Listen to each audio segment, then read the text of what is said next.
me what's good with you. Coming with me and she got, ayy, 24 on a watch. You don't know that's a lot. What she want is what I bought, yeah. If I want it, I'ma get it, yeah. I just talk the way I live it, yeah. I got plenty women, they all wanna ride, even in the city, yeah. But now I pull up in the Aston. For money, I'm made off the back end. High end with the fashion, now broke, so me in the past tense, yeah. Going money fast, like, hey. Yeah, my foot up on the gas, like, hey. Double pump and bring it back, like, hey. Yeah, my amigo got the pack, like, hey.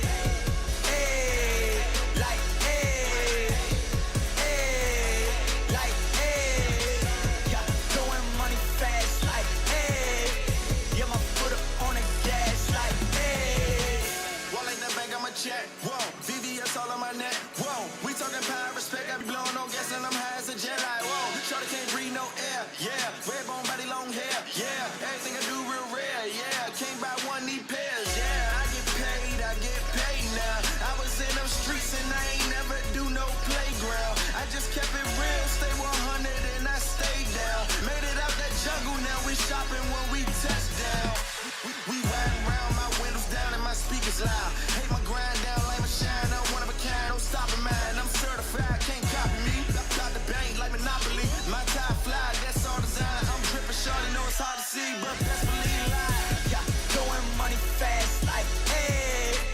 Yeah, my foot up on the gas, like, hey. Double pump and bring it back, like, hey. Yeah, my amigo got the pack, like, hey.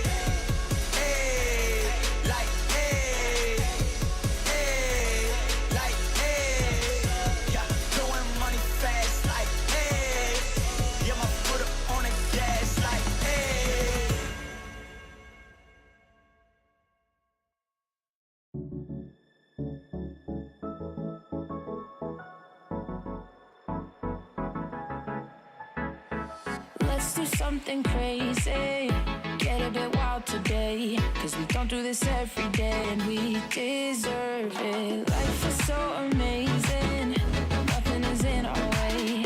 Baby, let's fly away. Do you feel it? Is your heart rushing the way my heart's rushing when you take it all in? Baby, this is where we come alive. Do you feel it? Take the world by storm.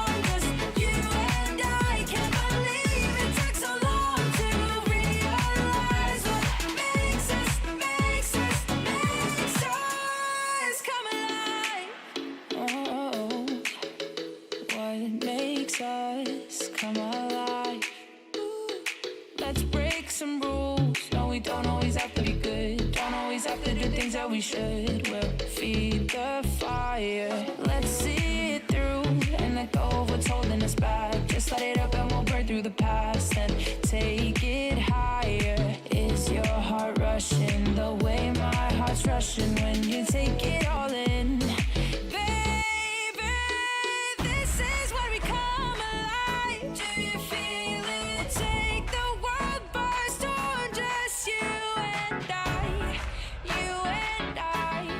Can't believe it took so long to realize. This is where we come alive. Do you feel it? Take the world by storm, just you and I. Can't believe it took so long to realize what makes us. This is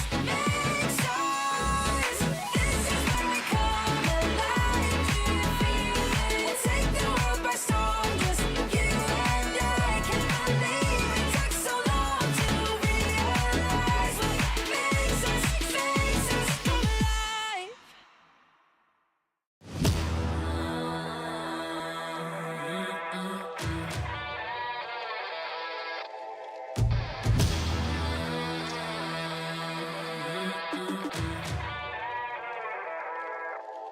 Yeah, motivated, I'm focused.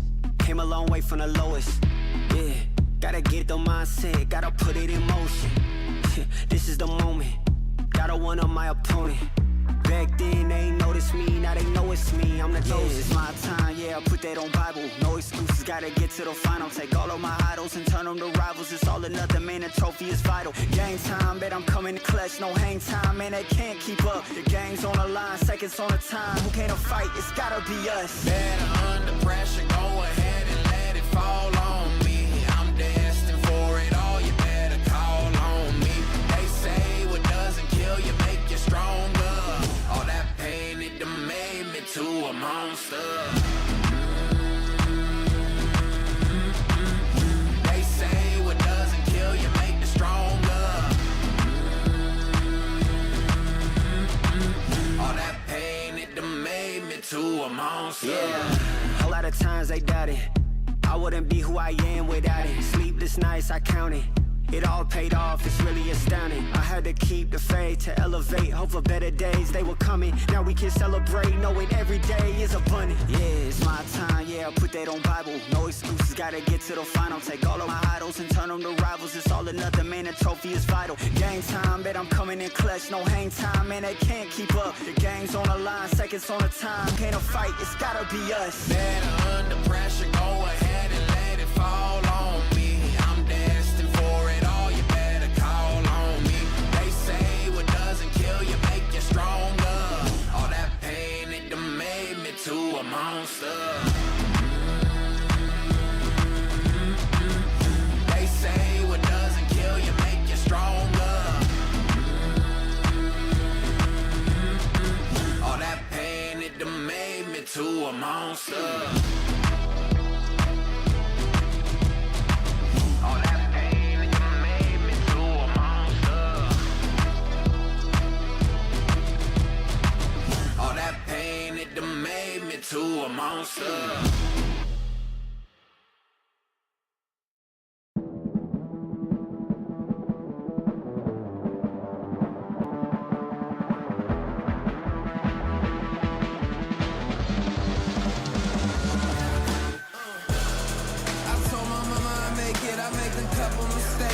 I stay in my lane.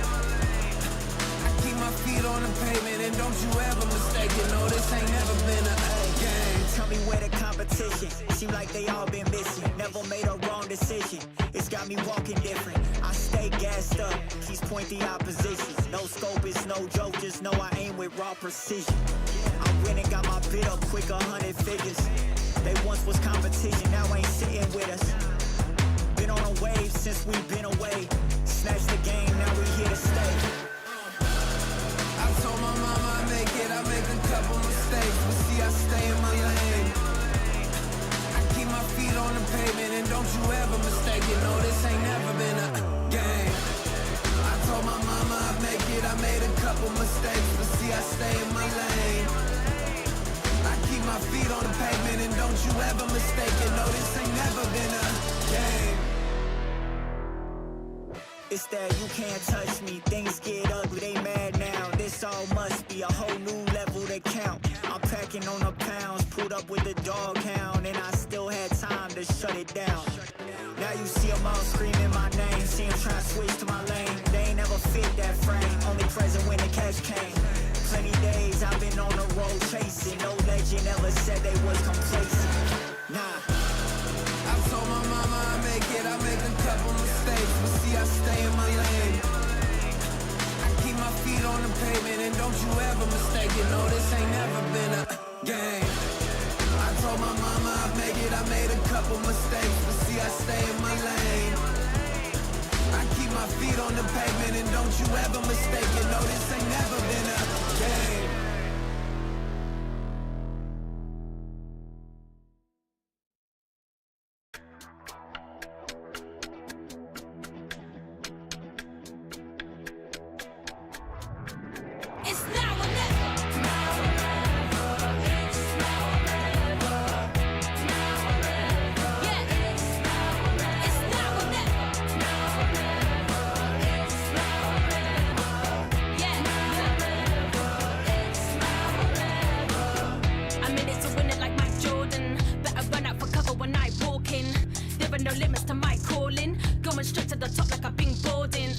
taking the title like there are no rivals. Doing the eyes closed, give me a blindfold. This shit is easy, like a recital. I'm taking my shot, like my hands on the rifle. Yeah.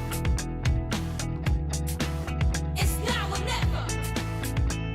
Yeah. It's now or never. Now or never. It's now or never. Woo.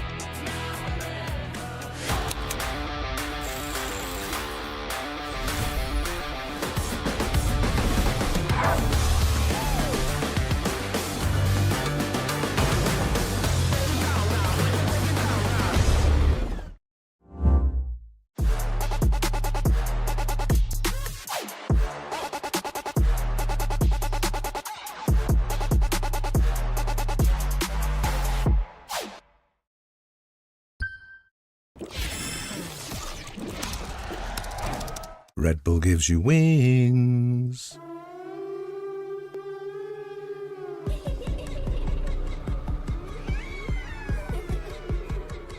Yeah.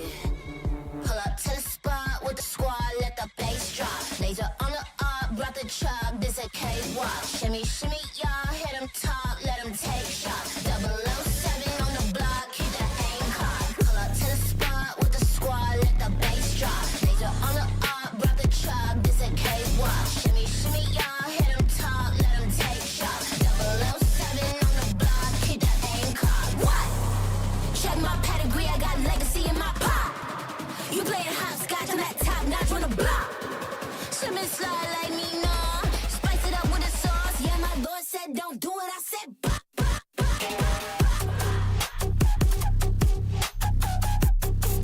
Yeah, my Lord said don't do it. I said bah. Yeah, my Lord said don't do it. I said bah. Call you up like what you doing? Ride around with the squad, no losing. Link you up with the Reaper, keep it moving. Yeah, they can't do it how we do it. Bring it up, can't keep up. Play follow the leader. Big queso, humble with the ether, but I still took a heater. No halo, I've been with a handgun. I've been on my King Kong, come payload. I've been on. What? Check my pedigree, I got legacy in my pop. You playing hopscotch on that top notch on the block. Slimming slide like me, nah. Spice it up with the sauce. Yeah, my Lord said don't do it. I said yeah, my Lord said don't do it. I said yeah, my Lord said don't do it. I said what? Check my pedigree, I got legacy in my pop. You playing hopscotch on that top notch on the block. Slimming slide like me, nah. Cholula with the sauce. Yeah, my Lord said don't do it. I said bah.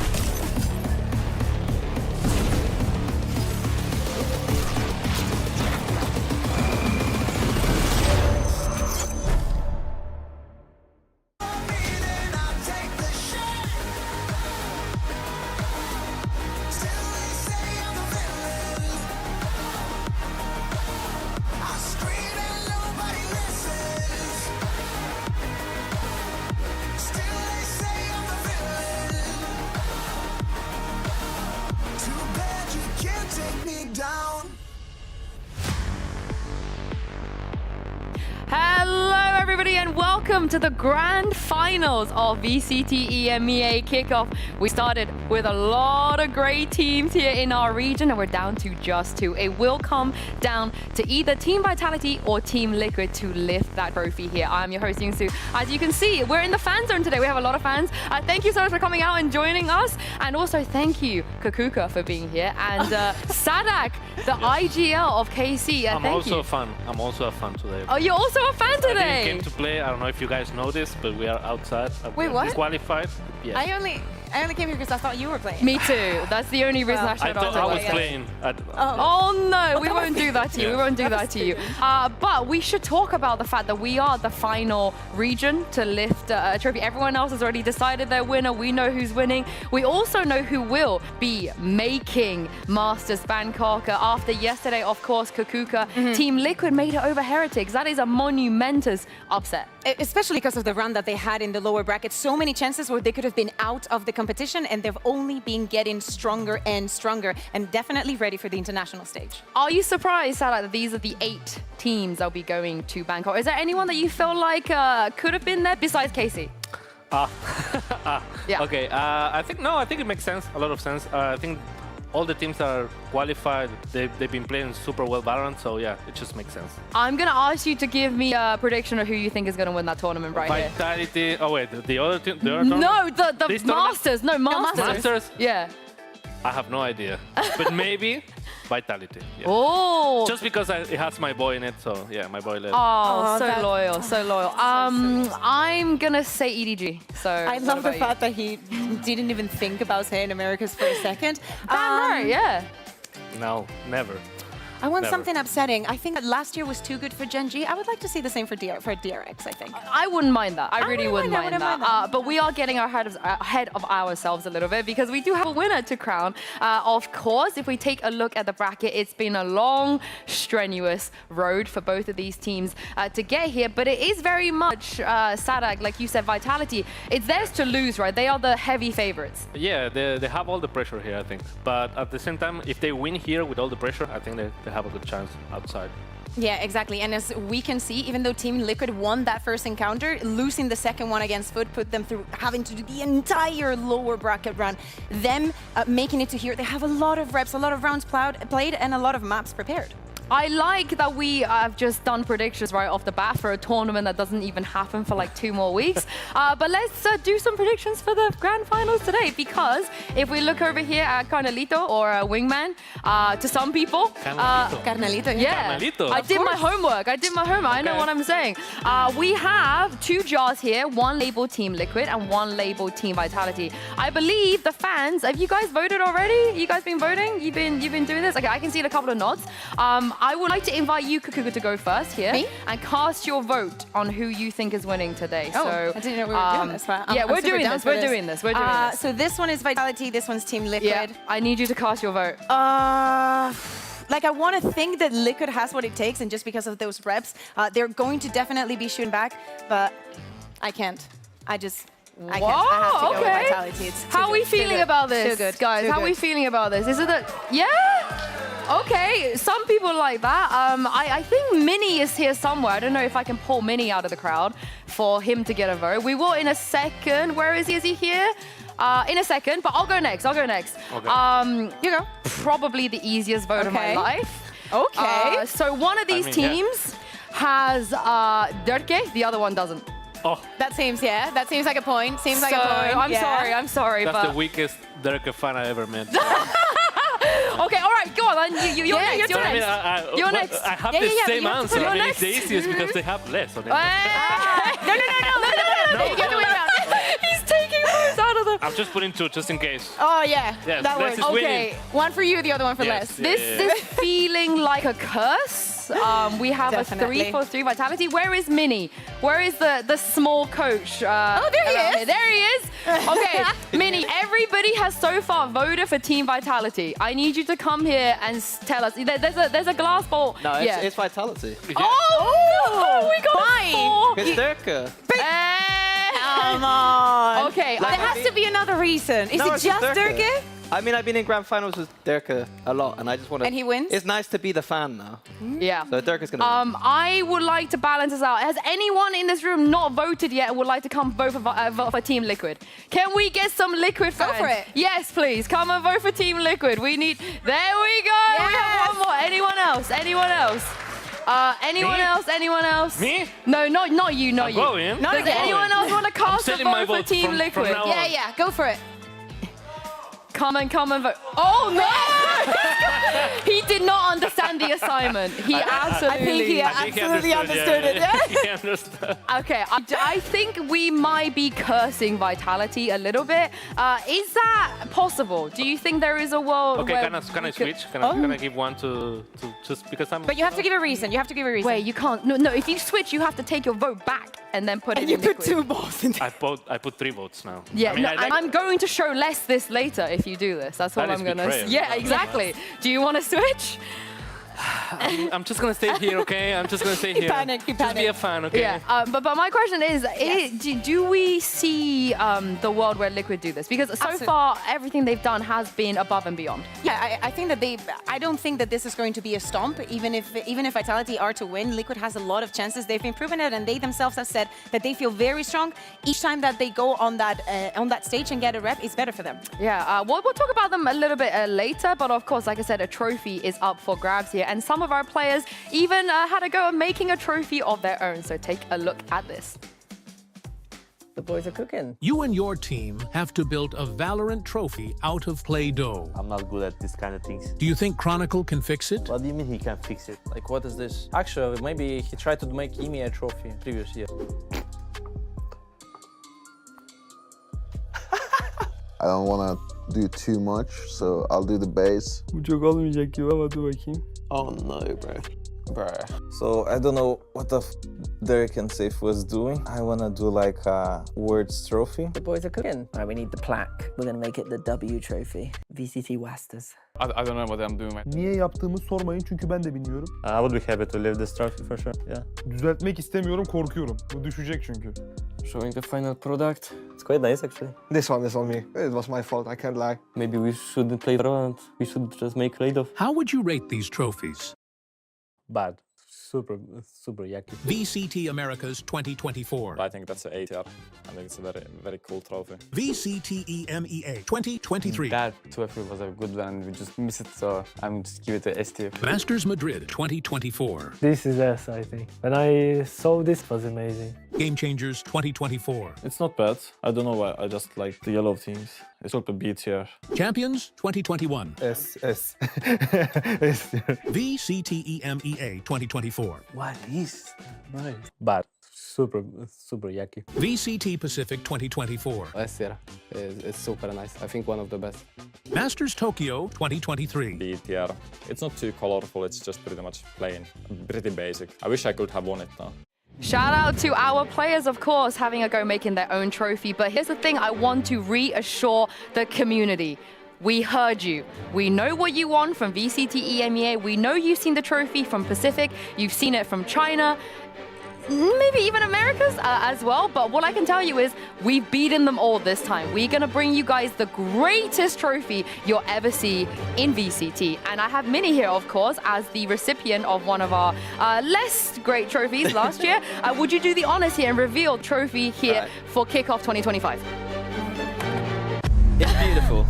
It's Do you like it? It's the best. It might be the most beautiful trophy I've ever seen. If you were still a coach, would you like to win this one this time? Absolutely.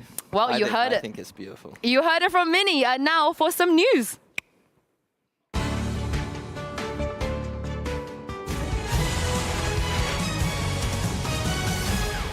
Welcome to the Valorant News Network EMEA, your most trusted source for all things Valorant. Coming to you live from Berlin. I'm Youngsu Collins. And I'm Matthias Sadak Deli Petro.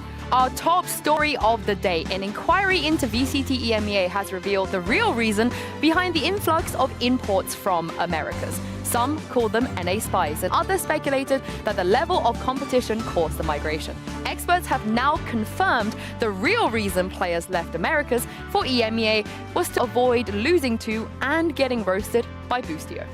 I can confirm. Next, a new game mode is coming to Valorant, inspired by Fluorescence's performance on Apex. The brand new horror-themed survival mode will force players to 1v9 on every map, and you cannot be dropped a weapon if you're top fragging. Well, I'm looking forward to that one. In science and technology, researchers have confirmed that Fnatic fans are trapped in a time loop. The latest study showed that the Fnatic supporters are physically incapable of moving past 2023. Symptoms include insisting that Durka still plays for the team and using, "Did you know Fnatic made a 3-11 comeback and won lock-in?" as a greeting. Montoya, por favor! Speaking of Derke, Team Vitality have responded to claims that they don't count as a French team. Their American head coach Faded commented, "It's purely coincidental that we made a super team without any French players. We didn't mean to exclude French talent. We just wanted to win." I understand that. Wow, yeah, imagine having an Argentinian IGL on a French walk. I cannot imagine that world. But now a quick word from our sponsors. For those of you who like to touch grass, a new immersive theme park called Navi World is opening this weekend. Experience the teams fall off on the 1,000-foot drop roller coaster and become just as washed as Angel at our water park. Entrance is not only completely free, but we pay you to visit us, so anybody can be a paycheck stealer at Navi World. Jesus Christ, after 12 months of hard work, Team Heretics made a major breakthrough in their course-breaking division. Their coach Neil Senior said, "Who knew winning wasn't the only option for breaking the second-place course? We can simply finish third instead." As always, we asked you to vote for who you think should be the North Macedonian Player of the Week, and we are so excited to reveal that Giant X's Runner has taken the honors. Congratulations to Runner. At least he won something for GX. Also, they won against us, but we don't count that. We do not indeed. Last but not least, we are hiring. The Valorant News Network EMEA is seeking talented individuals to join us for the 2025 VCT season and beyond. To apply, please prepare a 100-page scouting report on 100 Thieves Icebox and Fanatics Haven and send it to definitely@vctemea.com. That's all for the Valorant News Networks EMEA. I've been Matías Sadak Delipetro. And I've been Yingsu Collins. Thank you for watching.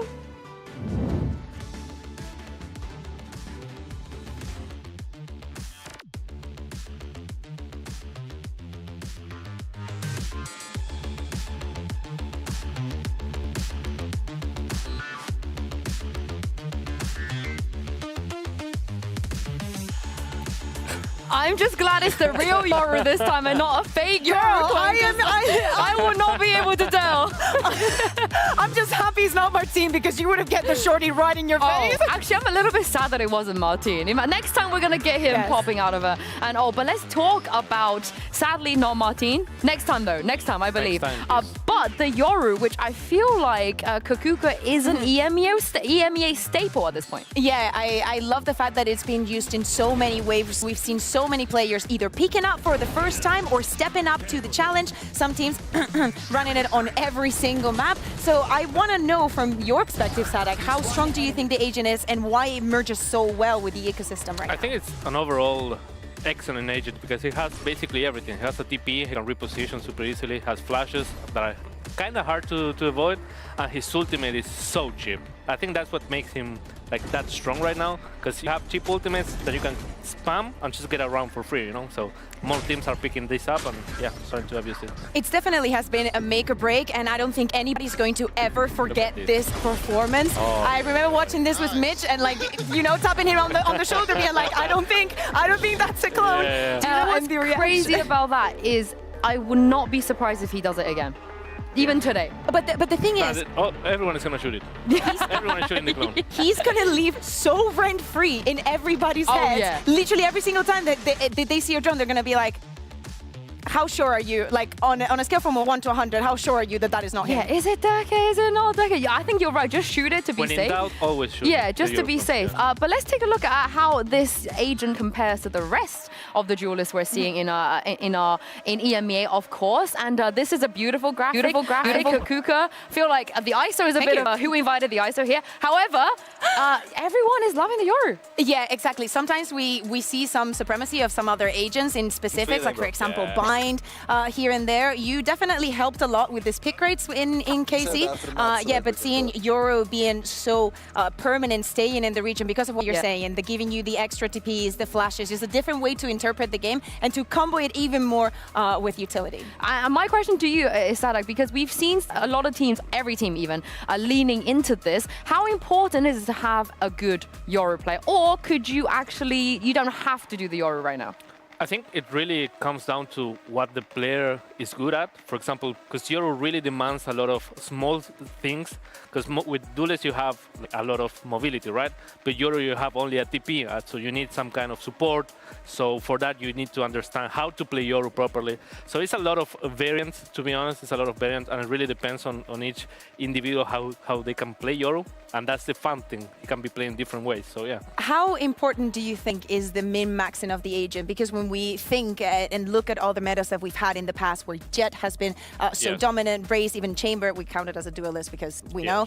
I know. But in so many of these cases, you can use it and just give full freedom to the player. Do you feel like this is the same with Yoro, or is it a character, an agent that is more designed to play within a pack or within the team with a more, you know, with everybody? That's a good question. I would say he's more of a team agent right now. You can say, like, for example, Jet is more of an individual player, right? But you're no, you need to have people to understand what you're doing or what you're trying to do, and also like have actually proper good flashes so you don't flash your team, and your team actually need to understand how to use the Euro flashes. Because they're different type of flashes, right? So yeah, it's a lot of small details, yes. We're going to see a lot of Yoru today.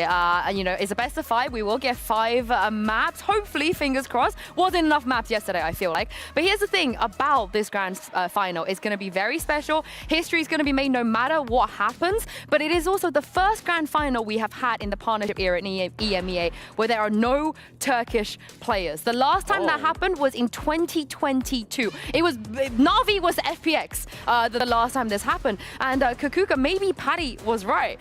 Maybe it's time for the Polish players of our region to rise up. I just love how in this region especially we have a thing for cursing everything, and I remember Heretics having this video and them saying that they have that Liquid has too many Polish players, and yesterday they suffered the fate that they did, and that we're seeing this now, right? Where maybe 3 is not enough. Maybe 3 is the magic number. Maybe more at this point. Maybe 5. Like, I feel like a team needs to attempt that. Bring Batty G. However, on the side of Vitality, they don't need any Turkish players. They don't need anything. They got the super team that just keeps winning and winning. And Sadak, you know, coming into this split, everybody called them a super team. Is that how you felt too, that this was the team that could win? I mean, you were saying Liquid had Poland players, right? They have a ball player, man. Like, it's impossible to play against them.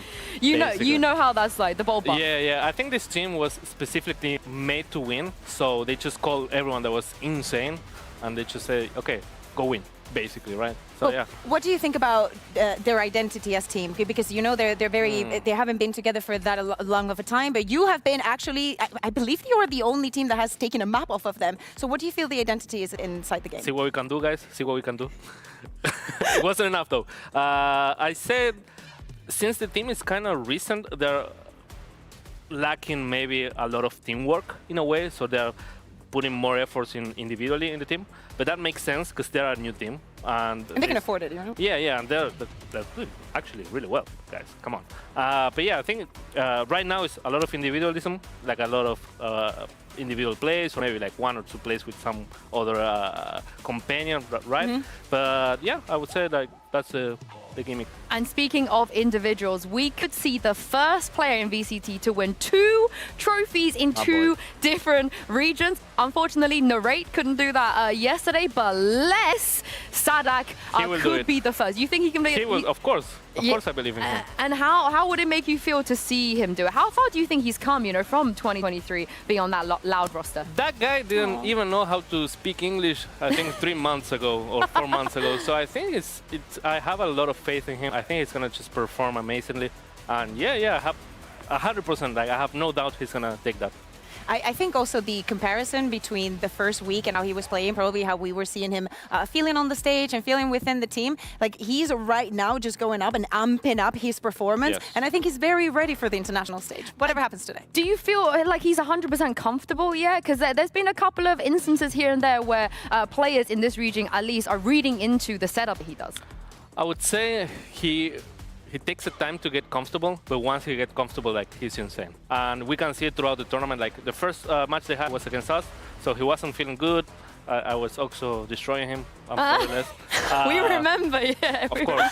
And yeah, I think like throughout the tournament, he's getting more confident, and yeah, he's gonna just perform now. I'm pretty sure. Like, even if other teams read him, he's just gonna adapt and perform. It's crazy how young he is and how much experience he's already had, right? I can't. My mind can't even get over how many trophies he already has won. Yeah. But before we proceed with this pre-match, I would like to take this opportunity on behalf of the entire Valorant community and apologize to Team Liquid. I am very sorry we doubted you. Yes, some of us did think that you got a lucky here and there early doors, but you have proved all of us wrong. We are 100% believers from here and out, and I don't want to see a single tweet on social media doubting you guys. You guys want to apologize as well? Were you ever doubters?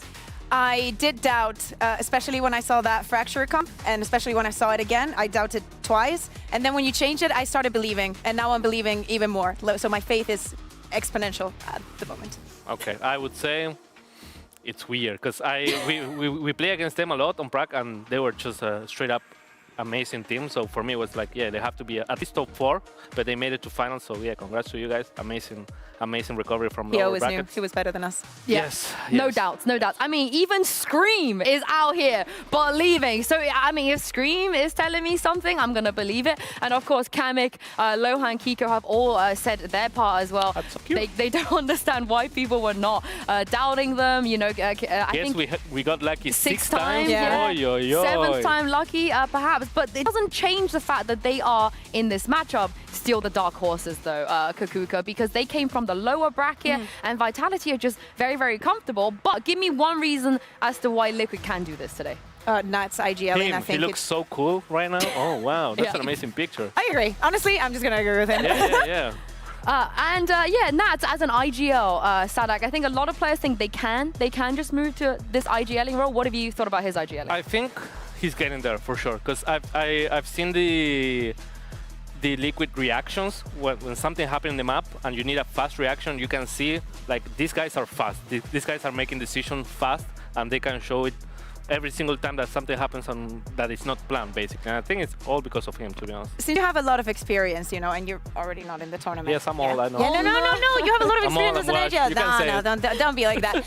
If you could give one piece of advice for someone that's just becoming an IGL, or you know, just get in there, or really wants to try that, what would you say has been like super important for you? I would say the most cliche thing there is: have confidence in yourself. That's the best advice I can give. Yeah, I'm looking at here. Yeah, that's the best advice I can give you. Be confident in yourself. If you make a bad decision, try to understand why and just keep moving forward. And sooner or later, you're just gonna win a champs. You know. I mean, I don't think Nats lacks confidence. If it's anything, it is definitely not confidence.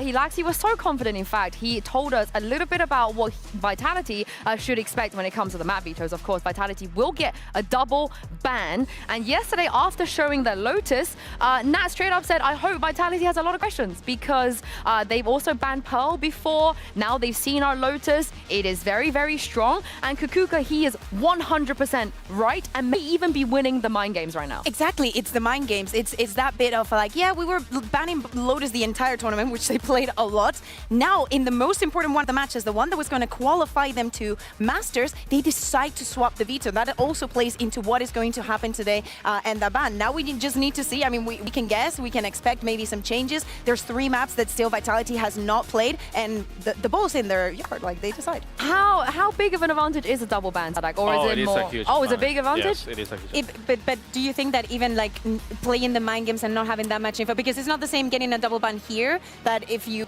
get it finals at Masters? Oh yeah, no, or 100%. playoffs, you know, after you've seen everybody play is, everything. The possibility of banning a weak map, like your weak map, and the best map of the other team, that has to be like the biggest advantage you can get in Valorant, to be honest. Oh, well, let's hope. Let's hope Nats' mind games is enough for maybe throwing off Vitality a little bit, but more on Liquid as well. Kamik.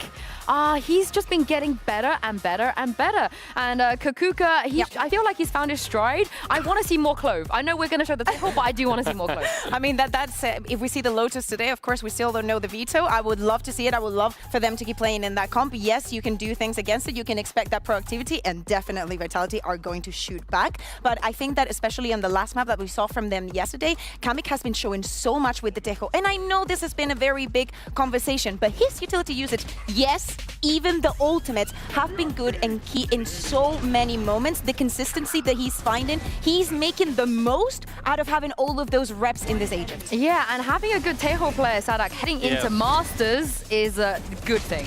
Yes, and Tejo is not like an easy agent to master, and he's doing it like super well. He understands how to do the combos, his utilities, and he's always helping with the team when they're having to do like an exec or anything on side. And he's always like getting a kill, a cheeky kill or something, or helping his teammate. This is the thing, he can shoot too. He can shoot, he's placing the util, everything is falling into space. Yes, he's perfect, yes. He is perfect. He's scouting. Sadak is scouting already. Maybe. He's scouting. But we mentioned Nat a little bit already, but I think we should also talk about the way that he's evolved, because in the past we see him play very similar ways. He still does do that. He likes to learn. He has his essence, right? Yeah, he does that, but he's also doing it as an IGL on the op as well. Kakuka, it feels like he's doing everything. And it gives this Team Liquid so much dimension, because in maps like, for example, Lotus, Icebox when it comes out in the next stage and whatnot, the versatility that they've had also on this Abyss of swapping the operator between Nats and Camel, it creates such a big question mark, because you want to dodge the operator and you want to dodge Nats, and sometimes they're going to be in different parts of the map, and maybe in the next round they're pushing at you. Like, it is very difficult to adapt and make a proper read onto them. Yeah, I mean, a lot of the teams so far, they haven't been able to adapt here, but oh, I didn't realize we were going to get a bit of a Nat speech. Yeah. And this is the thing, we hear him do this a lot, right? We hear him say, disrespect your opponent. You know, he's a leader as well, Sadak. Is he ever doing too much? I think he's doing everything, to be honest. He's IGNing, killing a lot, traps, watching flank, helping his teammates. He's doing everything. This guy is like amazing, to be honest, amazing. I talked a little bit with Eng in the past. He told me like this guy has an immense brain. So I think everything he's doing is for a purpose. So yeah, it makes sense that they're doing that this well. Just because of him. That's a crazy compliment from N as well, of all people. If he says you got a big brain. Did he smile when he said it? He never smiles. Probably not. Probably not. Probably not. But one guy who has been smiling a lot is Durka. It feels like he's been really enjoying his time on Team Vitality, and he said that a lot of that comes down to Safe. A lot of that comes down to his new IGL, talking about how because Safe has played Duelist as well in the past, he gives him a lot of freedom, and he actually makes Durka's life even easier. Sadak, is this as an IGL, you know, we joke about like Durka go kill, but is that just the best strat? I mean, I tried to do Sadak go kill and it didn't work, so yeah, it makes sense what he's saying. Maybe, I mean, having an IGL that actually understands what is being a duelist, it helps a lot, because at the time you have to create a strategy. Keeping that in mind is just create a huge gap for your duelist. I'm going to be completely honest, Vitality is looking great, and one of the things that probably makes them look so good is that even though Safe is a new IGL, I don't think that he's facing the typical tasks an IGL has to face, as in, I don't think he micromanages anyone. Like, he is able to give the kind of freedom because it's such experienced players that know exactly what they need to do, that they can all just be on their own lane, and he can just focus on the macro structure of where he sees the weaknesses and where, you know, the plays can be made. So I understand that Dirk says this, and once Les feels 100% with the language, this team is going to be amazing. The super team. The super team is coming together. But can Safe take on someone like Nats? Like you said, Nats seems like to be doing everything. We don't know 100% is Safe could also be doing everything, but how do you feel about this matchup? I mean, I'm seeing here like two extremities. One guy is doing everything, the other guy is leaving everyone to do whatever they want, right? But I would say like having a proper balance has to be the key here. So let's say how the teams evolve up until finals, because finals is actually the place we see the best of each team, right? So if we're gonna see like Vitality have like a, let's say, good score throughout the team, so everyone is killing, everyone is feeling good, we know that that's the way to go, right? It's about shooting back today. Honestly, today is about shooting back. Yeah, today is also about that trophy on the stage. Every team has already locked for Masters Bangkok, but we are the last region even to crown a champion. So the time has come. Let's send it down to the stage and see our teams, Vitality and Liquid, and a trophy.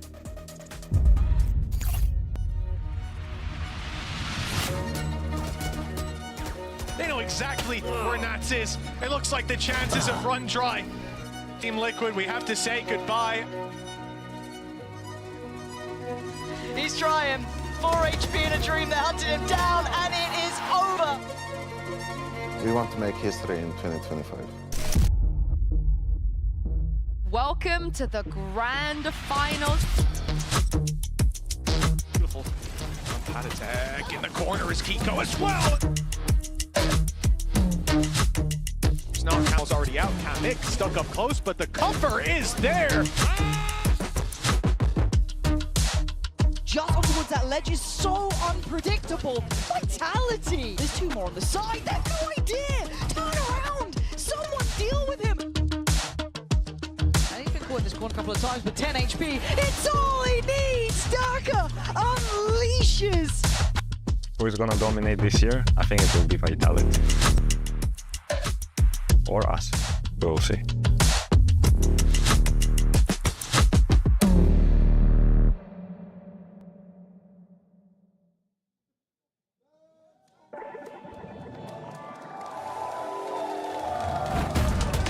In just a few days, Vitality and Liquid will fly the nest to face the best teams that this world has to offer. But only one of them can leave as the best of the EMEA. Only one of them can leave with this.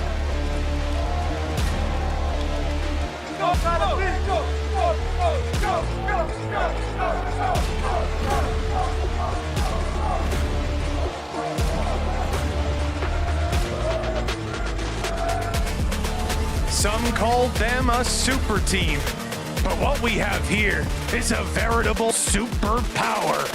After a dominant run through the upper bracket, Vitality are here for their title.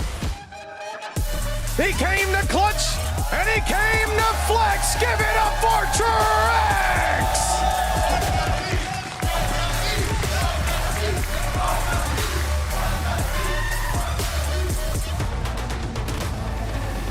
You even have to fear his fake-outs. Maestro of misdirection, Darky!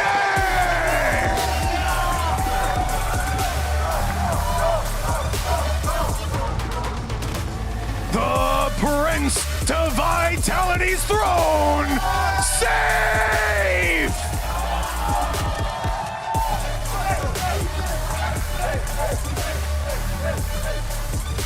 Boy, he does more than just support. Give it up for the Estonian executioner, Kicks!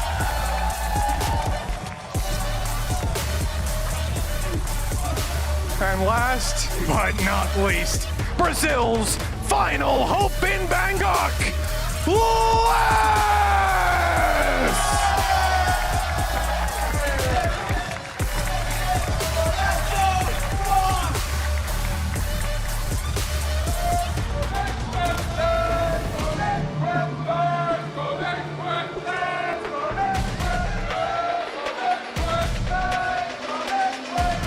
Their challenger faced elimination 5 times, but refused to falter. Team Liquid are back for another EMEA trophy, this time with the mean, clean, killing machine, Camo!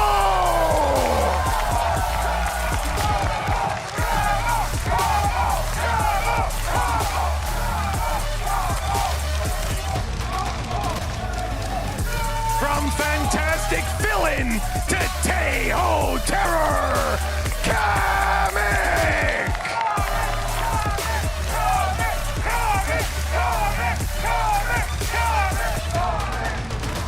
Well, he went from lurking to leading the pack. IGL Nuts!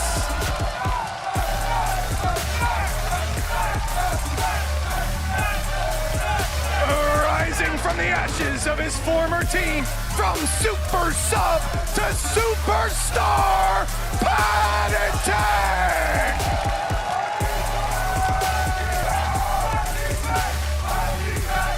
Somehow, the role swap made him even stronger. Wonder Kid Kickoff!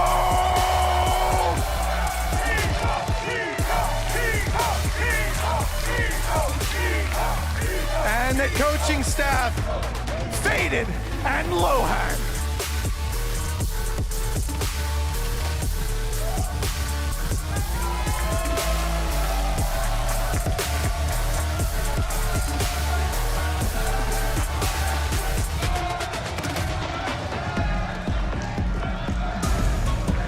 No matter what happens today, history will be made on this stage. In EMEA, we have the two best teams of our region, Team Liquid, facing Team Vitality. And of course, a beautiful trophy on stage. We had you. I've seen the social media comments. We don't have the bucket this time around, don't worry. But let's talk about the maps here, of course. Vitality will get the double ban, and Kakuka is going to be Abyss after her. Wait, Abyss after Pearl? Yes, they decide to ban probably what's the best map for Team Liquid, but Team Liquid has decided to pick Haven onto Vitality as their first pick. I mean, I know that they've been preparing very well, but with such little time against that. Yeah, and I think we have Minnie here with us. I don't know if Minnie's mic is open. I hope it is. But Minnie, now you've seen the 5 maps. From your perspective, do you feel like this is the best case scenario for either of these teams? I think it's a good case for Vitality. The only issue in the grand scheme of things is they have to ban Pearl, which is Team Liquid's worst map, technically. Well, one of their worst maps, so that's a bit unfortunate for Vitality, but I like the Abyss ban from Vitality. It's a bit surprising, maybe, because they won 13-1 last time, but Team Liquid looked great on it. Yeah, and Sada, you played against Vitality already, so what would you have wanted to avoid if you were Liquid? Everything. Everything. Everything. Okay, No, pick your poison. Pick your I poison. think the weirdest comp we play against them has to be the Heaven one, because we knew kind of what to expect, but at the same time we've never faced it before. So if you're Liquid right now, and even if you do the anti-strike and everything, you know Vitality is just gonna press W and kill you, you know? So there's not much anti-strike you can do. You have to believe in your aim and that you can kill them and counter them, you know? I hope that we go to distance. I love the fact also that Vitality as a second pick has gone for that Lotus, because we still haven't seen it from them. And after what we saw yesterday, I'm very happy that at least that is going to be a guarantee since it's the 3rd map. But I would also absolutely love to see Fracture. Yeah, me too, definitely from this side of Vitality. But I mean, very quickly before we talk about Split, I feel like picking Haven into this Vitality team is crazy. But let's take a look at agent select for Split. Kiko was on the duelist the last time we saw it. No changes. Mini Viper versus Viper. You don't see this very often on Split these days. No, but I think that's the right approach. I think that's the strongest agent in that 5th slot, the kind of sentinel slot right now. I don't think the Cypher is as strong currently. For me, it's going to be about whether Vitality are going to be able to abuse the Viper at middle on their attack sides, and if Liquid can get through that Viper utility in middle 2 on theirs. Yeah, and Sadak, talk me through this. What do your mind go to? I'm analyzing. I would say, yeah, I agree with Min. I think Viper on this map in particular, it's super strong still. Even with all the nerfs she got, she's still super strong. And yeah, why would you want to play with Cypher? I mean, against Yoru and all those agents, it's kind of useless, to be honest. Really important the pistols were yesterday for Team Liquid if they want to start, especially with this composition and starting from the attack. I think that it gave them a lot of momentum, and against a team like Vitality, having a good start, especially coming in as the dark horse, could be a game changer. Yeah, and we heard it there from Mitch. Kiko, the role swap, not quite fully. He's gone back to the duelist instantly, but none of us are mad about this because Mini Kiko has looked good on every agent he's played so far this tournament. Yeah, I mean, even the Raze he's putting, like, people keep talking about the smokes and putting up numbers there, but the Raze has been close to, I don't know, like... Better than some of the other duelists. Yes. Yeah, but can it be better than Durka? Here's the $1 million question. Sada, you faced Durka already. Bold buff, that's all I'm going to say. I think he's just amazing. He's just an amazing player all around. So him with Raze, Jesus Christ, man. It's going to be hard for Liquid. I can say that much. Yeah, I just want to see Kicks defending on A. I think that he was spectacular just doing it by himself, and I think it's going to be difficult when they go onto that side. I mean, this is the thing. We've got a best of 5. This is going to be map 1. We saw it yesterday. Winning right off the bat, it does matter. Even though they have a lot of chances to close this out, having a nice win coming out of the bat means a lot, right, Sadak? In a best of 5 grand final, you want to start with momentum. Yes, I think that's the most important for sure. If you start winning the first map, that's carry you over up into the second map, and then the third map is going to be your map. So yeah, you can close it out. No way, you know, no way they throw a lead, right? There's no right? chance. No team has ever done that. I'm feeling kind of like bad energies right now. You know? I'm sorry. I want to go. I'm sorry. No, you're gonna be with us all day. They're gonna be with us all day. And the 2 people that will also be with us all day, bringing the good energy. Here's Mitchman and Tombiz. Kickoff isn't for the weak. 12 teams enter with 2 lives, and once they're gone, you're out. Today, however, is all about the winners. Liquid may have stumbled early, but the Dark Horse has taken a treacherous path through countless opponents, many believed to be greater than they, yet here they stand atop them all, ready to fight again. Their foe was born in a lab, bringing the rarest materials from across the globe to create a monster unseen before. Vitality blitzed every opponent they faced, but only one gets the title of champion. With a trophy on the line and the start of a new story for either org, let's get the grand final started!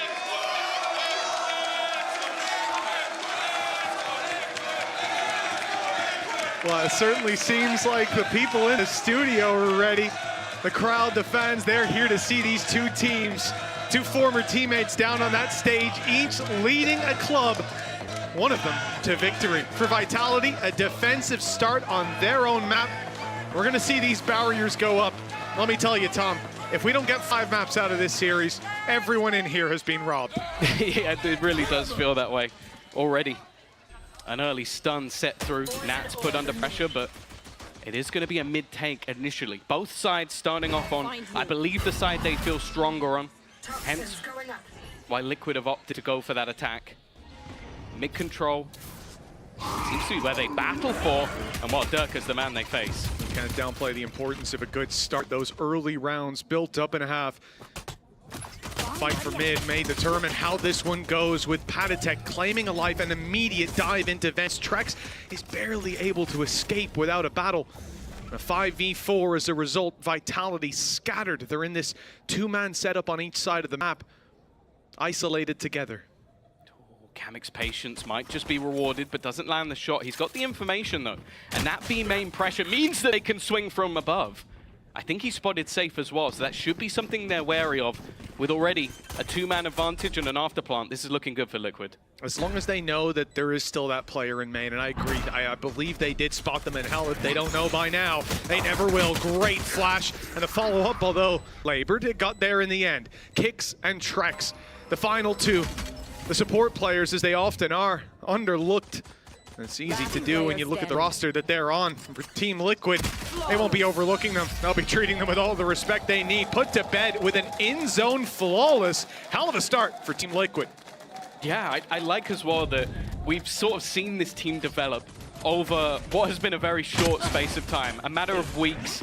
Quite a few matches for them. They still played more than anybody by quite a margin. I believe even more than double the games of their opponent currently facing them. They eliminated 5 teams. Yeah, it's pretty good. Half a tournament almost. It's pretty good. Again, that's more games than Vitality have played at all. But the thing I'm enjoying about this squad is you're seeing that synergy almost form between. In the early weeks, it was a mess. But that hasn't been the case in some of these later matches. Comfortable, confident in teammates, and well, yeah, good luck, Durka. He did get an orb, but not in the manner he wanted. Still one is sitting there, ready for the taking. Nats farming up a couple. He's taking down Trex, and the A site open for business. 2 players on pistols as well, so despite the fact that there's been no damage so far, even that kill that comes in onto Nats, it might not have the impact that they'd hope. The point is the weapon can be retrieved by one of those pistols. But with that smoke, now it can be retrieved by less, instead of by one of the weaker armed Team Liquid players. That might help them, at least for some damage. Seems like they're still wary of a potential flank in middle. Almost, well, eventually Safe is going to get that battle, but, well, as you said, eventually it's clean enough. The player lost will only have lost a pistol. The rifles will be kept through to the next round, and they can even invest a little bit extra to try and do some damage in this round. I do wonder if we're going to see the Nat sniper this early on, but it has been a big part of their attack sides on a lot of maps. It's just, can we get this guy an outlaw? Maybe he can lurk and get us some kills. Yeah, just quite simply, it's been a big part of their game plan. I'm not even sure at times it seems map dependent. You see it on the attack, and it surprises many, but the impact has been there in a lot of their games. For Team Liquid, a 2-0 start and a chance to put 3 on the board with some weaponry. Kiko's got a rifle, for example, and you definitely don't want to overlook that. The Bulldog's in play, the Guardian, there's definitely some battling power, and with the trade, they've already set the pace. The B site is now wide open. They managed to rotate last in to cover the cross. He damages them somewhat, but there's no way they can stop this plant, surely. Yeah, Kiko's taken a fairly hefty amount of damage, and while you see a seize, you worry about the nade that comes afterwards. Kamek not going to give up a freebie, which would have put this round firmly in the advantage of Vitality. There's no flank either. This is very direct from this attack side. So they're going to have to rely on just holding the cross. Team Liquid used their C's even to get that plant. They're now running very low in utility. In fact, practically nothing left. Patatech perhaps with the Seekers, but what are you going to do with that on site? The fight here is going to rely on players like Kiko with the rifle dealing damage, with Patatech having recovered one, dropping Trex, and just like that, Vitality are running for the hills. Even then, they're being chased. Kiko catches one. That's his third kill in this round. A bonus for Team Liquid, a huge bonus, in fact, as they're now sitting 3-0 in the lead. Looks like Durka will make it away at the very least, but not the start that Vitality were hoping for. No, especially not when that was a 4v4 retake and you're looking at basically a team that I think had an HP advantage, basically had an everything advantage. Yep. Kiko was the low player. You wouldn't have guessed it with how he'd take those fights. Well, that seemed a little lost there. This is again, it's exactly what I'm talking about though. You're rating Liquid based on any past performances other than the last couple of days, and I feel like you're underselling what this team has been able to achieve. I don't think anybody had the elimination of Heretics on the cards. Absolutely not. My pick'em was looking good. I had them top 4. I thought, nah, not many people have this. And then I saw one guy had them getting to the final. So that guy's a genius. But we'll see how much further they can go. Durka with a single rifle. At times, that has been more than enough. But again, look, the early read from Liquid has actually been fantastic. They've walked into the weaker side almost every single round, and okay, maybe you had a chance if Durka was in the right place at the right time, but in a retake with no ults, that's going to be a bit harder. Yeah, it's, you know, maybe Durka will still get involved in the fights, but when the numbers start to whittle down, you start to think about where that rifle can go, and it might not go anywhere. Kiko on a tear, now just one away from the showstopper going down. He does not care. He's got his ult for the next round, and that's as big a win as you could like. Vitality will be going into their next full buy with a disadvantage from the barriers going up. 4-0 start. This is Vitality map pick, and Team Liquid are the ones setting the pace. I have to almost wonder, this is Kiko almost somewhat up against the guy that he replaced as well. Liquid made mass changes last year, went for a core of a team that ultimately didn't end up being a success. Safe at the same time as making it to Champions. Hey, look at the scoreboard right now. Kiko is 7-1. Patatech's right there alongside him. This is the exact start they were looking for on a map that clearly Vitality thought, okay, we've seen them play a couple of times. We've seen them have close games. We can beat them at it. 4-0 start. It's lights out performance. Ult's online for this one. Patatech, I think, coming out of the second round, he was pretty close to having his online, so no surprise that by now, Team Liquid coming in with that Nightfall, with that showstopper. Patatech, though, no notion to using the ultimate just yet. This is a risky play when he stepped into that smoke, but perhaps he'll have a reward when it fades. There are 2 players battling. That, again, it's a spot of control that Vitality want to try and take away, but Patatech not getting anything immediately. They try him round the corner, and they are met with Durka. A double opener. Sure, the ults still stand, but how much can you really hope to do with them here? Yeah, it will now be somewhere that you probably think about just saving them for the next. I do like the idea, using the mid pressure to try to distract the vent player, and you can sneak your way up, but the Viper wall very much showed them exactly what was coming their way. Showstopper's now put in after the 1 kill. Kiko thinks he can get the value for it, but they're just about slipping away. Face your He's actually held it all the way up to the top of the stairs. Found kicks. He's a heat-seeking missile. But right now, Vitality, well, they're looking cold, to be honest. You're going all the way round. Like, this is such a crazy rotation. Kamek's trying to hold the line while he looks to come back in from behind. Even the delay used by the C's. This could be perfect from the side of Liquid. What is that from Kiko? That might be one of the best individual plays in terms of positioning I've ever seen. And then the C's as well on top of it. This team is playing perfectly. Literally, I mean, Kamek was really sailed down the river Styx there. That guy was not having a good time, but his job was just a spot. And it starts with this, the wall. Durka reads it, that they're going to try to make that play. The mid distraction doesn't work. But he gets the kill, and then he runs all the way back around the map. On the map, you can see him here, yeah. He's in vents, he's walking up, and the fact that once Kamek gets contact, that's when the C's goes in. Sure, Kamek's gonna die. It's strange as well when you're buying time, you see players fall back, use utility, and avoid fights. But here, they're really selling that they're not buying time for that flank. This beautiful play, 5-0 as a result, and Vitality, well, that was a full buy. This one, it's not going to be quite so strong, quite so scary to the side of Liquid. A lot of stingers, and the real danger is you just don't want to come into this round blindly walking and battling for map control. You got to make sure you're scared of your corners. You're checking them all. You have to look as well. Durka used his showstopper in that last round, so they've burnt up one of their big ults. It didn't come through. And the others are still, well, okay, Save can use his From the Shadows at some point in this round if he wants to, but mostly that's just going to be down to information. Now, what I will say, in a lot of the early rounds, the read from Vitality was off. This time, they're bang on. Now they've got numbers. The question is, do Team Liquid sense that? Because this is a very different hold than what they've seen before. There's utility coming their way. Once they come into Heaven, they'll have contact, you would have thought.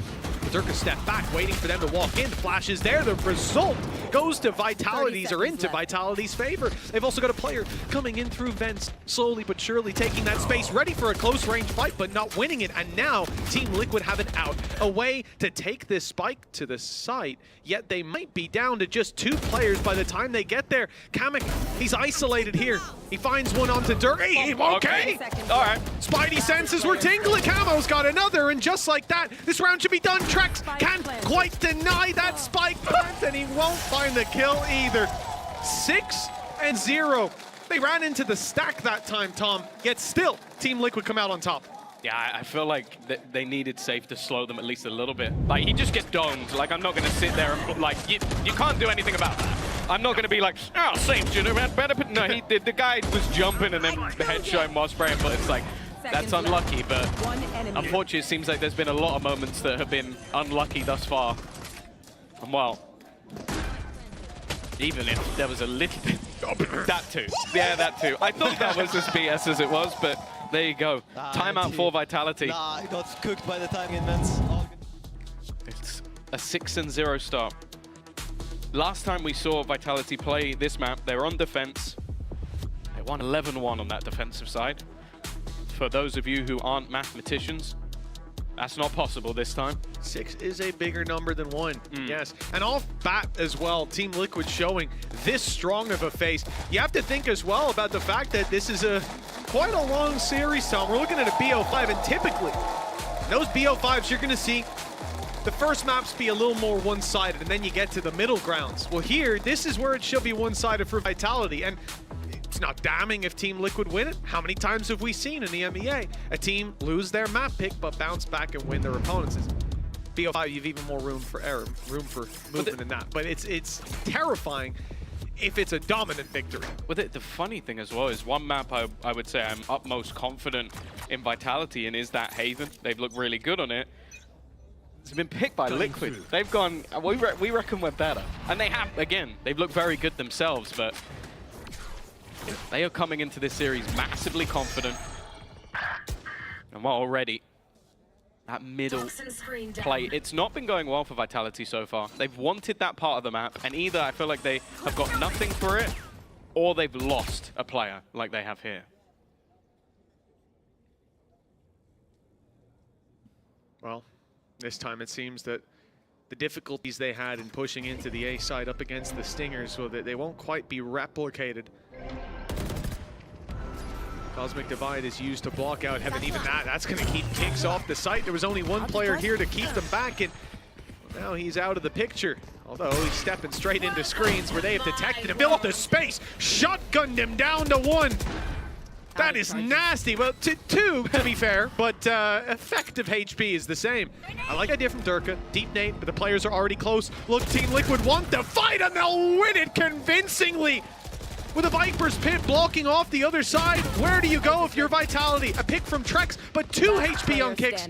They're never going to try to win this round, and in fact, that is why I shot through the smoke to delete him. 7-0. When does it end? Maybe at 13 at this rate.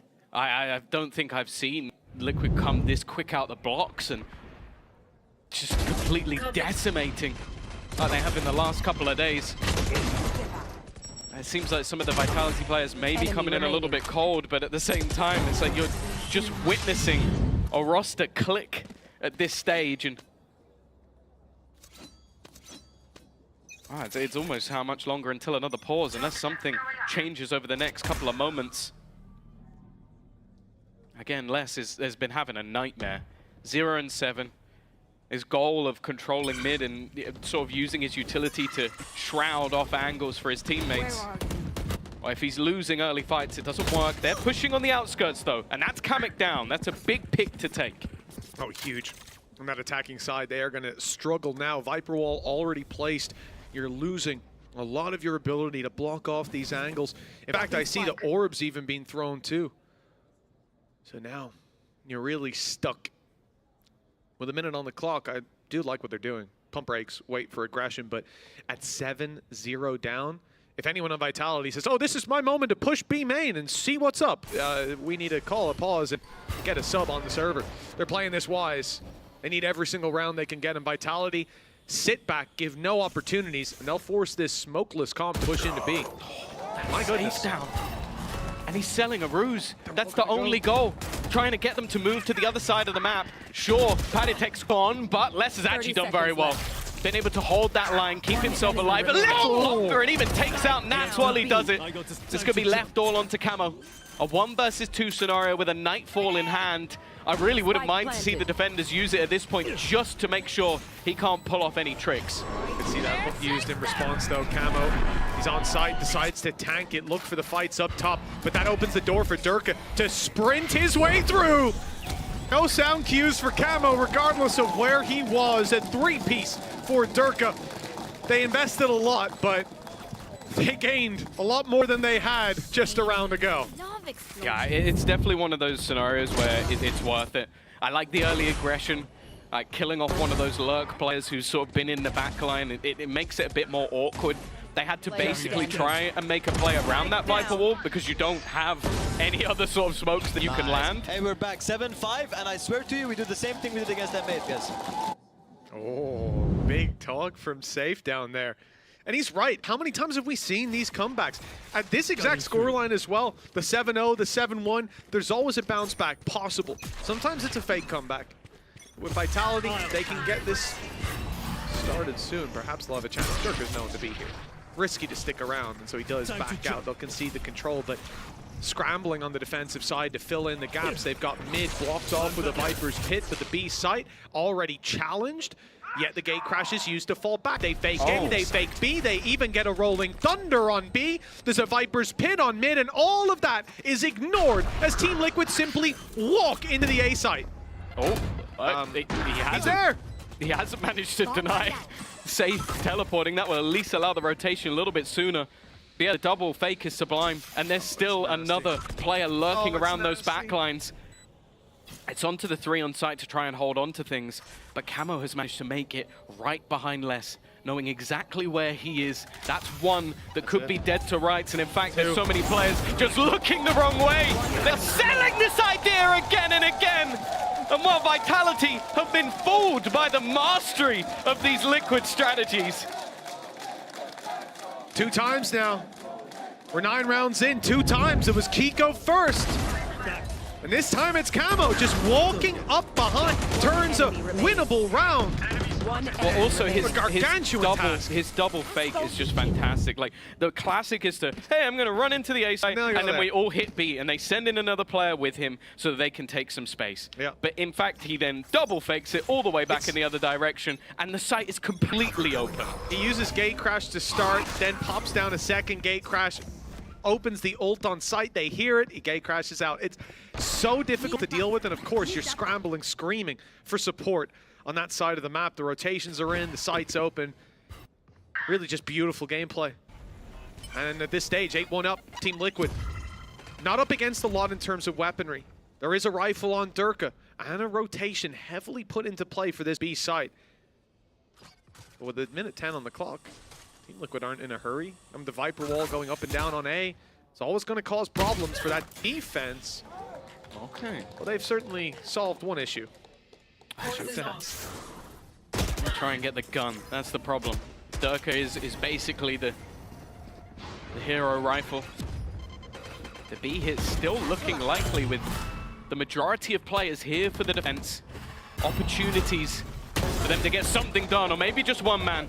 Durka with his second kill already, and in fact, all the pistols have come up as well. It's now left just onto Paddy, spike in hand, but everybody surrounding him. A huge pace save card thrifty for Vitality to get back into the map. Yeah, a couple rounds being faked out, pushed and pulled, flanked as well. Eventually you just say, let's just sit here. Let's sit here and see if they come towards us. And it works out that time. They deny the initial aggression, but it comes back around to a mid-split. And it's that. Durka picking up first. They try to fill in that space. They keep walking into this guy. He's given all the opportunities. And as you're focused on dealing with him, so I see Camo there. He goes for the gate crash. I hadn't caught in the moment, but I think he was nearsighted as well. So once he comes out of that, he can't even fire back. It's just stood a free target to take down. Oh, we saw it on the desk earlier. Both Sue and Mini predicting Vitality because of Durka. Well, at the moment, he has more kills than the rest of his team combined, but I don't know if that's going to be a happy way to look at things. A showstopper could be picked, but actually gets nothing. The nade, however, plus a shot from Kiko, keeps this one possible. Yeah, it was a seized nade that started this off in vents, and then at least the close trade to bring it back, but a 2v3. The good thing is the defenders don't have a lot of control because they don't have a lot of players to get eyes on the map. So they go, walking towards B main. The timing here, oh, it's pixel perfect for Vitality, who've just a second ago, if that swing came in, they've got 2 players dead on B, a 2v1 post plant, and Kick's probably saving. Instead, they managed to get players into main on a deep push, and even if they assume this to be an A hit, even if they're way out of position, once the plant comes in, they can take that 3v2. It's on Team Liquid to try to throw a spanner in the works, and it looks like that's exactly what Nats is going to attempt to do with a deeper push into the spawn. Yeah, I like it though from Vitality. They're just going to group up. Right, it Kicks going back in the other direction, probably setting up some sort of utility. Still has a full belt to get them back in. They have a snake bite as well for the back corner, so Kamek probably won't be safe for long. Nats needs a kill, and he gets taken down immediately. This leaves one man standing versus the full force of this Vitality trio. Even just going to try and bait him into the fight, get him out of his corner, and well, he's managed to win that first battle. Has to try and isolate another using the cosmetic of the stun, but I don't think you could dodge that one too easily. A third for Vitality. The climb continues as they are now getting to a point where, okay, it's workable. Yeah, it might not be the 7-5 that Safe was looking for a couple rounds ago, but you put 8-4 on the board, you win a pistol, we're right back into winning ways. The way this started out, it's like a trick shot. Couple picks in mid, couple dangers avoided, a showstopper put into play as well. They've left their opponents with a bit to work with, but at least thinned out that ult economy. Last round, 2 players on the side of Team Liquid close to ult. We could see them play for orbs early on, or we could see them look for that pick, but Durka, operator and a showstopper. This could be his round. Wow, he's already had a couple. But now with this gun in hand, you best believe there's even more potential. And as said, this has been one of the major points of contention on this map so far. So understandable that you're going to put the big man himself. He's already spotted out one. There. Could be his demise, in fact. He's not going to be fooled. He's going to take down Camo immediately. And that's the opener that Vitality were looking for. Nats, though, well, almost got away with that one. Yeah, Kicks just fired straight through the Viper's wall. Fish in a barrel, and this time he's caught what he was looking for. But look at the walkthrough on this B side. Kamek has already seized it. He's walking up. Vitality give up that space, fight for mid instead, and that could have been terrible. In fact, it still may be. Kamek now showing his hand that the B side is wide open, and that Team Liquid are soon to plant there. At 2 versus 2, they deny plant for a moment, and that will buy time for the flank to come around, but Kicks walking out with flash in his hand. That's a big mistake. And the fact that Durka doesn't immediately swing that, look for the trade, you have to start thinking, where did he go? Yeah, I think that's almost what Kamek was doing originally. Looking for the shot, but Durka lands a crazy tap. Padatek Still has his ultimate online. He's just going to use it to try and reveal his opponent, and well, he spotted him down to just a slither of HP. The Prowler's not going to deny it. Durka playing with no sound, has to just wait, has to be patient, has to hope that Patatek will give him a fight, give him a mistake as he gets it to half. Impressive. Wow. Goes back peeking, looking for a little bit more. Patatek going to swing him and he will close it out. A 9-3 half, deserved to say the least for Liquid. This is Vitality's map pick. They start on the defensive side. You said it, Tom. Both teams somewhere that they're comfortable, somewhere they can put up numbers, but it's Team Liquid starting this best of 5, looking like the stronger squad, and taking it 9-3 in the first half of their opponent's map pick, but there is plenty more coming your way. Don't go anywhere. We'll be back with half 2 after the break.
Welcome back, folks. It's time to get back into your grand final for Kickoff. Map number 1, split.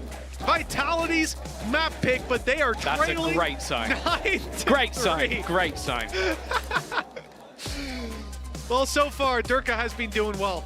Triple the kills of the next player on his team, but that... Oh, he's now got one less than all of them. Not quite enough. It is worrying. And they definitely need someone else to sort of step up to the plate. It's been quieter performances from some of the players we've come to rely on within this Vitality squad. Now they have to do it on the attack. This is where they can sort of centralize around Durka as that piece of the puzzle. Looking to lead the way. Now he's invested into the blast packs, into the shield, so you can expect contact to be taken. In fact, he's going up top. Here. Nestled himself in. So Kiko do this quite a lot. We see a lot of players do this. They should be ready, and they are indeed. Bama holding the line, taking Durka down, and the fight up towards heaven. Well, it didn't start well for Vitality, but they make this a manageable situation. Lesson say very low. Kicks needs to hold on, and he's dropped immediately through the smoke. Everyone else falls. And with a defensive round victory here in the pistol, Safe was looking for 7-5. Well, it's 10-3 in favor of Team Liquid now. Vitality, they may just be going a map down in this BO5, their own choice. Clearly something that Liquid was ready for. Who was it who built the super team? Because I'm currently looking at like every single member of Liquid popping off. You got Camo, who was on Koi last year. We don't want to talk about that. You got Patatek, who was a sub. You got Kamek, who was in tier 2. Kiko and Nats were struggling in the last Liquid roster. How is this team this good? Like everybody, we're in just about the second half of map 1 and everybody has had a moment, if not more. I mean, Kiko on fire on the duelist. Who could have seen that one coming? But even when he moves over to control. Coach is a big brain for that Thinking about this one. They've been looking at the numbers a little bit. Maybe we take him off smokes. Now listen, honestly, just put him on whatever you want. He's been able to fill every role and look phenomenal doing it. But back here on the duelist, it's just that special spice, the special recipe. Back in action. You see this stun coming in. Now, ooh, quite an early snake bite going down. And you see the push up here from Kiko. gonna be caught by the stun, and well, I think he's done. I think he would be. You thought so. But Patatek's there to cover. Nat steps through the smoke for a little bit of extra firepower, and just like that, what seemed to be a nice overwhelm strategy has fallen down to practically nothing. They'll get a kill on Patatek, but be surprised if anything else comes of this round. Whoop, whoop. There you go. He's just got the best teammates in the world. He should have been dead twice. And you got Patatek to save you, and then moments later, Nats to save you. Will be one kill. At least doing a little bit of damage, but well, Liquid are going to come into this one with 4 rifles. One of them is that sniper for Nats, which we know can do a ridiculous amount of damage. Although not many light shields. It's clearly something that, well, obviously with Kiko getting a kill off it, they are aware of. I want to see if there's any sort of defensive aggression in this round, because your buy's not the best. There's some pieces missing. And for Vitality, I'm looking for a flawless, if I'm being honest. Clean as possible. You would hope so. Big investment, a lot on the line, an 11-3 down. Somewhere they need success from the get-go. Team Liquid, though. Well, we haven't seen too much of this from Vitality. That proactive aggression, that double push-up, a lot of the time they met resistance too early for that to be the case around B main. But Liquid are looking confident in the early stages. They've taken some control. They're wary that a push now should be coming in around A thanks to that beat control. Landing the shots is a different story, but the trade goes well to start with and, well, not to finish with. Nats goes down quickly. Okay, 2v3. It seems like to kill Nats, you just have to spam Viper screens. That's the second time that's happened. Spike planted. Patatek still left without a gun. He's found himself a sniper and has a belt of utility to go with it. Even still, though, that late lurk from Safe, wherever he decides to go, is going to cause issues for this defense. You have to remember, though, this is a bonus.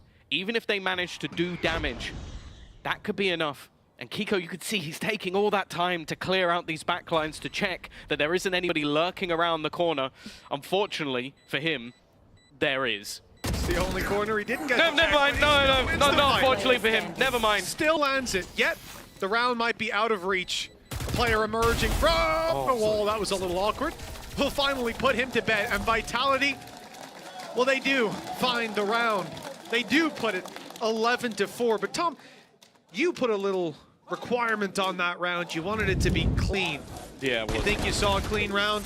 No, not particularly. Again, all of these rounds seem to be competitive. I thought for certain that,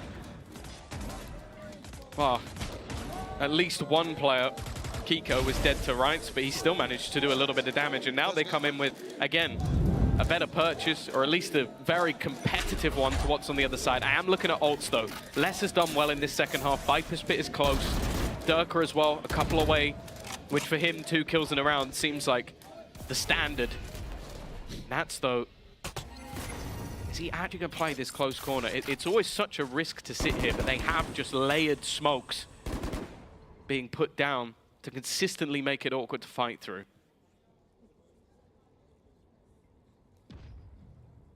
Well, in these freezes, we saw Team Liquid on the attack. They ran into stacks on A and still won rounds. It's a much lighter defense from Liquid, although rotation coming in. Nats will be in heaven in time for the push, but it's a full sight hit. Camo, well, he gets out. The gate crash saves his life. The decoy draws fire for a second, and Durka's down to 30. It's not a bad start for Team Liquid. They have lots of players here, so there'll be no control taken up towards heaven. They're able to fight back if Vitality do go for those pushes, but right now, the numbers won't get the element of surprise. There's no aggression from Vitality, content to sit on the site. The thing is, though, that clock is ticking. The post plant, strong for Vitality. Aftershock will delay a little longer. Camo is completely isolated. They've done well to leave him out on his own, and that time to get dangerous. The 1-for-1 immediate, but it keeps that control in Vitality's hands. And then the question starts to be asked, how long do Liquid go for this, or are they trying to lock players in? It seems like it's the latter, but they're the one losing their weaponry. Nats eventually will just have to try and get out of there, and he's not going to be able to. He's made it costly for them, but the damage to Liquid is far, far worse. It is, but those are the things they'll be willing to accept with an 11-5 lead. Still, we can see that scoreline crept up on bit by bit. That push out from Kiko. It's only a matter of time before he has a big round. They only need it's 2. Okay. It's okay, yes. Safe seems confident that they can still get this across the line, and you know what? Team Liquid, they've called a timeout, so they're feeling at least a little bit of pressure. Yeah, that's the thing. I feel like when it got down to that 3v4, they had no space back into the site. I would much rather have seen Liquid save. Like, give yourself an extra buy round or 2. You're gonna do damage, but you're the ones with no money. So they can buy up comfortably, come back in with rifles. You're gonna have to play with 1 rifle and pistols. And if rounds like that keep happening, they're gonna get closer and closer to you and keep building up economy. Yeah. I mean, it's a difficult thing, though. There's 2 sides to that coin. I understand the idea of still wanting to play that confident hand. You've been the better team. You've been in these situations where you're down, but you still come out with the round win and saying, hey, we've won it so far. Let's keep going. And I think a lot of that comes down to just keeping your opponents in the dirt. You've already managed to snuff out that flame. Why give it a chance to be fanned again, to take the eco and bounce back? But like you said, economic security, picture, long game. If you lose, maybe they start to come back. They get a window here on the side of Vitality. Their attack side with rifles, with ults coming online, they're only up against pistols. Sheriffs, for the most part, granted. And Camo, doesn't mean having the best game, is the one taking the rifle. Yeah, I feel like a lot of the time I'll watch Camo and I'll find that he may not have the best stats, but his impact is always off the charts. Like some of the fakes he's thrown, some of the awkward scenarios he created. Clearly there's something planned here that leaves him as the central spot. I guess as well, you just believe that Kiko's going to hit those pistol shots as well. Same for Nats. Fortunately for him, his spot has been revealed. Getting out of here might be tough, but instead it's that flank position. That's not bad though. A 1-for-1 where you almost definitely get the gun. Yeah, Nats has in hand now. Fence rotate hurt though. Safe knows that they've shifted over, that their eyes are focused on this push. Now you want teammates to make noise, and this recovered rifle could be dropped on the floor by a quick sneak up from Safe. He's got the angle. He's here in time, but the reaction, Panatek spotted him immediately, dodged the bullets and fires right back. It's kept into a 3v3, and Kiko is sat on the site. They think they've cleared it out. They think, oh no! Well, if only he had a rifle there. A 2 versus 2. As a result, Panatek at least manages to trade it out, but with a Viper's pit down and a plant inside it, Kamek miles away without a rifle to his name. You have to start to feel like this round is already done. There's a gun at least to be had right in front. But he's not going to get the chance. It's the peek out to catch him. Vitality do well to keep themselves in this one. 11-6. The climb back of 3 in a row. They do now have to be that little bit more careful, because as you said in the last round, this is where ultimates are starting to build. Okay, sure, Vitality had to use the Viper's Pit, but they still come into this one. Rolling Thunder, Showstopper. Everything, though, is coming online on the other side, and that's the other side of the coin. Back in the game, guys. Is that things will build up for Liquid, and they do only need 2 rounds. Going up. Well, this is it. It could be the turning point for Vitality. You already hear it in Safe's comms. They're starting to feel like they're getting back into the game. This is what Liquid will have wanted to avoid in going for that play a couple rounds ago. But now the rifles come back out. Now the ult's online for both teams, if not slightly favored towards that attacking side. And a big play on the B site with pressure on players like Nats and Kamek. If they deliver now, they could put a stop to this comeback. And Kamek, well, he has most certainly showed up. A 3 versus 5. Vitality left with a tough decision. Do they put in that Rolling Thunder? Do they try to claim this round now or give Team Liquid 12 on the board? They may wait to see if one pick can be found, if an advantage can somehow be claimed from this unfortunate situation. And it won't be. Kamek returns the kill immediately. The advantage nowhere to be found for this squad. Every kill has a response, and even a showstopper thrown in to put them to bed. 6 chances in a row for Team Liquid to take Vitality's map pick. This is the start that Nats and Co must have dreamed about when they came to the studio this morning. Some of the stuff from the first half, I think you can give credit to Lohan, Yaltsin, and talk about those strategies were beautiful. I don't think we can give them credit for this one. That was just all Kamek. Just like the fact that you have a showstopper flying your way and you're so ready to just pick that guy out of the sky. reposition multiple times. Well, Durka, he has had enough. Tries to just go running straight through the Viper's pit, but Camo is there to support his IGL. Not going to allow that space to be taken. In fact, he wants to go a little bit further himself. He's just causing problems for them. He pops that flash, immediate gate crash to the other side of the map. Now sitting over on A in elbow, that extra man. We've seen them do this. The other round, it was actually a direct swap of these two players. It was going to be Camo with the rifle and Kiko sitting on site and did go undetected. When they have this push-up, that's what it's they all about. don't have to worry. The Viper's mid. pit's blocked down mid. You've got the B site locked as well, so you can gamble players on this side. And with Padatek already managing to find an opener, there's 50 seconds for Vitality to either completely change up, try and go back through a Viper's pit, or just risk it all here. And now another spanner has been thrown into the works with the Cosmic Divide. This even allows for potential flanks. They use Paranoia. A little late to push into heaven, but they get there eventually. Nightfall comes into play, though, and here comes Nats. He's got an angle. A tiny angle inside of that ult, but he will be caught. Trex holds steadfast. The site overrun with Camo down, and they've seen this one before. Kiko in that spot a couple rounds ago. He gave them a fright, and it won't happen this time. Padatek, 28 HP. No way to deny this bike plant now. It's going in, and the retake will not start well. It's left to Kamek. Low HP on both site players. There's the full HP one down. This is doable. And this player, 15 and 10, Kamek has been feeling it. In the clutch, they move together. Vitality grouped with Lifeline of Split. Can they get it across the line? They just need to find Kamek. Tucked in the corner is last, and he will land that shot. They stay afloat for now. 5 rounds between them. Oh, it's just quick thinking from Les to tuck into the corner. You don't expect the second player to be right around there, but I think every bum was clenched in that moment. So many opportunities, it felt like, and so many ultimates expended for Liquid. This was the round where they sat and they went, we're ending it here. We're ending it right now. And well, Vitality managed to cling on to life. 12-7.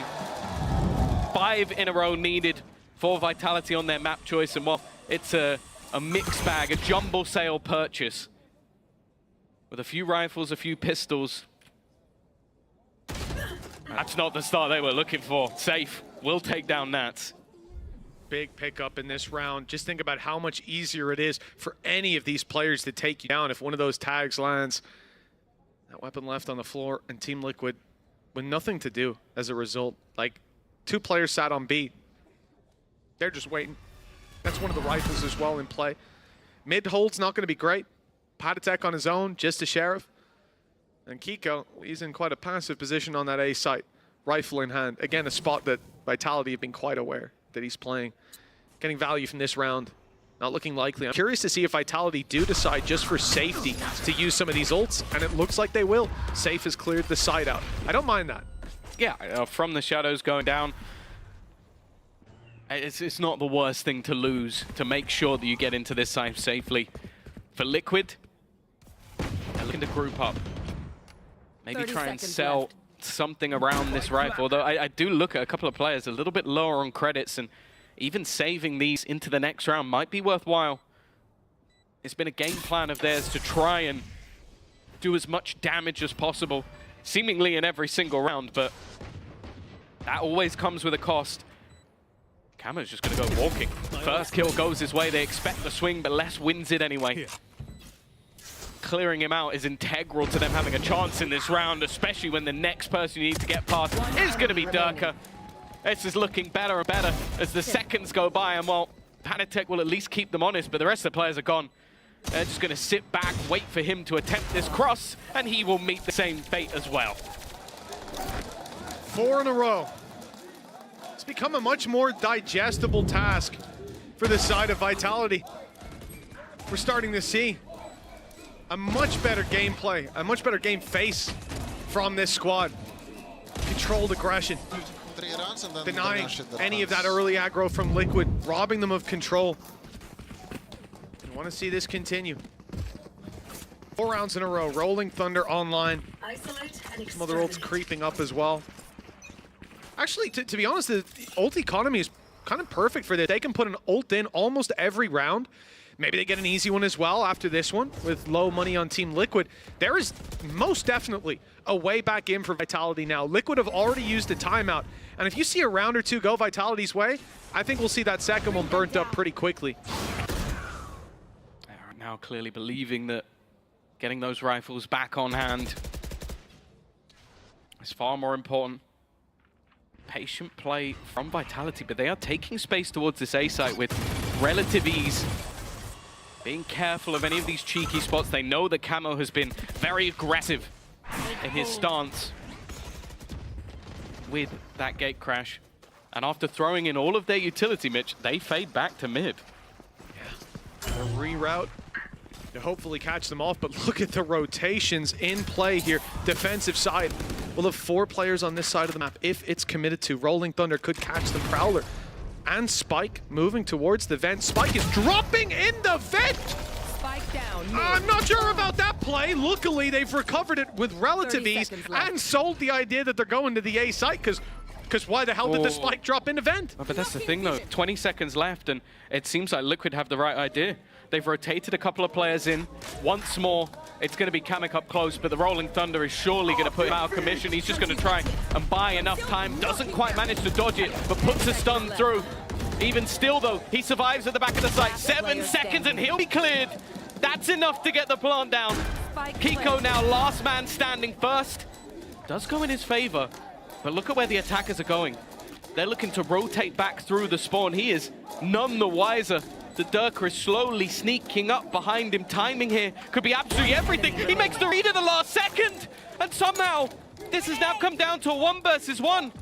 Him facing off against Kicks, but Kicks is so passive and has that aftershock ready to be put into play, to buy extra time if it's needed. His only job at this stage is to try and delay this man as much as humanly possible. Stun goes through. Surely after this, he'll be throwing that final piece of utility. May not even need it, just trying to bait out that timer and will land a shot on very low HP. Kicks with the clutch. But man, he needed stones for that one. Another lifeline for Vitality. The ult put into play here, Rolling Thunder to buy space. As we said, that economy is going to be rotating like that. They'll have that here. They'll have Viper's Pit for next. Dealing with Kamek on backside. Hell, if he is alive for 1 more second, that round could have fallen apart. If he finds one of those picks, they're in danger. But just about squeaking out the victory. And like I said, now it is getting scary. 3 rounds, ult economy there as well. And sure, it will come online for Liquid and so on, but they need to be careful. This is their game to lose. This is their map to lose, despite it being their opponent's pick. And with 3 rounds in between them, it's just become anybody's game. Yeah, the worry as well is, as the seconds go by, as the rounds go by, Vitality start to smell blood in the water. That's what it is. You're sitting there looking across that stage knowing that there's players like Durka, players like Les, a Champions winner. You give that man an inch, and he's going to take everything you've got. And for Liquid, when you start to stumble, it really does start to eat at you. You're talking about a trophy on the line. You're talking about points that could eventually be what gets you to Champions. If things don't go your way at internationals or in further stages, they couldn't end up being everything for you. And being a map up in a grand final, you don't take those lightly. All right, now, well, it does feel like the wind has changed. A timeout used to hopefully course correct for Team Liquid. But 3 rounds between them, it's not as much of a buffer as we saw not that long ago. There are a lot of weaknesses for Liquid to start this. An ult for Camo not likely to be put into play without an advantage, and a Viper's Pit for Vitality to lock down any site. Again, this is the kind of round where maybe they don't need to use those ults. They can save them up. It's a risk by Durka. The flash a little late, but he gets the kill anyways.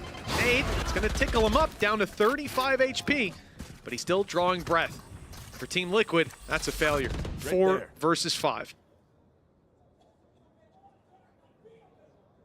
Trying to play some of these ratty angles, shotguns on either side of the map with a couple of pistols, an SMG elsewhere. This is not the buy of dreams, but it's whether or not these cheeky positions can get them a kill. Oh, timing couldn't be any worse for Padatek. That's going to be a frustrating one. A chance for at least one kill, and well, for Vitality, probably laughing a little bit from him being caught out. Now you look at the rest of the weaponry, and well, I think the best thing Kiko can do is pretty much just die, get himself his showstopper for the next round, and if he could take someone with him, great.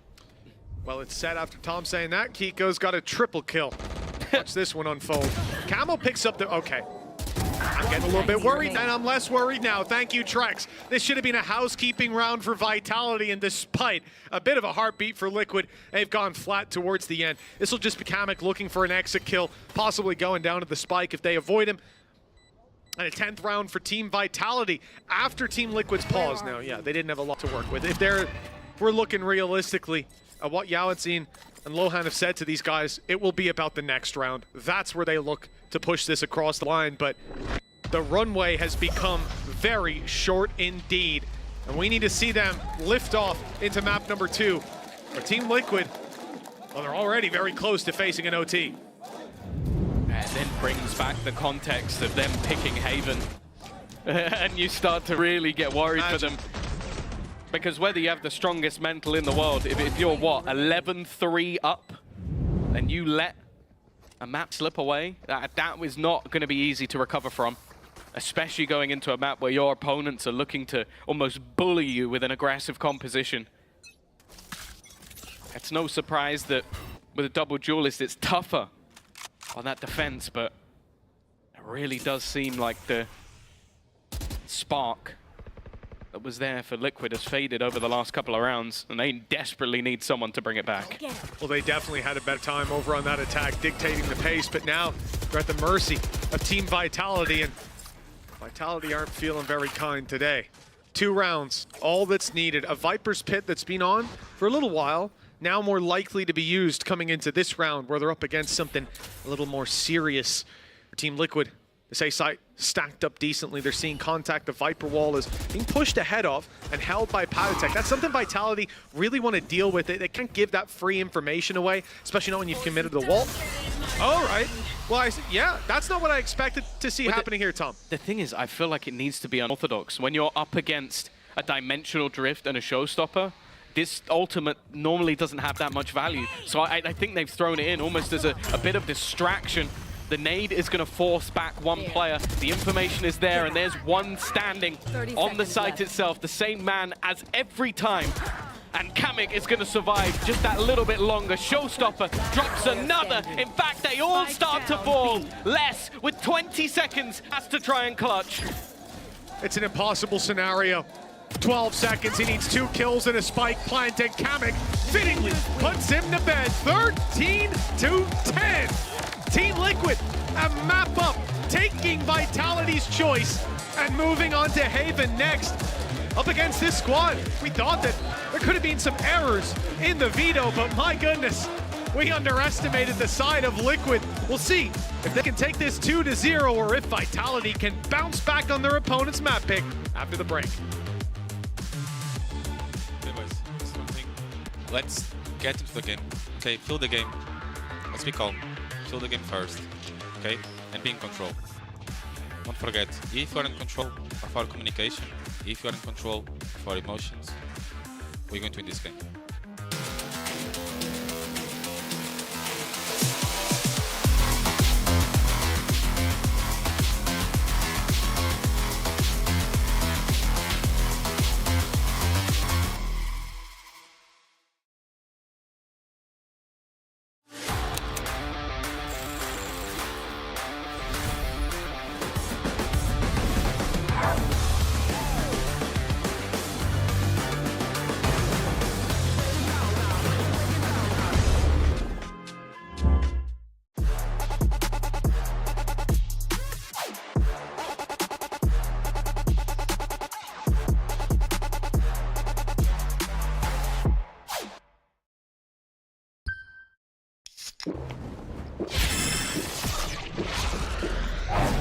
Red Bull gives you wings.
The win streak continues for Team Liquid here in the grand finals of VCT EMEA Kickoff. I am your host, Youngsun, right back here with Sadak and Kakuka. We apologize to Liquid already in the pre-show. You know, we're believing, we know what they can do, but Kakuka seeing it on the server.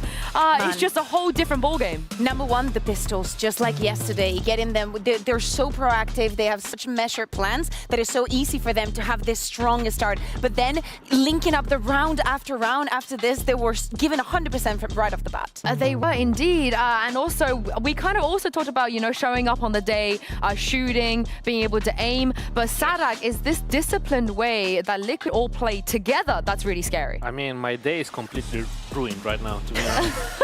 Yes. Why is that? I didn't expect this. Like, they were so good at the beginning. They were so good at the beginning. Like, seven round lead. That's a lot. That says a lot about a team that they just came here to win, basically. Yeah, and let's talk about one of the rounds we saw, Sadak, because there was a fake into a fake. There was like a double fake out of Liquid, out of Nats as well. And it just, like I said, it showed us how beautiful Valorant Liquid are playing. So talk me through this. This is amazing Valorant right here, because they're going to do a fake to B. But the guys on A, they didn't show any presence, so they can just basically go back to A now, just execute. There's not going to be anyone there. Yeah, and it's also very important that Patatek is going to be following up and leading the utility, doing all that noise. And look, Vitality even used the Rolling Thunder to counter it. Yeah, they sell it perfectly. Like, this was a masterclass. If anyone is doubting have any kind of doubt from that, they can just see this round right here.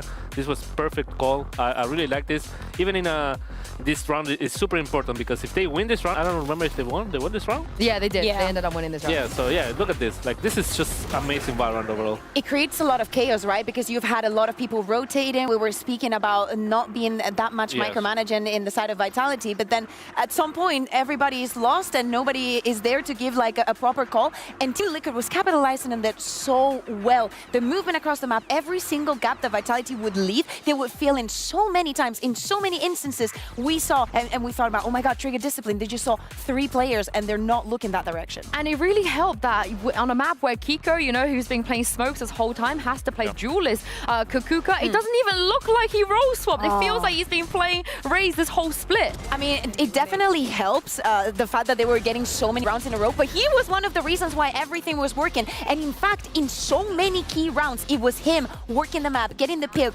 never waiting, never stalling, always moving and always in their back. Look at these replays. I mean, this is the kind of start that we spoke about, right? Having the momentum, looking good on the server as well. How scary was Kiko? Yeah, big part of the lead, I think it was all on him, to be honest, because he was just getting kills he shouldn't get, like all of the time, all the time. Like, look at this. Oh, that kill. Yeah, look at it. Like, it's just having the game day, you know? It just came to play. We've been talking about how Dirk is probably one of the best duelists out there, so if you're going to go up against him, you have to be ready, and there was no hesitation in Kiko. There was no hesitation, but can he do this on Haven? Because in the previous times against other teams, he can. He did. He looked amazing. But it is Liquid that pick Haven. It might seem a little bit odd considering how great Vitality have looked, but Liquid have looked equally as good, albeit, you know, after Apex, we did question, how can they do this against stronger opponents? They did it against Foot. However, we should take a look at some of the tendencies that Vitality, or Durka Kakuka specifically, has. Yeah, exactly. We were seeing this yesterday, and against Team Heretics, we know that he is going to be aggressive. Durka was so effective in finding this first kill round after round, especially on Taboo. Leaving the executes with no smokes is definitely not ideal, but he is the kind of player, especially playing on this Euro, who can take this kind of, you know, freedom. And Sada, you've played against Durka on Haven as well before. How do you stop this kind of sneaky pushes? It's so annoying because he's playing Yoru. You were asking previously like about the Yoru gameplay, and he can just do this. Just go deep into enemy lines, try to get a kill, then TP back. Nothing happened. And they have all the space. So he's abusing it really well, and he's scary, man. To play on the server, he's a scary guy. Because you never know when he's going to pick. Can you stop it? I couldn't. I mean, I did before, but I couldn't. Recently, yeah. It's hard. It's hard. And he's not only playing like that. I think, who is the other guy that play ISO? Oh, Safe. Safe, yes. With Safe at the same time, like putting pressure at the same time he does. Like it creates so many gaps for them that it's hard to fill every gap. Yeah. Yeah, and I think that trade denial is probably one of the strongest things in the game, and Yoru is the only one that can go that deep, that further, and just come back as if nothing happened. With Reyna, yes, you can dismiss, but you don't have that much of a range. With the Jet, you can dash. Even with the Chamber, you have the TP, but none of those agents can do what Yoru can do, and not many duelists can do what Durka can do. Honestly, the only person I remember stopping this on Haven from Durka was Dijazine. Back in the days, back in 2023, he was the one. She's got the memory. He she has the memory. But he wasn't scared. He was like, I know Durka is coming, and I'm going to kill him when he comes. So I really do hope that Liquid, they've done their homework. They know this is the kind of thing that Vitality like to do, and they can maybe put a stop to it. Because if they do, they will be leading 2-0 in a best-of-5 against Vitality in a grand final. And Sadak, if they do end up leading 2-0, going on to Lotus, they have a very good chance of closing it 3-0. Yes, then I'm taking less and we're going back to Brazil or something.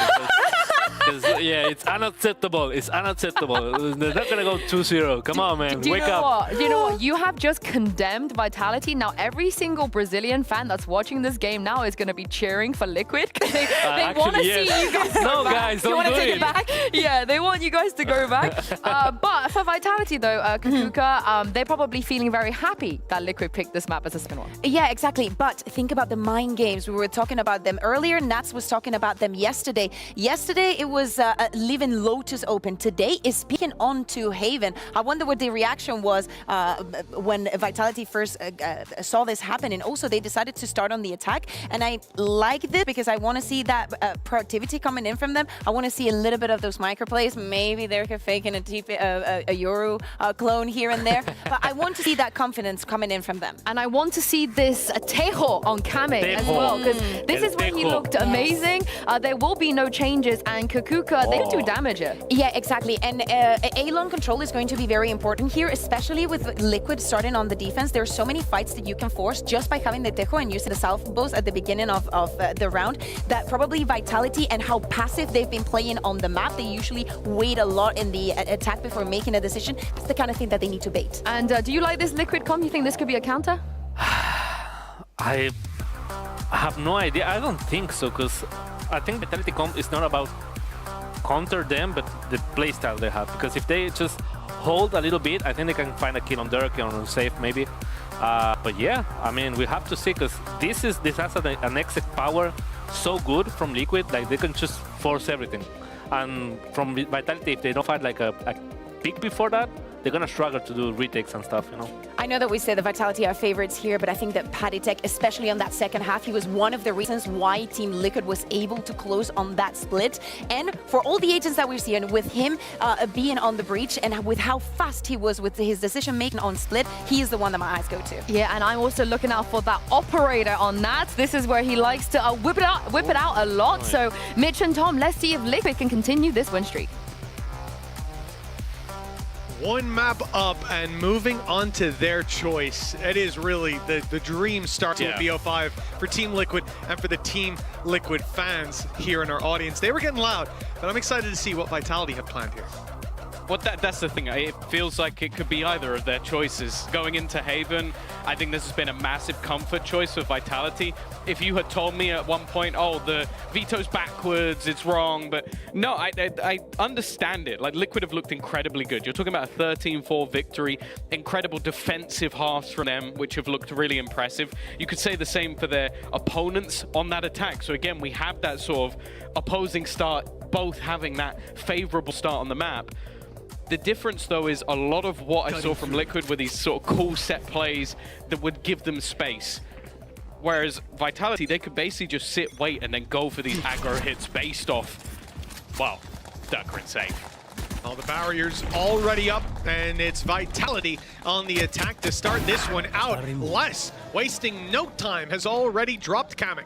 And we move towards the long fight where the trade is found, but look at the space that's lost. The attackers on the full wraparound. They were hoping that Les would be there to greet them, but it's Camo that's going to be the first one to gain sight of this flanking squad there. Oh, that's a gap. That's a big gap. And Camo blows it wide open with kicks down. The trade is found, but do they know that Patitek is just around the corner? No, they didn't. Oh, what an incredible job from Camo. He should have been dead to rights, but the last second had the read. And well, A bit of an awkward fight for Kiko. Realizing he can't go down, opts to try and play this one safe. Allowing his opponents to attempt to plant, but they are surrounded from every single angle. Safe needs to pop heads, and the first goes his way. Still 2 to find. And find is literally the aim of the game. The fact is, Liquid have been constantly moving, repositioning, so Safe has to doubt even positions he previously knew were clear. And that's why he's taking his time, trying to watch every single position possible. The fact is, though, Liquid are just waiting. They know they're separated at this stage. He, though, opts to try and push. I don't mind this. Nats up above is going to spot him, but he wins the fight anyway. Now, with 12 seconds left, has to make a decision. Does he go A or does he go B? And he has got it spot on. This gives a chance for a post plant with no interruption, as Kiko has to run, has to give up the idea of where he is. Puts it down to 1 versus 1. HP low and just about. Kiko's going to get it over the line, but that was a valiant attempt from Safe. It absolutely was. The start of this, though, the fact that we've been able to find ourselves in this position is all down to Camo. The fight on long, trading out the walk back from Les, that would have been a second side. It would have taken this flank and made it a pincer, and that would be the end. Then even catches kicks on the way out, and sure, he loses his life, but look at the time involved for Patatek to get into also position. the spike. That's the thing. The player he kills is the spike. If the spike was on any other player, then Patatek has to hesitate. Someone else has to make a rotation back. But that kill, he goes spike down, and that's enough information for the team. So, yeah, really big round from him. Really nice attempt from Safe. And he's going to treat himself to a Sheriff, which in anyone's hands is scary. In his hands, very scary. And then in his hands, on an ISO. we multiply the threat. That second lease of life that he'll have. Now, Vitality are quickly making their way to C. This is a low buy round, and one where there will be more risks. You go blindly into the site and hope that there's no one waiting, or that you find them if they are. Well, they were waiting just on a different angle, and the spike hasn't made it to the site. It's cut off on the way across. Durka, classic in hand, he gets one. But how much more can you expect? I'll tell you, it's 0. That's how much you should expect. Good flash, spike retrieve, gate crash to sneak right by him. What a beautiful play by Durka. He's back to the A site. He'll find himself a plant, and look, making the best of a bad situation. Now he's got a chance to isolate some players, but Camo's watching it, and he's more than ready. Okay, good attempt by Durka, though. It's almost just a funny one. I felt like he was even just giggling to himself there a little bit, that he managed to get the spike and get out. It's a few extra credits, it's an extra orb, so I don't think he's going to be complaining too much. And for the side of Liquid, I think they had something purchased on every player, so that might be an extra gun dropped somewhere across the map, but it's not going to be the end of the world. They still come up with 4 players. They'll still have a decent resistance to the next, but they will have at least a bit less than their opponent. And one of the main worries is the fact that Safe is one off his ultimate, which puts you in an arena with Safe. Not somewhere you want to be. We talked a lot about his ult last time we saw them. You know, the other thing is, I'll say, it's the attack side. It's round 3, and Dirk is on a Yoru. Here on Haven, last time I saw this, he blew my socks off. I think everyone's with the little fake decoy play, pretended to become the utility, or became the utility quite literally. But the other thing is, Tom, he also tweeted out after that game, I'm going to do it in the finals. Now, most people, I'd say, who cares? It's just some BS. He's just, you know, it's the interaction play. It is what it is. Durka, I believe him. I believe at least once we're going to see that man decoy it. And if we don't, I'll be having words after this.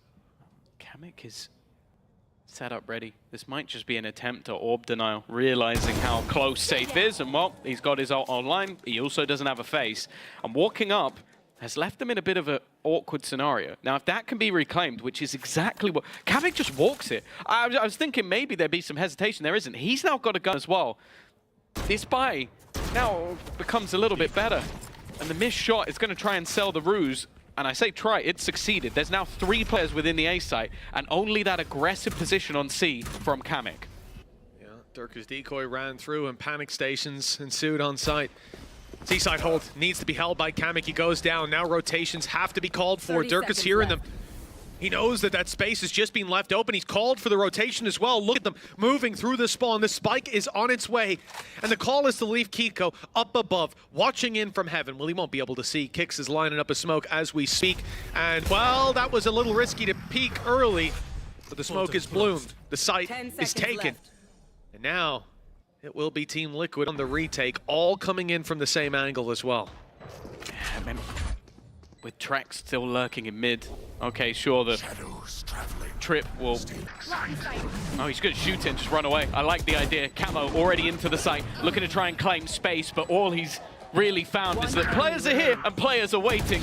And while they're looking for every fight they can, Durka was patient the whole round, but he finishes it with a bang. And I have to say, the main credit I want to give that the mid-rounding was just fantastic. And this is something that I think Safe has talked about. Like, firstly, I don't know if it's true because he never wants to give himself credit as IGL. But I also do think there is an aspect of Durka walks up, calls what he's seeing, and they are building plays around each individual player's knowledge and building it together in the moment. Rather than Safe going, Durka's seen this, let's go here. And that information he found won them the round. You just have a squad of smart players, individual performers, mechanically talented, but they've got that little bit extra to them. Trap being taken back and put down. It's been heard. They know that it's up close. A trap wire won't be surprising anyone, and it's the decoy to take the brunt of it. I'd say Durka could just walk straight through that.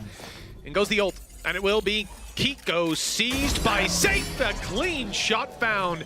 And they're right back to the C site with the advantage now in a 5v4. It's so difficult to get back in from this position, especially losing Kiko. There's no paranoia, no smokes. You're going to rely on maybe an error, someone giving some space, and okay, Durka's gone down. Camo, his position will be known. They should have an idea that he's just around this corner, maybe trying to sell the idea that he went back. Shots landed by Nats, doing damage, trying to pull players away, and actually the trades are going back and forth. Trex is going to be revealed, knowing that there's one there. Kamek lands another shot, and in fact finds a couple.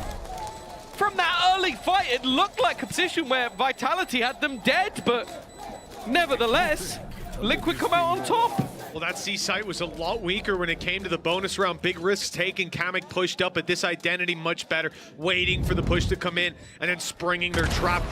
Cautious of Durka being on the backside, knowing that he'll stay embedded in whatever position he can get into and have a gate crash to get out of there. They dealt with every threat.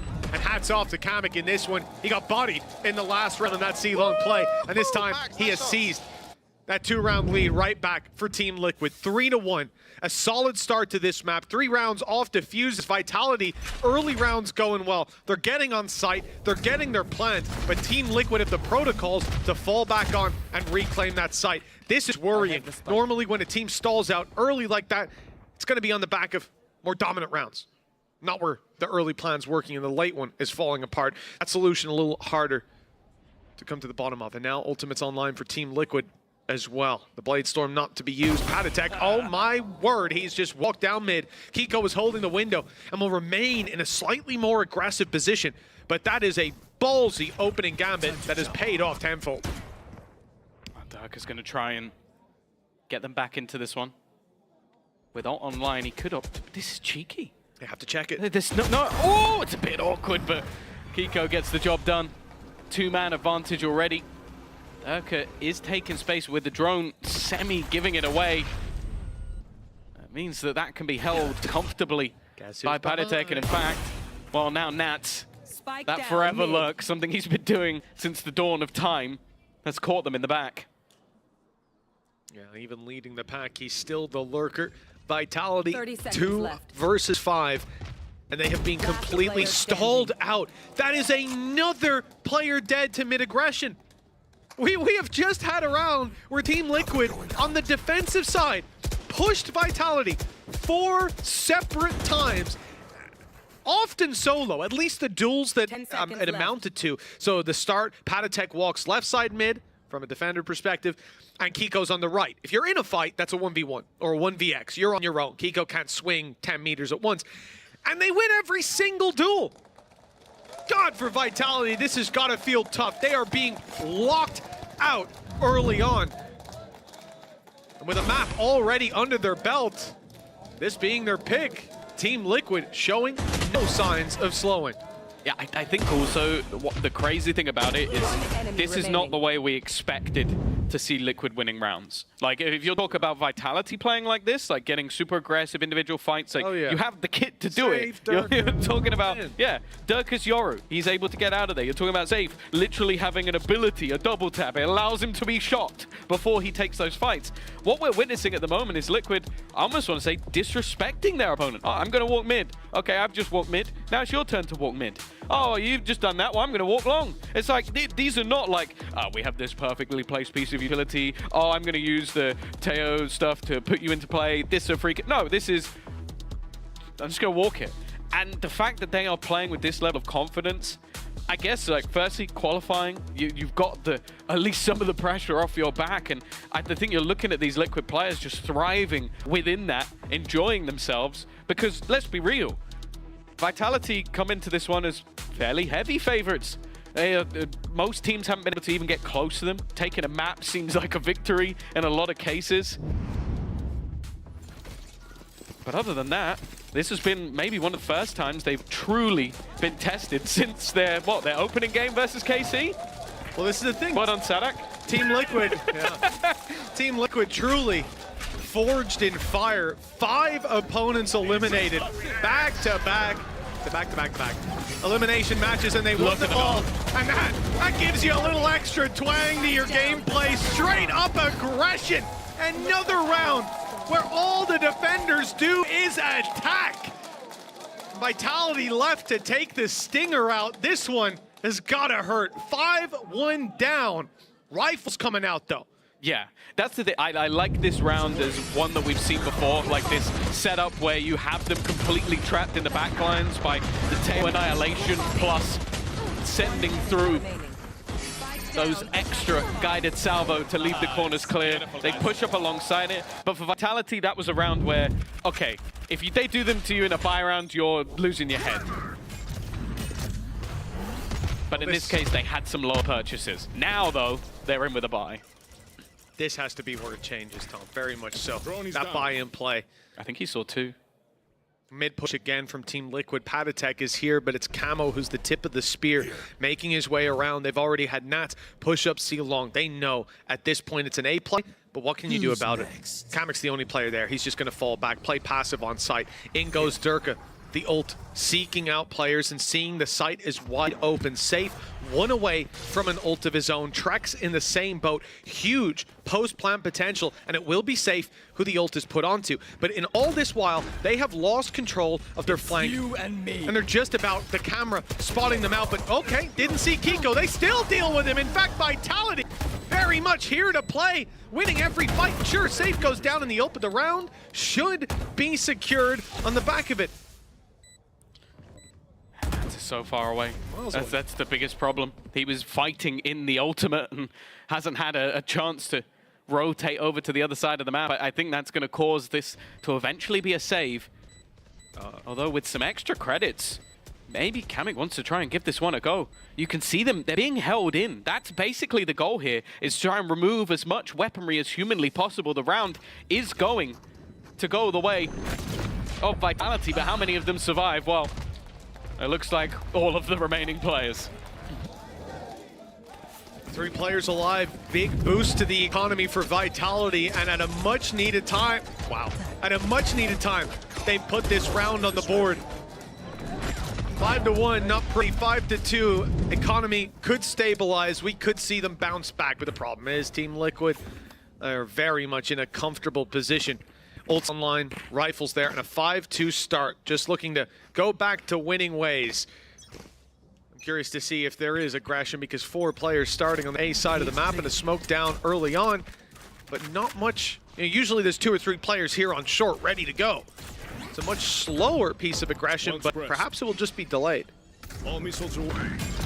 Seeing Patatek rotate over. He's got Rolling Thunder. With them losing space towards long, that gamble doesn't really seem to be worth it anymore. They are going to be playing this 1-2 punch, though. Like, that's the thing. Patatek is the bait. The whole idea is to sell a ruse that he's the closest person, and Kiko has the chance to be the knife in the dark. They don't expect him to be here, but it's only going to be the one. A little bit of a whiff. Luckily, his teammates are doing work on the site, keeping things even, down to just 1. And once again, that 1 is very far away. Well, no points for guessing where Nats is coming from on this play. He is behind them yet again. But in fact, Vitality seemed to flip the script on its head. Instead of falling back to long or short the positions they were in, they moved deeper into the defender's spawn. Hunter's Fury is there for the post plant, and that is a huge piece of comfort for the Vitality squad. But they shouldn't need to use it necessarily. Curious to see when that reveal comes back online for Trex, and well, perhaps it won't be there on time. The recon drone is, and that has caused a massive problem for Nats. The shock dart hasn't made it any easier. Tapping it once, it's halved already. Now I'm getting worried. Okay, no problem. The reveal at least catches him. The drop is not good. Nats is still alive. He could try to stick that in the corner, but Beating kicks into a battle that he will not win instead. Vitality, 5-3, climbing back into this one. Yeah, starting to, it feels like maybe go back to slightly more basic plays, just taking over that long control, clearing short, even though it got a little bit dicey. I don't mind the setup, but didn't quite work out this time. Not falling for so many of those liquid traps. And while now looking into the finances, it seems like Liquid are throwing everything in here. Operator purchase, they want to try and deny this A presence that's been there for so many rounds with this op. Thing is though, Vitality have no intentions of going that way. The cage just faded. Stealth drone went through on A. They're just now seeing that it's wide open, but it could be too little, too late. Nats isolated in this fight, surrounded and shot from the C site. The TP coming into play has to be cancelled as the C site's being completely overrun. In comes the spike. It's kicks to plant. Nobody needing the orb. Kamek though, he's caught a whiff of Durka. Taking him down. The attempted ult off site to cancel the Rolling Thunder's effect doesn't work as he's immediately sent back. Yet Kicks is still safe. No punish just yet. And the 4 players left on Team Liquid soon to be revealed. There is no easy solution though for Vitality, no gap to exploit. Instead of finding open space, they will attempt to open the space themselves, crack it wide open with Camo's head being the first target. And although they land it, the cost paid is too great. Les, in an impossible clutch, finds the first, steps back, finds the second, looking for the third, and it was damn close. But Kamek clears him this time, 6-3 for Liquid. That was so ridiculously close. We saw him get off to a really quiet start in map number 1, but it definitely seems like that man's coming alive. And like again, just seeing some of the attempted aggression. Nats this time was playing off his own camera, trying to fight that one through. And again, we see Kamek, someone who has a lot of sort of aggressive setup utility in their spawn, basically. I don't think Durka was ever expecting anybody to be there. That was the last-ditch effort on the finances for Liquid. Now the same can be said for their opponents. Non-operator didn't really come into play in the last round, so it's still available. Oh, okay. This time the fake has not been sold. Yeah, decoys don't usually jump up, I suppose. I'll give it away. Spot the difference. For Vitality, 2 players lost in the early round. I mean, it represents at least an upgraded weapon for Safe, but it's about the only positives. Team Liquid double the rounds of their opponents and almost double the manpower in this round. Vitality will seek out the A site. And to be fair, looking at the map, it is by far the best option for this squad. But I think the real danger of it speaks to how Liquid put a lot of those early rounds on the board and why they're so comfortable with leaving A open. Their retakes have been good so far. They also have Armageddon, which is just going to clear out so many angles if it gets to that stage. So they're confident in that ult in the post-spawn. The one thing I'll say is if they can get the spike to Safe, he could try and take someone early. And if that is Kamek, that could throw a real spanner in the works. That's the one thing I'm thinking could play into their hands. 30 seconds left. Instead, though, he wants to get up in their face. Still has a full belt of utility, could still take that 1v1 with a little bit of extra chance of success. Kamek is setting it up right now. Armageddon, I believe, will be put into play. Oh, perhaps I'm wrong. No, they've gone for the dive already. Straight into the site, just overwhelming them with the numbers, and it's working. Safe alone doesn't stand a chance.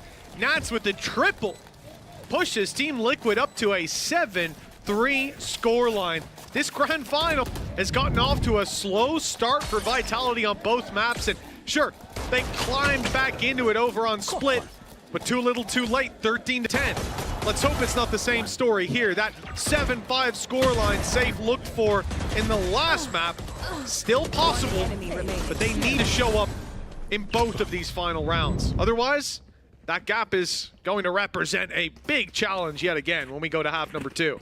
Well, you have to think back to that Haven versus Heretics. It was actually an 8-1 start for Vitality, and then things started to slip away from them. On which side? On the attack. Yeah. So we are looking at a team that has had success on this half and are currently with their struggles. Now, there's no doubt they could still pull it back, but it needs to be something a little bit more already. Armageddon thrown through. The ultimate from Safe has failed, and Kiko's managed to get that opener straight off. And that's a lot of what they had to get into this site. With that ult gone, they're now just going to have to push it dry. Limited info as well from someone like Trex. Look at this. Great work from our observers catching Kamek, and the rotation is on the way back over towards this side of the map. If they walk through that doorway, checking the left, it's unlikely. Usually these players are on long, they're tucked in those corners, or they're pushing all the way through. And indeed, they've walked right past Kamek. It's a freebie! Even doubles up for his trouble, and if this round was looking bad, it's just gotten a whole lot worse. Less and Safe. Less void of any utility. It's all down on the map. And Safe, well, he won't have a lot to say about this. No shield and 4 players to take down. They're still going to try it, though. Yeah, Paddy, his only job is to delay. He doesn't really care about being the hero or the glory. He just wants to make sure this round goes in his team's favor. And the thing is, I think Safe realizes that, okay, if I just allow them to retake, it's all going to fall apart. Instead, he tries to make a play.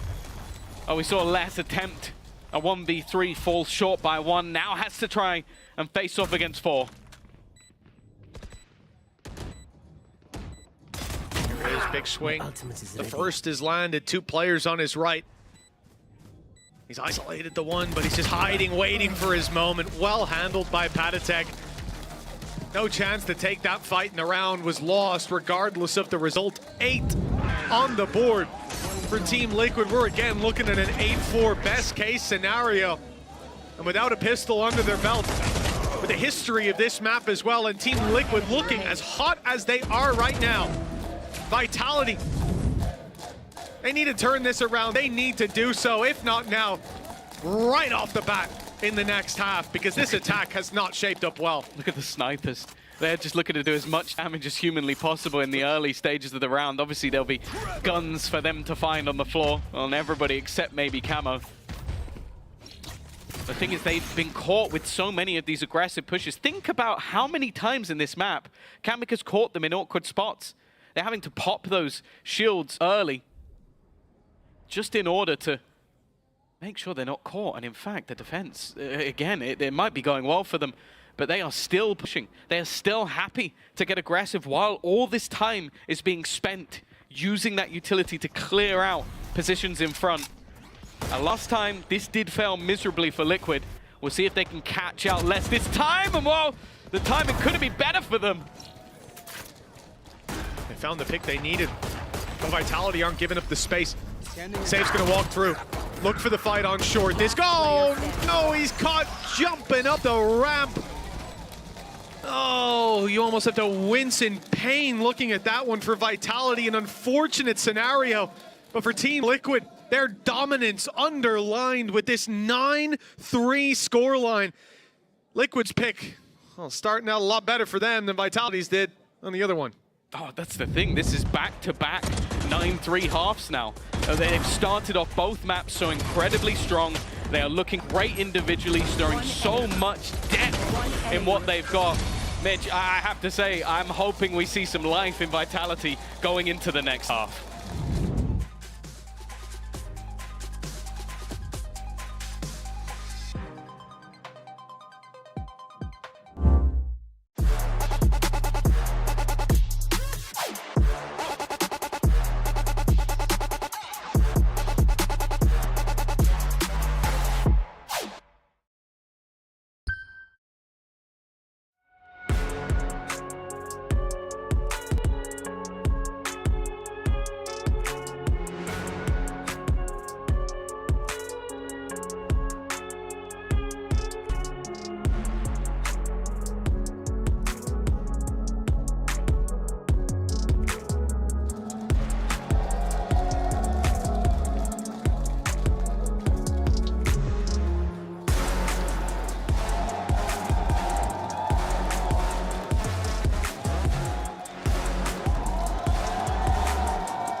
Welcome back, folks. It's time to dive into half number 2 of map number 2.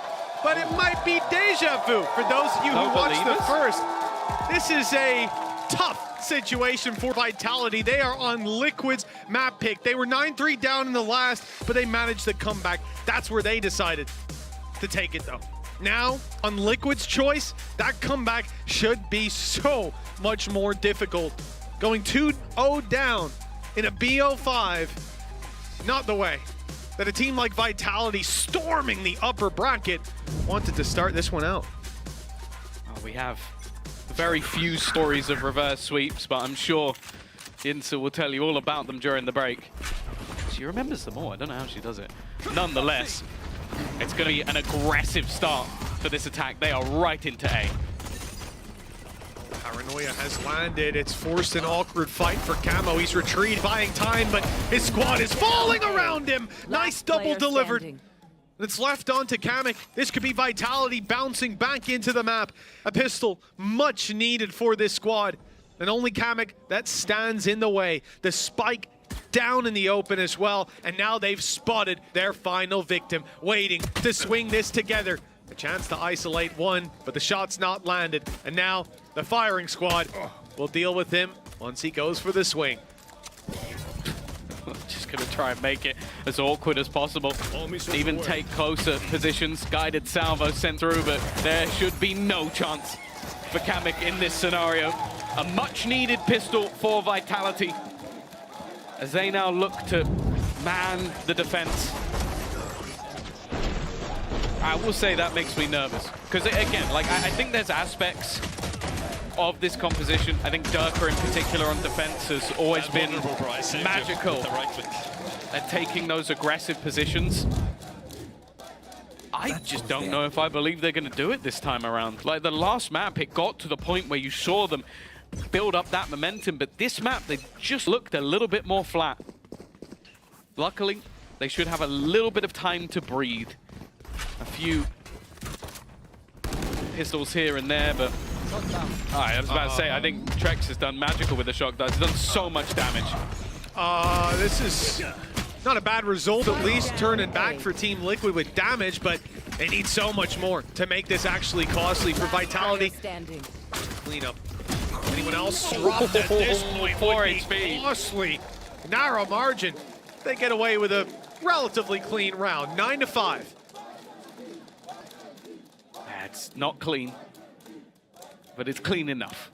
That's the main thing. They can come back in with a few rifles, have themselves the sniper for safe as well, although the same is going to be on the other side for Nats. We've seen the brawl of the ex-Liquid player facing off against his old roster. Last time around, when he played them last year in Vitality, he dominated. Individually best player in the server by a country mile. This time it hasn't been the same success. Although on the duel list right now, he is that top player for his team. This is the man, though, that's gone a little bit more quiet. Map 1, Durka was active. I think they need him to be again. See the return. Oh, he has returned back to his defensive line. Not operator, pardon me. The outlaw. Oh, sometimes it plays as the same. It's in the hands of Nats, and it is an op against 3 of these players. Trex, Kicks, and Les, all with light shields. Nats will quickly deal with them. Patatek's being tagged, so he's vulnerable to safe shot. But it is just this attack side outlaw. It's not something I expected to see very much of, but it makes so much sense. And especially the success that Nats has had using it.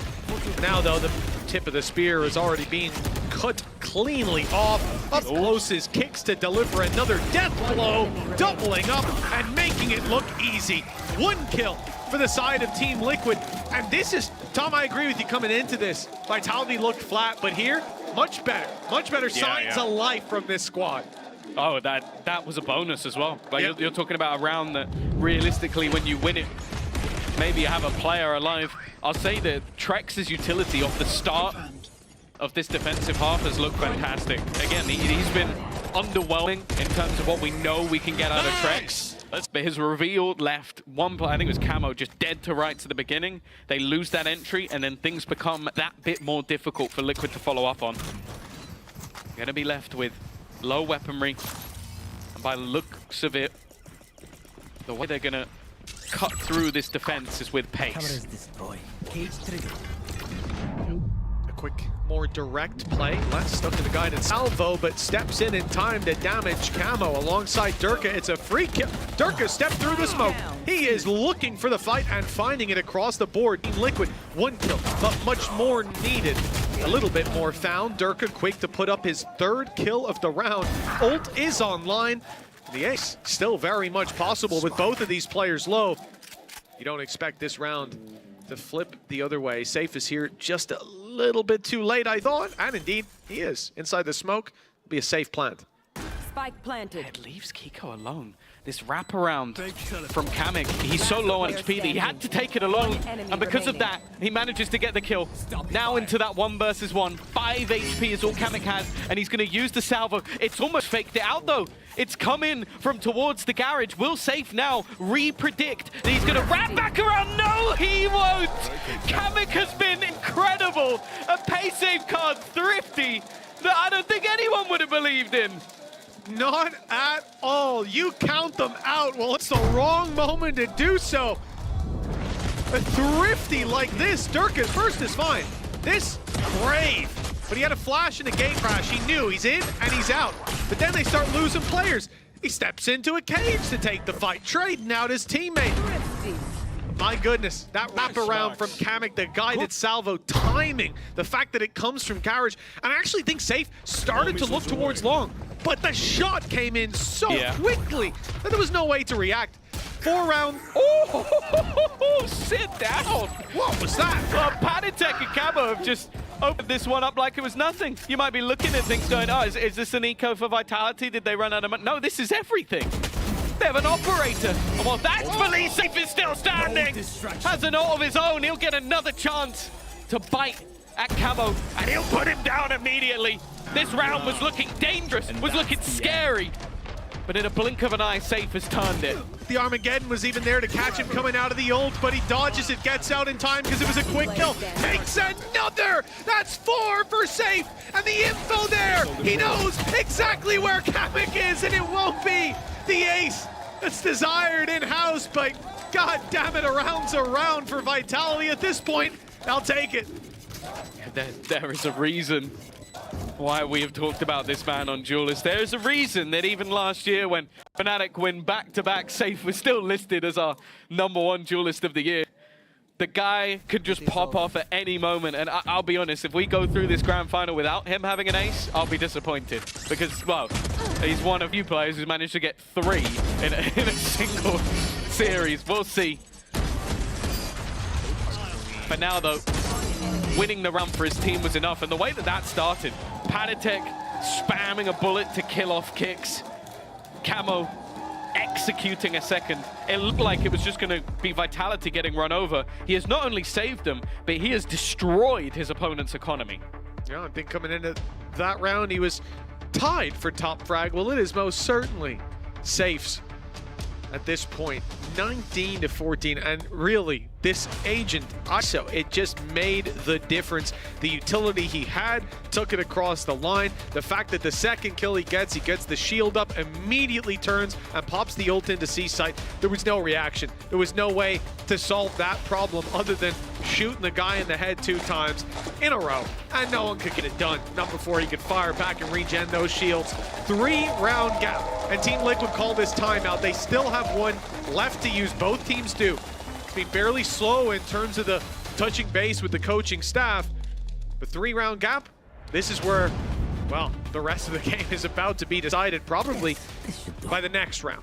This one here, Team Liquid don't have a ton to work with, and we're probably seeing a 10-8 scoreline. I wonder if Camo will use the Blade Storm, though, just to try to make it a bit more worthwhile. Well, I think he's bought light shields and only has a pistol, so I'd see the frenzy if he was going to do it. Yeah, I'd hazard a guess that he is.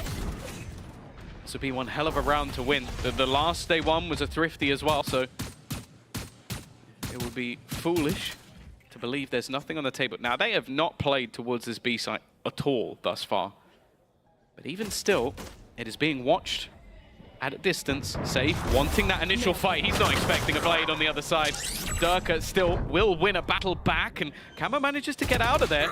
He's done decently. Kicks also wounded. This already starting to look dangerous. Problem is, we've got a rifle now on Camo. Hunter's Fury, though, thrown through. Nats has fallen. Numbers advantage for the defensive side. Push up in garage spotted, though. Patatek, it's damage, and he's left both of these players in mid so desperately low. But those guns are still roaming the map. Still problems for these players. Kamek onto Durka. It's a good connect. The wrap around the side from Les is being watched, and he won't get anything done. Trex in the same boat. He catches the first, but blindsided by Camo, leaving Kicks to do it all. As Pay Safe Card Thrifty puts Team Liquid back on the board. Is that the only? It's the only rounds they've got in this half are off Thrifties. And again, okay, Camo does his job wonderfully, getting the opener. This wasn't all about the Bladestorm. The damage that Patatek did, I think he ends up with 2 kills, which is probably what he deserved anyway. Yeah. But just managing to hold on to the position, have the read on both final players in the end. As said, we have seen rounds from every single member of this Liquid core. But the money's not gone yet. Oh, it's a full garage push from Team Liquid. They got 2 players here ready. Utility fired in, but Vitality, they're keeping them back for the time being. Back in mid, the play from Durka nets 1 kill, but that's all. Walk through from Kicks, not expected. Vitality showing some of that defensive aggression that their opponents were so fond of. But Kiko in the madness has crept up close, and there's no way out for Trex. Try as he might. The spike planter under threat and duress. Kamix alone on this C site. His teammate in the spawn could provide, well, will provide that little bit of extra help, and altogether, they've got this one across the line. 5 HP left for Safe, no chance. Guided salvo could take him down, a stray shot. Hell, a gust of wind at this point. We're looking at 12-7 as Safe leaves the site to save this weapon for what will be the last stand of Vitality. They need 5 rounds straight, or they're gonna need 3 maps straight. That is a big task, especially with Team Liquid looking as on form as they are right now. God, they've had so much to really write home about over the last few days. I think even the adaptations in this round, like the initial play again from Vitality looks stellar. You have that aggression, you have those opening picks, but it's just the way that the rest of the players weren't just sitting around. Like Kiko gets his running boots on, immediately takes control. They get a post plant on C, which they know all the ground they've given up, so they play to their strengths. And then just interplay. Like, that was my main criticism of this team in the first couple of weeks, was it looks like just 5 guys running around and they don't have that synergy. Now, you see the swings, the timing, even just the communication behind it must be fantastic. And now, well, already Les is going to be fuming. His utility has been obliterated. This was one of the main keys for this agent, was just how hard it will be to play Cypher. I think he's learned that today. 5 chances in a row. Team Liquid in God form, and you think about them going to Thailand.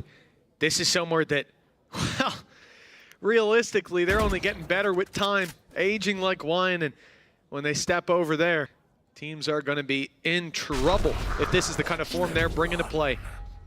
Ult from Kicks, doesn't see anyone, but they were just around the corner. The timing slightly off. Nobody going short either on Team Liquid. They're going to completely bypass Safe, creep their way up, and be on the site before Safe has an iota of what is going on. He could be able to flank them. It's a 50-50. Which way does he look? How far does he push? There it is. He's just seen Omen, setting up a smoke as well. You know the play's coming in, but Durka didn't know they were here already. It already busted down the door. Safe, spotted, dealt with on both sides. Team Liquid, the dominoes have begun to fall. Vitality are left in the dust, locked out of the A site, but they have to go for it. Yeah, and just look, there's so much online. The ultimate for Teo, the aftershock stuns just being put into play to buy time. Okay, Camo's gone. Maybe an overstep, but with how much you have left to play with, As opportunities already, Panatech will drop one, make that a second. In fact, he's looking to do it all. Kick still stands, manages one more, but that time is being bought, and eventually the map goes. Liquid find themselves 2-0 up in the grand final. Who would have thought it? Well, it looks like it might just be highway robbery down on that stage. We said we deserve 5 maps in this series, but if Team Liquid have their way, we'll be going home really soon. 2-0. We'll find out the conclusion after the break.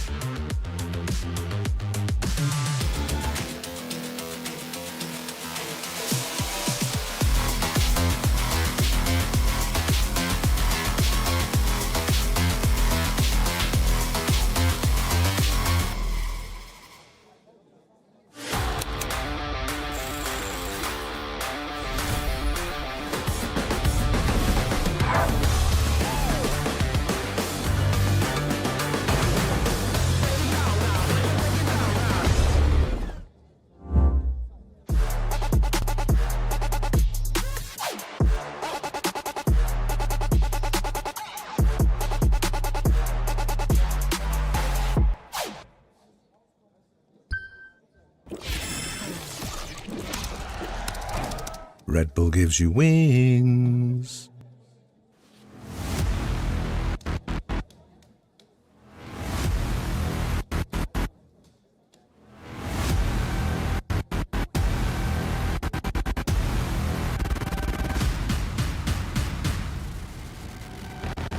We ain't the same.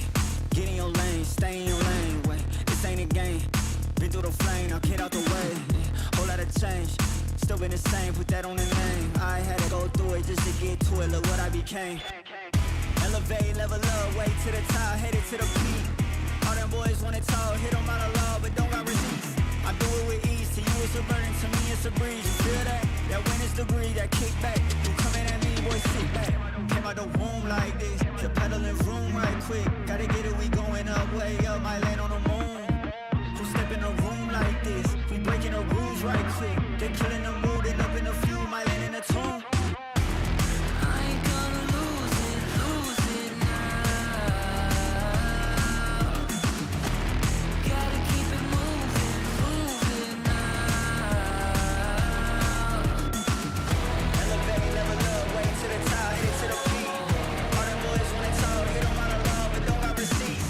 Elevate, level up, way to the top, headed to the peak. All them boys wanna talk, hit them out of love, but don't got receipts.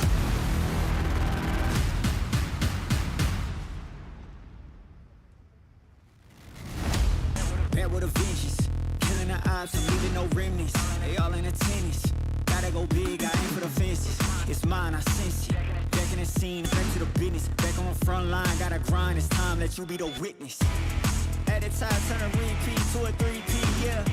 Got the franchise on me, you more like G Lee, yeah. 21st century, you all the way BC, yeah. Old boy been washed up, I'm notched up in TT. Hey, came out the womb like this.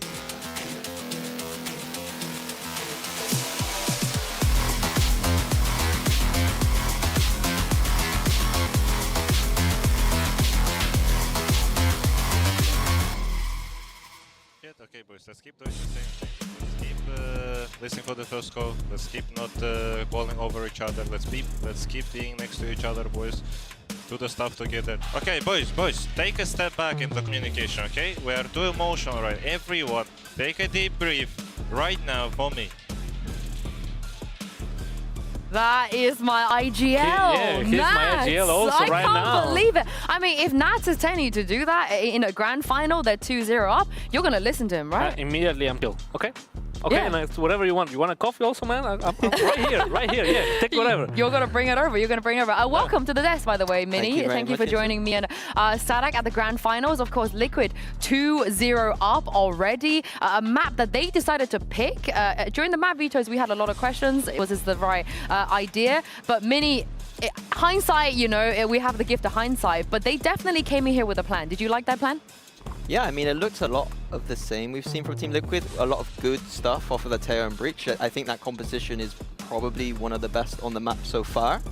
But yeah, I am impressed with the confidence from Team Liquid of picking into Vitality's strongest map. You don't see that very often. You don't indeed. And now they are 2-0 up Sadak. We spoke about, you know, the momentum and how confident you can be. You can't ask for a better start. No, you saw it here perfectly. I think it's all about confidence on this team, to be honest, because they're just slaying. Everything they do is just working out fine, and the game plan they have against Vitality coming into this, it was just perfect. Like, they understood how they play, they understood how to counter, so yeah.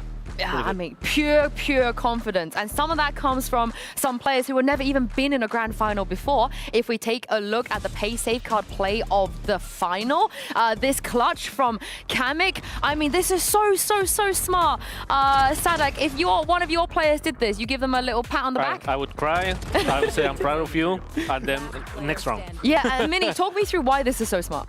Well, it's the idea that the rockets come in from a certain direction, so Safe thinks that Kamik is garage, and then the reposition here is just beautiful. It is indeed, and a huge round to win as well. I mean, we had Vitality starting to gain a bit of momentum coming into the game, and then Kamik, Giga Brain, last second secures the round and eventually secures the map as well. We heard it from Durka before. There is a reason why they run this comp, and it's because he believes, Mini, that he can make it better from the way Fnatic were playing it. Have you seen anything that confirms that? On defense, they ran exactly the same stuff, which was quite good. But the attack, they were a bit more direct with their approach. And Team Liquid were more than capable of holding those direct approaches. And then the defaults, they were just getting picked off. Yeah. So I'm not convinced by Durka's assumption, but they do have more options, but Boaster's more interested in defaulting mid-rounding than it seems that Vitality is. Yeah, you can say like against Tejo and Breach playing straight up forward rounds, it's kind of like suicidal in a way, right? Because you know you're going to get stopped every single time. So if you play default, you play a little bit slower, try to bait all the resources, it should work even better. Maybe a bit of too late to adapt, you know, to sort of what Team Liquid were doing. But we've talked a lot about Nats already. We saw the little speech he was giving, rallying his team behind him in true IGL fashion. What does Safe need to do here? Because Sadak, I assume as we go to Lotus, he won't be playing a duelist, but what can he do to bring his team back? I mean, I think they just need to do their own gameplay, you know, because they're just struggling on basic stuff, and Liquid is just doing like not huge strategic defaults or stuff like that, but just punish them every single time. So maybe they need to, I don't know, just fix some small mistakes they're having right now and just play their game. I mean, they don't have long to do it. They have to win Lotus. If they don't win Lotus, it will be a 3-0, and they have to win Lotus against this comp that we're about to see behind us. $1 million question, is this a one and done comp? Do you guys think it has legs?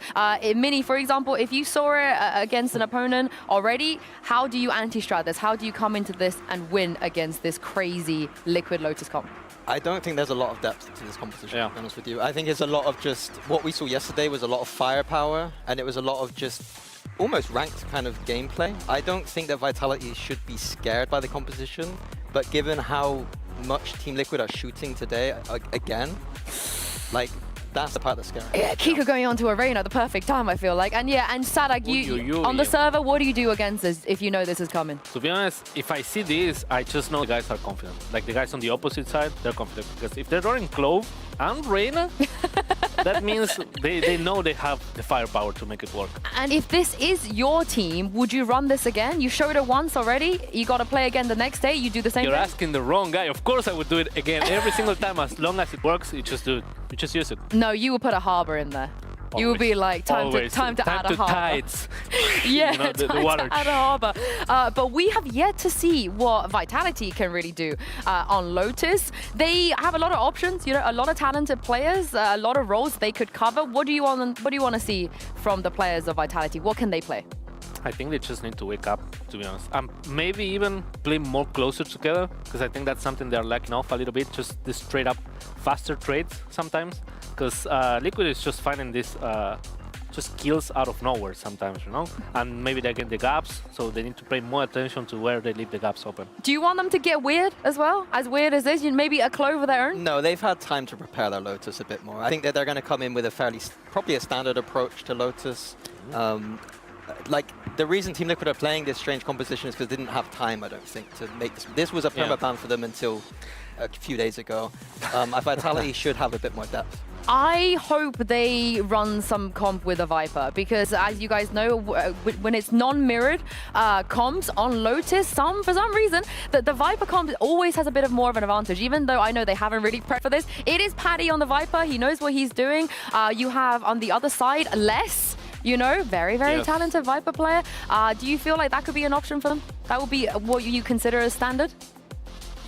Yeah, right? That would be standard. Yeah, that would be standard. It'd be interesting to see what they do with the roles because I don't think I've seen them play a double smokes and sentinel comp yet, so I don't know who goes where. Oh yeah, you're right. Yeah, usually, you need a killjoy sometimes, or Cypher even, right? Maybe even Vice. I think Vice is really good on that map. But who would play that? I think Safe in that case, right? He would play. Do you ever expect Les to pick up something like the Vice? Yeah, 100%. But why would I put him in Vice if he knows how to play Viper at just a champ's level, you know? Like Exactly. Safe could also, I feel like. He's had a lot of experience playing Sentinel players in the past, but it is still a bit of a mystery. I want them to get weird. I know you guys said they don't have an excuse to get weird because they've had a lot of time. I mean, they could go tail weird. But I don't think they'll go Clove Reyna weird. I mean, you might as well. I want them to see. I want to see them go like 4 Jewelers plus Cypher weird. You know, game changers weird. We're gonna find out now what comps we're gonna get from both of these teams. I was trying to get a spoiler. And we will get the Safe Vice. We will get the double smokes as well. Minnie, talk me through this. I think this is a very good composition from Vitality. I think that the Vice and the current meta on Lotus, I like it a lot. It's a very standard approach from Vitality, but I think it's the best read on the standard meta right now on this map. Yeah, I would have to agree. I think Vice, like the good thing playing Vice here is they don't have a Yoru. With Vice, like you always are scared of Yorus because they can trigger the wall with the clone, but now they don't have that, so they have to find these peaks. Because if they exec, Vice is going to just demolish them. Yeah, but they are going to be starting on the attack, though. So what are you guys looking out for from this comp on the attack side? Attack, I just think it's going to be slow from them. Because they have a Vice, so they're going to just try to check for B, maybe C a little bit. They don't have that much power to take A all of the sudden, so... Could that be a good thing? Because all Liquid did yesterday on their defense was just W game. Yeah, I think it's going to be good if they just slow with those Prowlers and those Vice flashes, just trying to see where Liquid are stacking with their duelists, see where they're being aggressive, and then just slowly mid-round out. They should be fine, I think. And of course, when the size switch as well for Liquid, that attack side though, that's going to be very, very interesting, right, with the comp they're running. Because they just want to kill. They just want to go. Yeah, I mean, it is scary when you run... what's the name, Raze and Reyna, because they can just float you basically with your TTs. Like Raze just jumping, Reyna flashing behind him, and there's so much time on your monitor, like you don't know where to shoot and you're dead. That's basically what some Paper Rex did back in the day on Bind, I remember. So yeah, I think on attack it's gonna be like hard for them to get the first step, but after they get the first step, they can just work the map around and decide where they want to go to the second, you know? How doable is this, Mini? A 3-0 for Team Liquid to beat Vitality of all teams. It's doable with the way they're playing, but Vitality have the better approach to the map, in my opinion. I think they got the advantage in preparation and the team competition. We have only seen one reverse sweep in the history of VCT EMEA, and Durka was at the helm of that one last year. So Mitch and Tom, let's hope he's got what it takes here and bring Vitality to a map 4. I told you she knew. I said Yinsu will have this off the cuff. It's always good when you don't have to remember anything when you're a caster. You can just ask Sue, she knows. Mid-game, just dropping a text. This thing's often like an encyclopedia for Valorant. Well, when it comes to Team Liquid and Vitality, I think this grand final has not quite been what we expected so far. Domination from the side of Team Liquid, but we know that Vitality have what it takes to make, if not the full reverse sweep, at least to go out with a map on the board. This could be where they make it happen. Lotus was their choice. The first choice they had was close. Let's see if this can be a little bit closer, or if Team Liquid will carry on this momentum and put a swift end to Vitality's trophy-winning dreams. You can see already, the Vitality are very much prepared for aggression. They know there's going to be pressure put out throughout the map. They've already been met with some. Kamik is just hiding within the edge of this smoke. They've already got 3 players backed up over towards B, and I'm looking at 2 players outside of B main. It could be where the next battle comes in. Oh, it most certainly will be. There's 3 players grouped up and ready to push, but Kicks has taken them all down. Beautiful stuff here in a pistol. 2v5 remaining, planted. and it's not going anywhere. Oh my! Well, if Vitality are gonna bounce back, an in-zone flawless is a perfect start. Yeah, that's about as good as it gets in the pistol round. I think, again, I don't think Liquid had a bad read on the scenario. It was just how patient their opponents were willing to be. You had the initial sort of spot from Safe, seeing them push up in one area, and that's the thing with this composition. Like, you're looking at a team that had a great defensive half, but ultimately, because they were catching opponents off guard with how aggressive they're going to be, Vitality have got to study that. They've got to see what things other opponents have fallen to. And now they get to try and adapt. Maybe the comp was adaptive for it. Maybe they had this one in the back locker already. Oh, nice. Right. That was a few clean shots from Patatek. Making it look easy with the classic, but there is a lot more that they're up against. Les also having a pistol, but 3 rifles in play. That is going to be somewhere that Team Liquid will struggle to find the value, but I like the ideas just sticking in these little nasty holds. You look at the A site, you have this double push up, and a little while ago, Kamo was here. He's just moved out. All right, so the idea there is that Kiko can die, and then they don't know about Kamek. Instead, he got a kill, got out for free, and now Vitality have no more direction. casualties. There can't be any more casualties. They've already lost the 2 pistol players. That was meant to be their safety net. Anybody else going down, and you are losing a gun at the risk of giving it over to somebody else as well. There's only going to be a couple of players within this side. This isn't a stack up, and Safe has started things off with a bang. 30 seconds left. So here, damage done, but not delivered with the kills. They've really gotten rid of most of the dangers. Catching Camo with knife out will certainly do the trick, and now Kamek left alone. This round was looking very much under threat. See if the economy can be damaged, and it most certainly will. There's the 1 kill. Every little help from this point forward, that's all they'll get. Still, with 3 kills on the board, Team Liquid might not have a round, but it's at least their best foot forward early on. Yeah, it's costly. I think that we saw Vitality do well to just make sure that one didn't get too far out of control. But you can again see the issues that they're going to be running into. Is there is constant pressure and aggression across the map, which, okay, no comment on what he did to me. will be a little bit over the top in rounds like that where you have pieces missing. And the fact is, we're already seeing that Outlaw being purchased up for Trex. I imagine his goal is going to be, okay, let's just hold somewhere on the map where they're going to be pressuring us. Look at the push-up by Kamek. Just on the other side of that smoke, Les doesn't know quite how close his opponent is. He already crept past that Viper's wall. Re-smoke, so he's safe for now. Just waiting for him to step out. B-push being attempted as well. It's a lot of aggression from Team Liquid. A lot of risks being taken, and Safe did just see the shoulder, or the elbow, I should say, come around that corner. He doesn't know that they've gone walking back. Vitality have a decision to make, and it is to step into Kamek's crosshair, but he won't land the shots. It's Trex's Outlaw to draw blood and leave the A site open. This has been Vitality's goal all along. They want to try and isolate some of these jewels. They're throwing out utility just as an attempt to try and fake things out elsewhere on the map, hold players in position. And now they're going to get themselves the B site for free. Absolutely no one here. You can also see that Vice wall down so that if anybody steps out, it's going to create some awkwardness for the defense. Getting back into this one is definitely not going to be easy. Really, really nice play that's left them in this position. Yeah, Team Liquid, I mean, having to open the door if they want Patatek here. So much utility to fight against. Durka up close still to be rooted from position. And sure, Kiko, the best players to put in that position.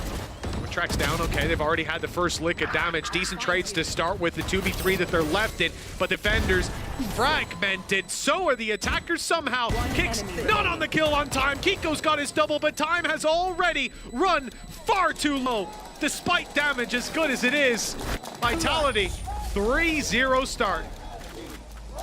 It's going to end up being a Red Bull clutch for Safe. A lot of that just came down to his utility.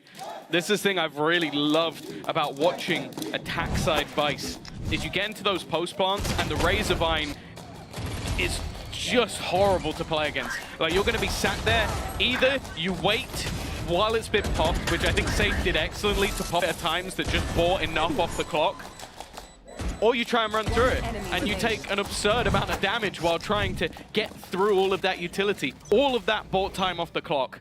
And well, 3-0 attack side half. A solid place to be for Vitality. Sure, a couple of weapons were kept. There's at least a chance for some damage, but it's definitely a weaker buy on the Liquid side. This is the rifle here, taking a big risk. Kiko has a get-out-of-jail-free card if he gets the kill, of course, with the dismiss. And he may just have the chance. Here comes Kicks. Oh, but Kiko starts to check the right around just at the wrong time. Vitality. And Kicks himself, he's off to a hell of a start here. 4-2. They move towards the C site with that space gain. The Prowler did not see Pad Attack. He's not got the weapon for the fight, though. The Stinger only good for one. But Vitality, 55 seconds. And a ton of options. The world is their oyster right now. They're so worried about every single position. That's the thing. I think that most of these rounds, Trex has had to use those Prowlers so early in every single round just to make sure that some of these positions are clear, constantly being re-aggressed. And Nats is taking a very, well, open angle. 30 seconds Kicks, left. as you said, is fine. A third kill already for him. The remaining two players nowhere to be seen, and only with pistols. This round has to go the way of Vitality.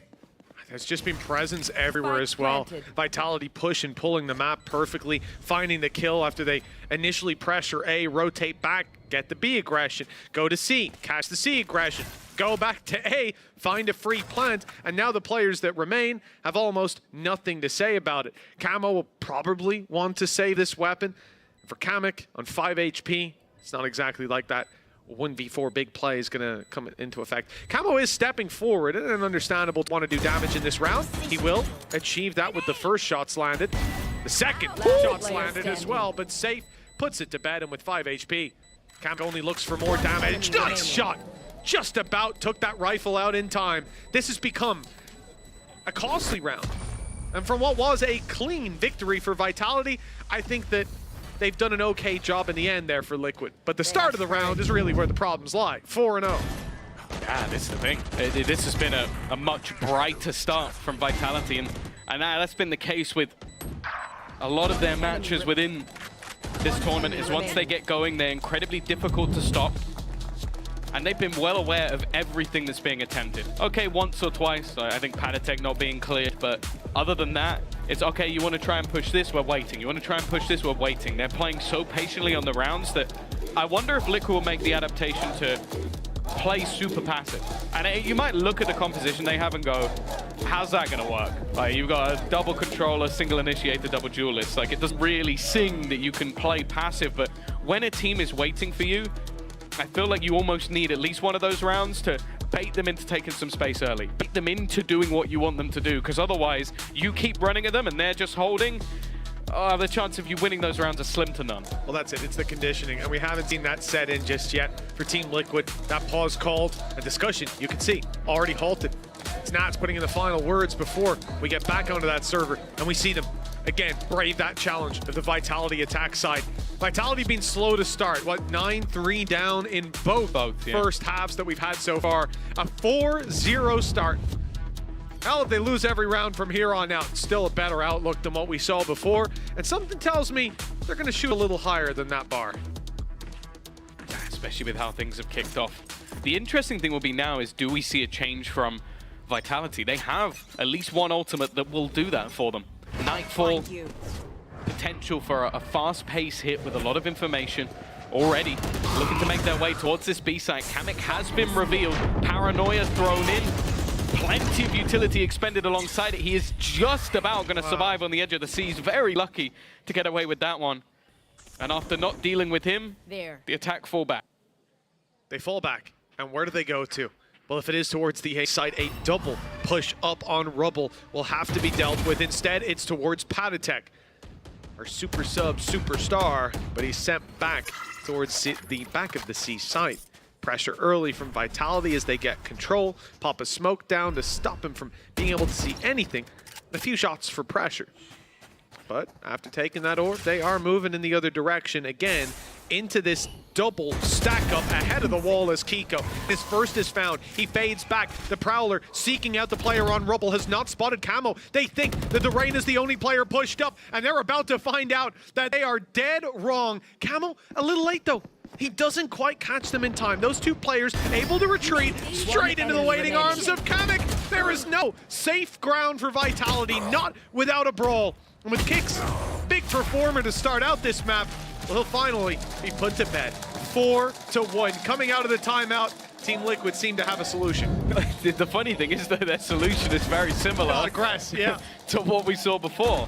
The thing is, they do start with at least their B site hold was more passive, but when that initial take fails, you do feel like that's where it fell apart a little bit for Vitality. They're having that initial idea and not getting the results.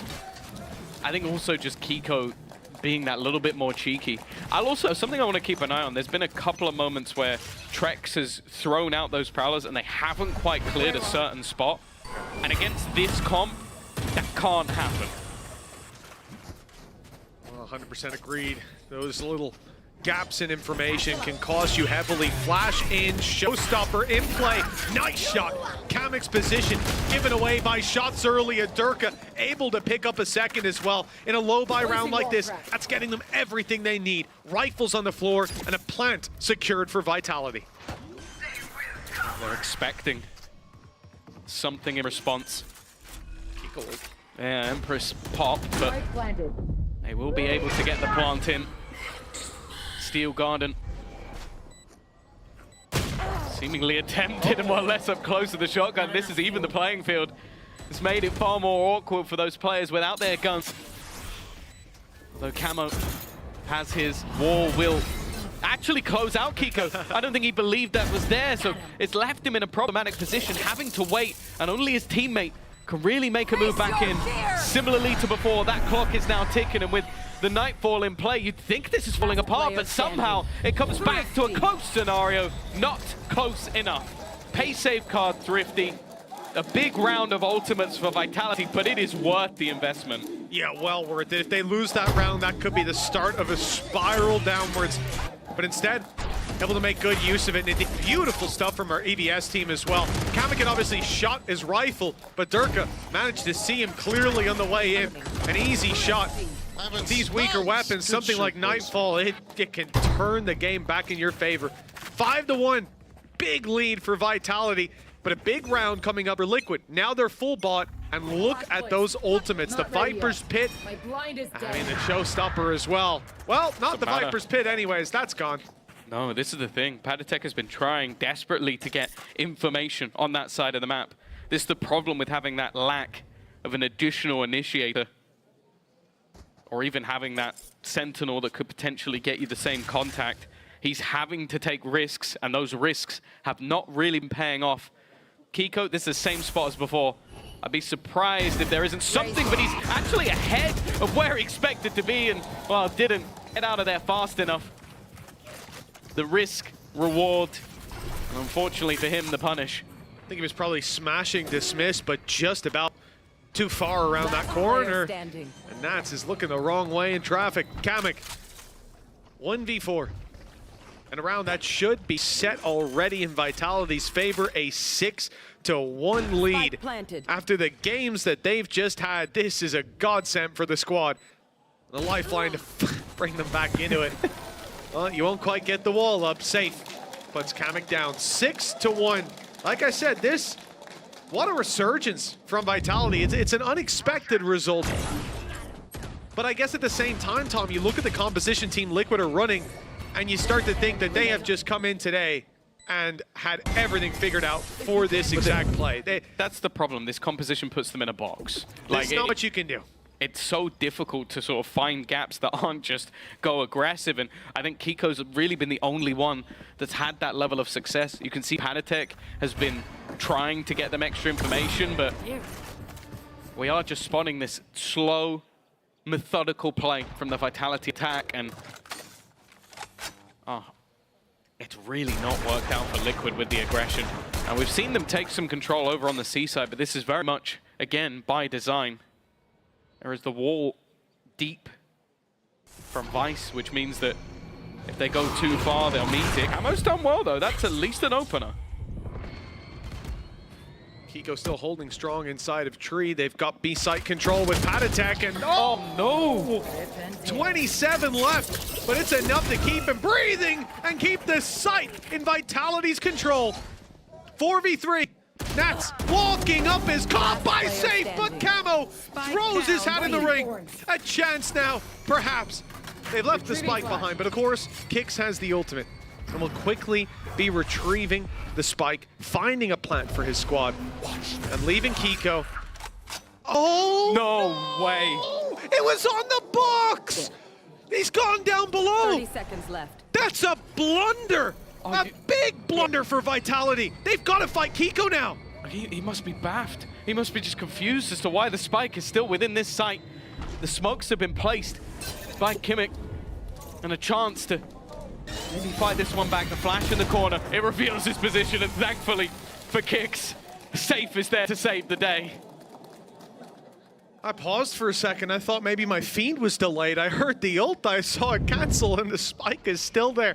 No doubt he was as confused, if not more, than we were, but thank God they're able to recover that in the end. This was a scrappy round, and the fact that Safe is able to find so much value on this Pierce. He's on 27 HP the whole time. Like, the fact he gets shot in, shot in the side of the head with no chance to return fire. At least it looked that way, and Safe still delivers the kill. Allows Durka to follow up, claims the B site.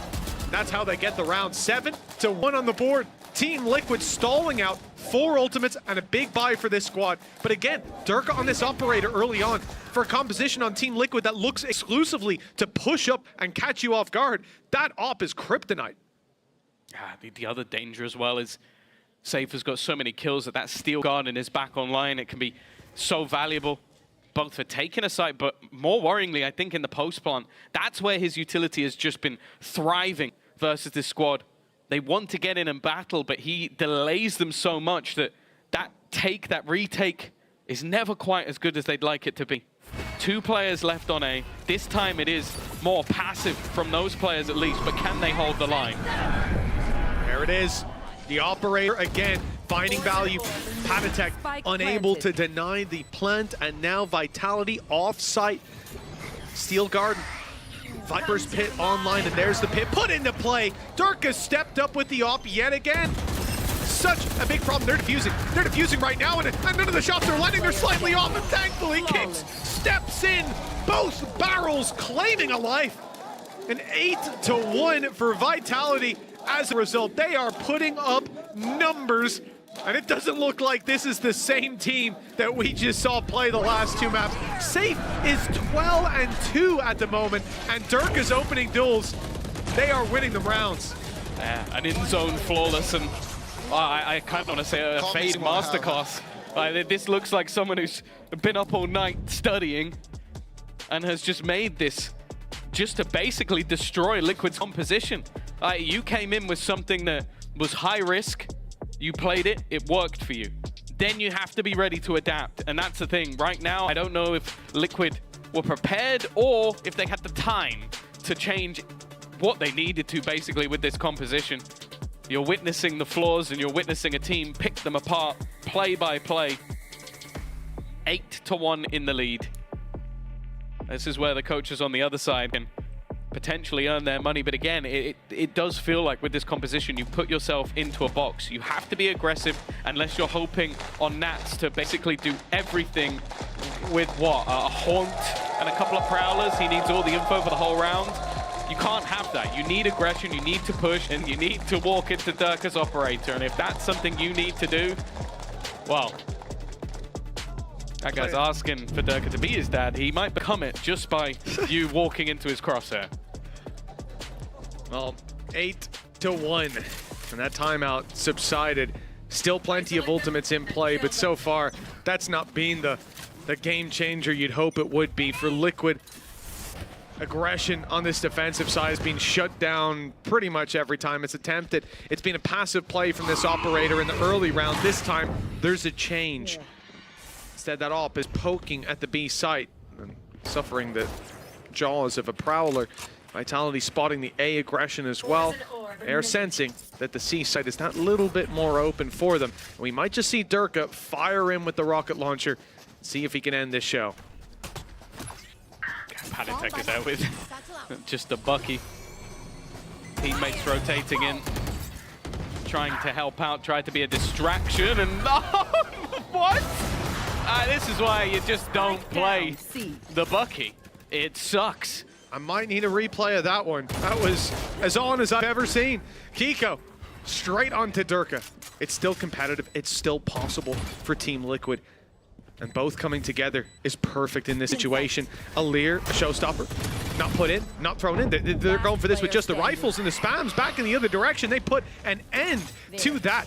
Camo 1v3, and this has gone from a winnable situation, a threat to Vitality's streak, and turned into an easy round. Less on the flank closes it 9-1. This is a completely different map 3 than what we were expecting. And you heard Sadek on the stage say he would, or on the analyst desk, so used to him being on the stage, that he wouldn't change the composition. I wasn't meant to get this, I'm sorry, Sadek. He wouldn't change the comp, he'd come in and run it the same. If it works, it works. Well, right now, Tom, it is not working. No, they are definitely struggling. I think that we've started to see the individuals on Vitality wake up as well. Safe having a fantastic performance, but every piece of the puzzle seems like it's there, and it's looking like more of the same. Two-man push-up, third man alongside. Safe under pressure. Well, he should be dead to rights here. If he gets anything, he's done well. He has done a lot of damage.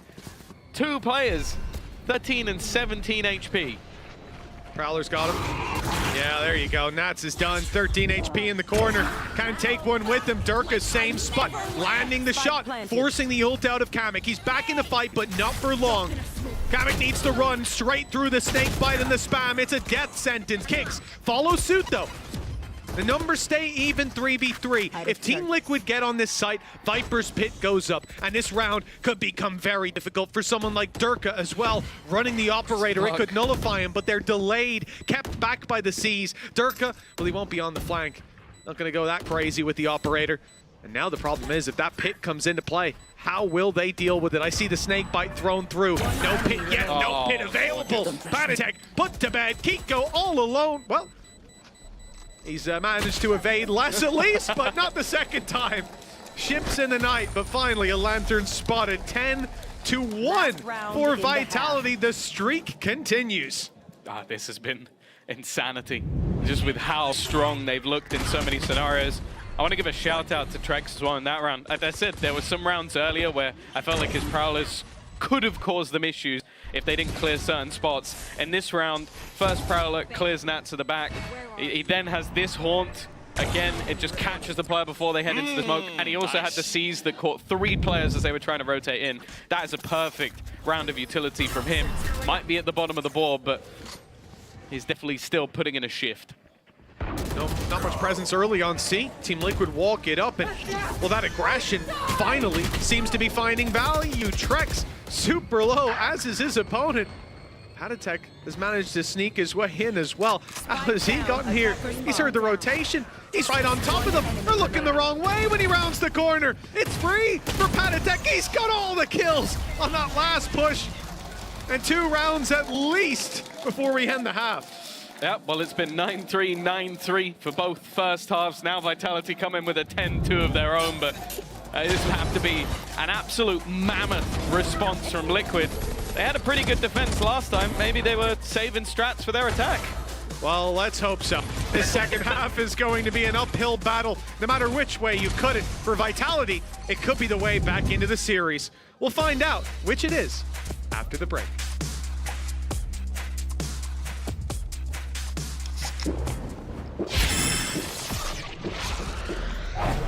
Red Bull gives you wings.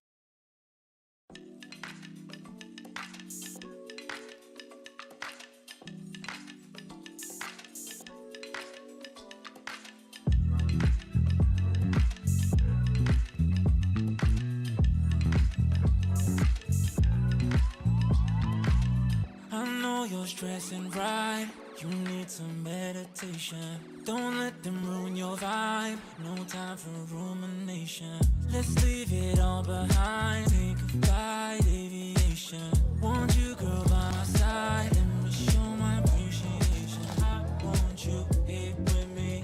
I miss your body, baby. No, I cannot believe that you're still single, lady. Wishing I could retreat. I want you here with me. Be my lover, be my trophy, Welcome back to half number 2. Another landslide of an opening 10-2. Team Liquid, they started this off with the first 2 maps looking dominant, but now Vitality have cracked the code. Their way back into the series seems to be open. But Tom, I'm gonna ask you a question. We passed the Twitch chat in most of the halves. Throw it to you. You believe in the comeback? No. Oh. No, I think that, especially with the way that Safe has been playing, having him anywhere as a site anchor will be fantastic. Then you have Les, who can also play as that site anchor on the Viper. I think they're going to be able to get more information off the back of the arc rows as well. With him playing around that utility, I think it's going to be really difficult. And a lot of what this comp relies on is those individuals. For Liquid, you're going to need someone like Hiko to basically just go nuclear. Well, I said I like this comp because it's fluid, and I think that's really on the attack side that it gets to show its teeth. Nats's flank has not found anything the Lurk expected. I wonder how they guessed. For Team Liquid, movement to the A site, though, has been a success. This push will get them on site, possibly a plant as well. Vitality happy to concede that, tagging up players and taking them down in the trades. This puts things in a very dangerous scenario already. The Seas is going to go through alongside. Oh. But it doesn't seem like the nade caught. And while Panitek's lurk has also been denied, this is a problem now. Plant yet to go in. 2 players standing. They are doing damage. That's the only thing that really shines for this squad at the moment. Kavik needs to land the shot, and in fact, neither player connects. It is clean in the end from Liquid. Oh, sorry, from Vitality. They will get themselves an 11th round. The pistol might just put this one to bed. Got a bit too used to Liquid winning those maps, did you? Don't worry, right there with you. This is a new face in this grand final for Vitality, but a much welcome one. 11-2. And a chance to close this one out dominantly when neither of the previous maps have been. The sense has been, but the score line has always been there. Vitality started to come back. They certainly did on the first map. It was double digits, and they had a real possibility. But to deny Team Liquid that opportunity here would be huge. And I do think Liquid, they get punished on the defense, and here on the attack, they actually get to use their composition, I think, a bit more how they'd want to. But the deficit that they're at, the slow start in this half as well already. Oh, okay. Perhaps I should hold my breath. Safe and Les have been tagged astronomically low. Trades are looking good, and with so much damage done, this round is not a foregone conclusion. That's an awkward trade, and one they needed to win cleanly. Yeah, this is all in for Liquid. They spent their money, put their credits on the table, and right now, it's looking like a royal flush, especially with Panitek landing that kill. This leaves Les with, well, less than ideal scenario. It will be a response, an immediate response from Liquid. But there's still a mountain to climb. Oh, there most certainly is, but they've at least put their hiking boots on. Kavik, nice double opening in this. You know, it's such, even on the investment that they have, it's the fact that it's Sheriffs putting up all this damage until the very end. 3 rounds on the board. Guys, let's just run it down. All right. I see what you're doing, Kiko. But I will say that's pretty par for the course with a Reina player. That's the kind of call I expect to hear. No, I expect him to say, 4 go B, I go A with Spike. I love that. I think that's one of, that was, who was it who did that strat? El Clasico. I watched Cider do that strat recently and had a meltdown.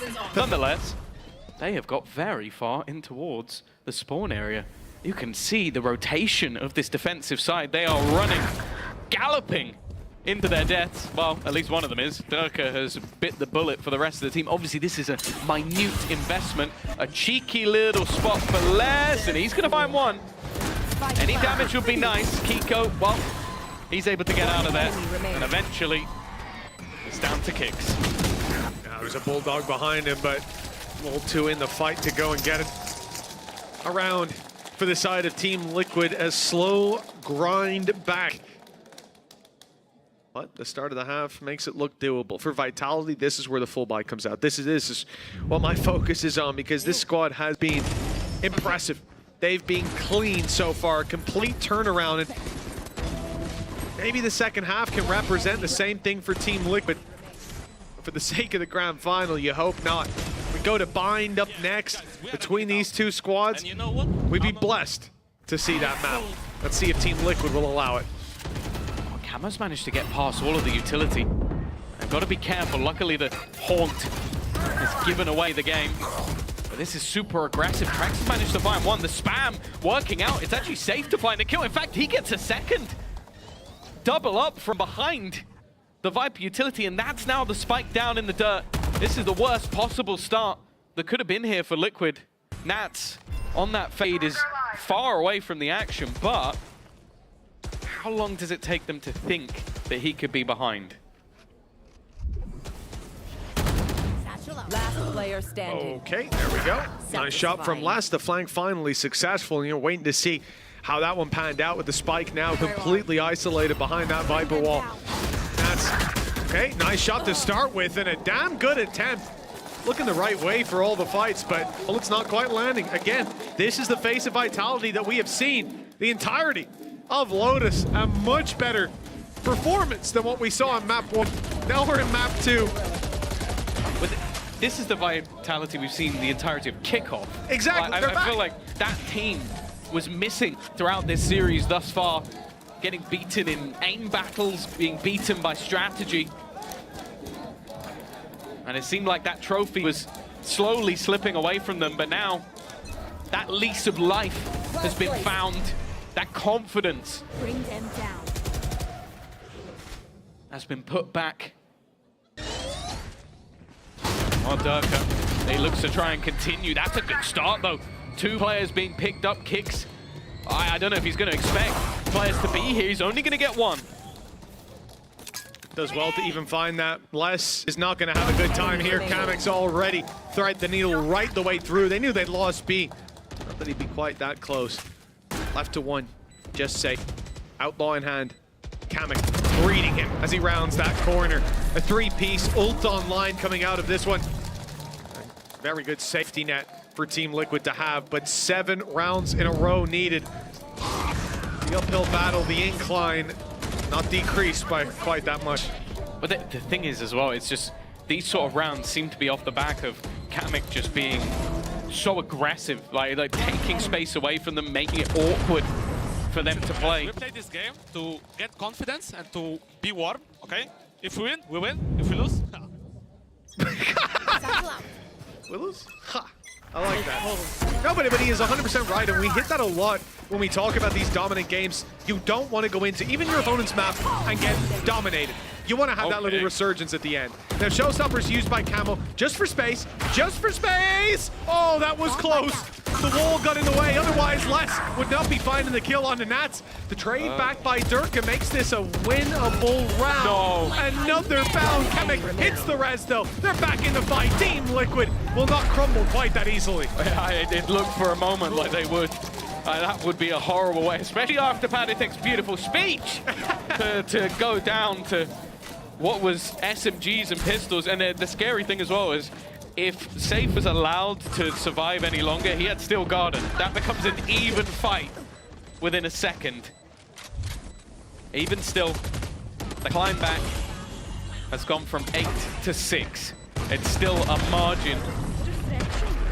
But I don't think any team will want to play through. Although, I'll be honest, like, Liquid do not seem phased. This isn't a team that is mentally boomed or down in the dumps. I guess it helps when you're 2-0 up in the series and playing a Reyna comp. I do also worry, though, that if this goes back much further, will Vitality start to almost choke up a bit? Well, that's it. We've seen those dominant games, those dominant halves already for Team Liquid. We know what they're capable of. Nice reveal. And Dirk is on his way. Deep shot from the showstopper. Good damage, but the kill not quite found. Kamek, that weapon doesn't work. There we go. Okay, he swapped out just in time, and Safe still wins the duel. Good flash, good follow-up as well, though. Kiko is still here to dismiss. Caught just as he gets out of it. Safe is there to greet him, and Nats all alone will have no chance at stopping Vitality. They are taking us to Bind, to map number 4, and possibly even further. This is the team we wanted to see. This is the roster that people paid to see today. Individually superb, Safe back at the top of the board, and having depth within their composition. Liquid, they ran a Reina comp, and it didn't work. It's not the first time that's been said. Actually, it might be. But even still, I'm sure they'll come back stronger and look for the 3-1. We'll see what happens after the break. It's hard when you're the second greatest race player in the world. I'm talking about myself here. You're not even in the top 3, bro. Obviously, I'm top 3, yes. You're not even on the list. No? I think you're gonna get absolutely blasted. I mean, either we send them to the Gulag or they send us to the Gulag. What do you guys think? I think they're just happy to be here to us.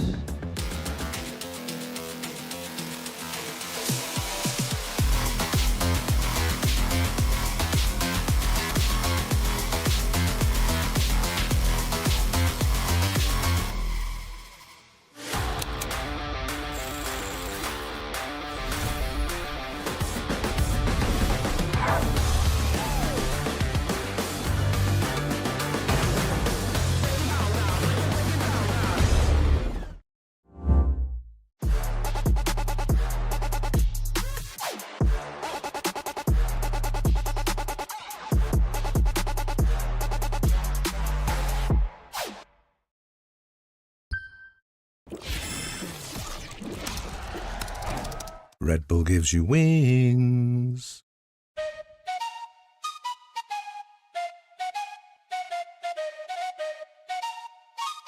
Let's go. I got big dreams, I'ma do big things. Yeah, you see me on the big screen, looking so clean. I don't move slow, I move fast, right past anybody taking life for granted. Yeah, that's too bad. I'd be grateful for everything that I have. You only got this life, you don't get it back. Make the most of it, become the best that I can. Everybody look at me, I got a plan. You gotta work hard, play hard, do it from the start. Cause how you do anything is everything you start. Stay consistent and do it every day. Don't let fatigue get in your way. Cause 10% of something is better than nothing. You better do something if you wanna be something. I can feel my stomach rumbling, I'm hungry. Big things coming, I ain't bluffing, yeah. No, I don't wanna stay the same, yeah. So I keep pushing through the pain, yeah. That's the only way to make a change, yeah. So I fight every day and train, yeah. It'll all be worth it. One day it'll all be worth it. So I keep pushing through the pain, yeah. That's the only way to make a change, yeah. I've had enough, I'm making my own luck. Adrenaline, my drug, I'm sick of feeling stuck. I got this, will not quit to the top, I promise. Cause I've had enough.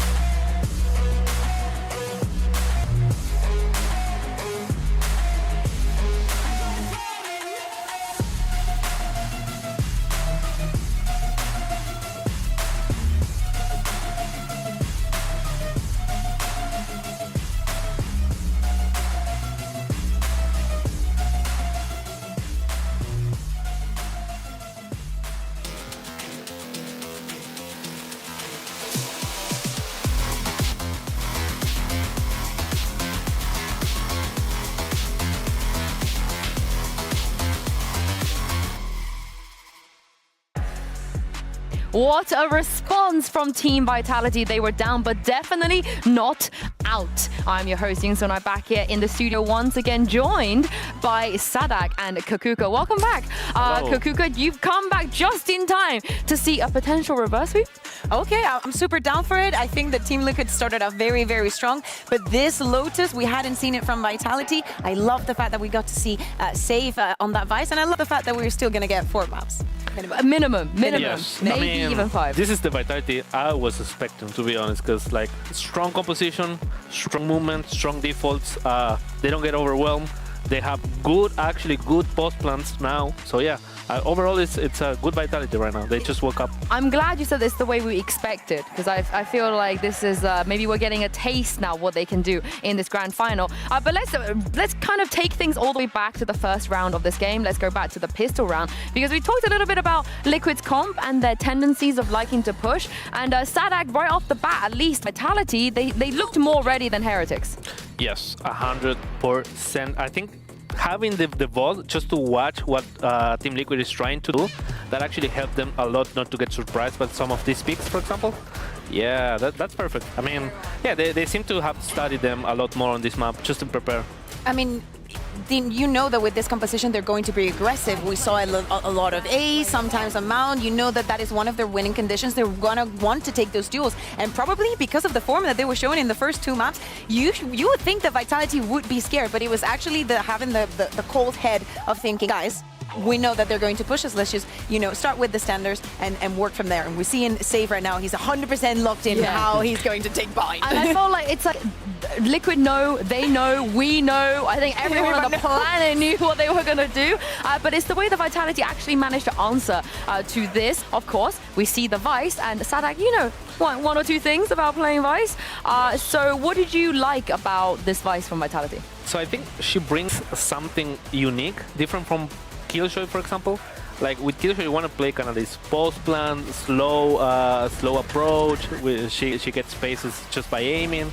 With Vice, you don't necessarily need to do that. Once you're set up on a post plan, on a bomb, right, on attack, you can just throw your vines and they last for so long. You can make so much time on this post plan, and they didn't lose. I think any single post plan. Maybe they lost one. Maybe.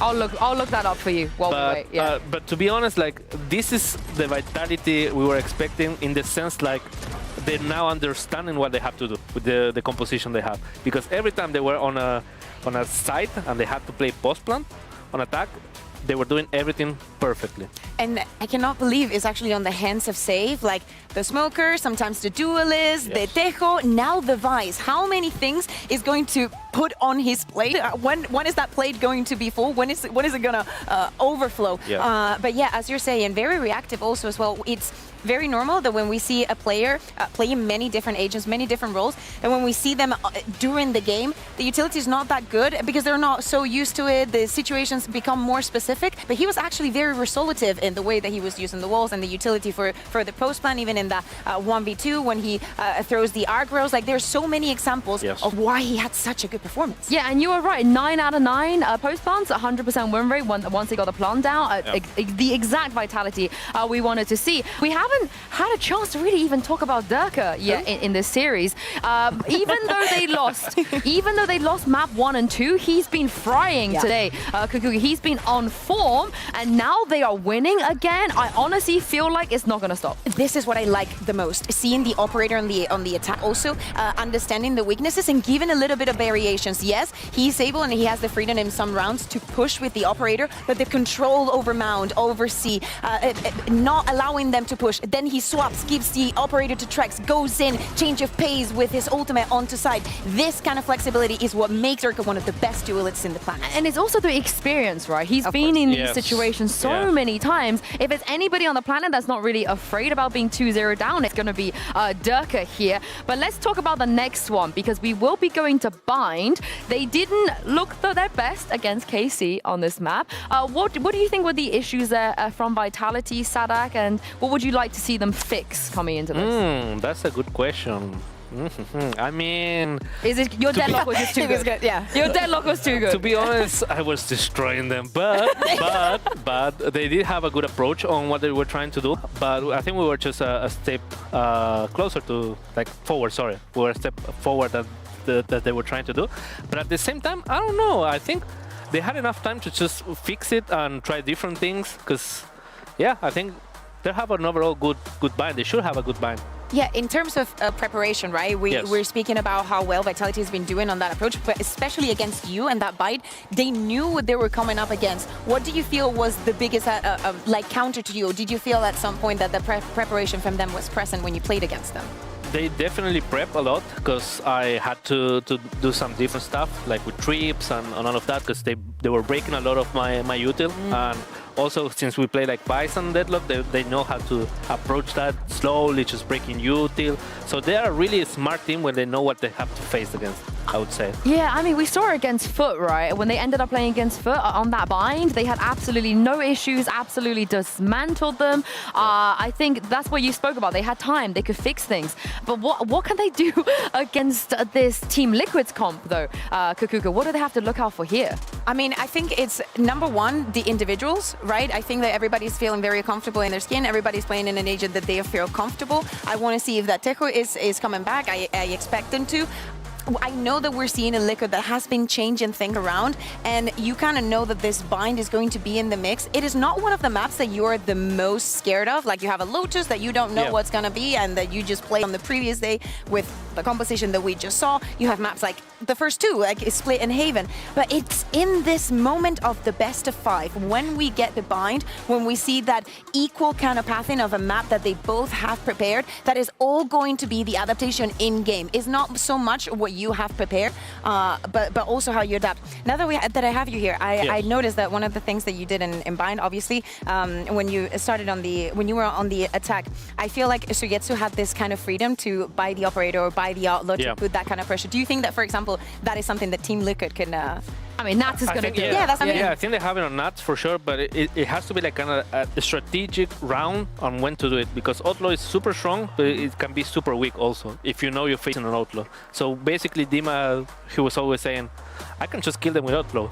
Okay, just go for it and kill them. And we saw that actually work, or might work against them. So we use it. We practiced it before, so we use it on tournament day, and it worked really fine. Yeah, and nobody else in this tournament has more experience right now at Kickoff than Nats on the Outlaw. Oh yeah, he's just been buying them so much, killing so much with it. But I do wonder how Liquid are going to approach this. They won 6 maps in a row without losing at all. They finally got stopped by Vitality when they could have 3-0'd them on Lotus. So we've been crediting Nats about how he's IGLing, about how he's keeping the team mental high. But Sadak, it does feel like that this is even going to be a more difficult job for him to just close it out, because a lot of teams have problems with that.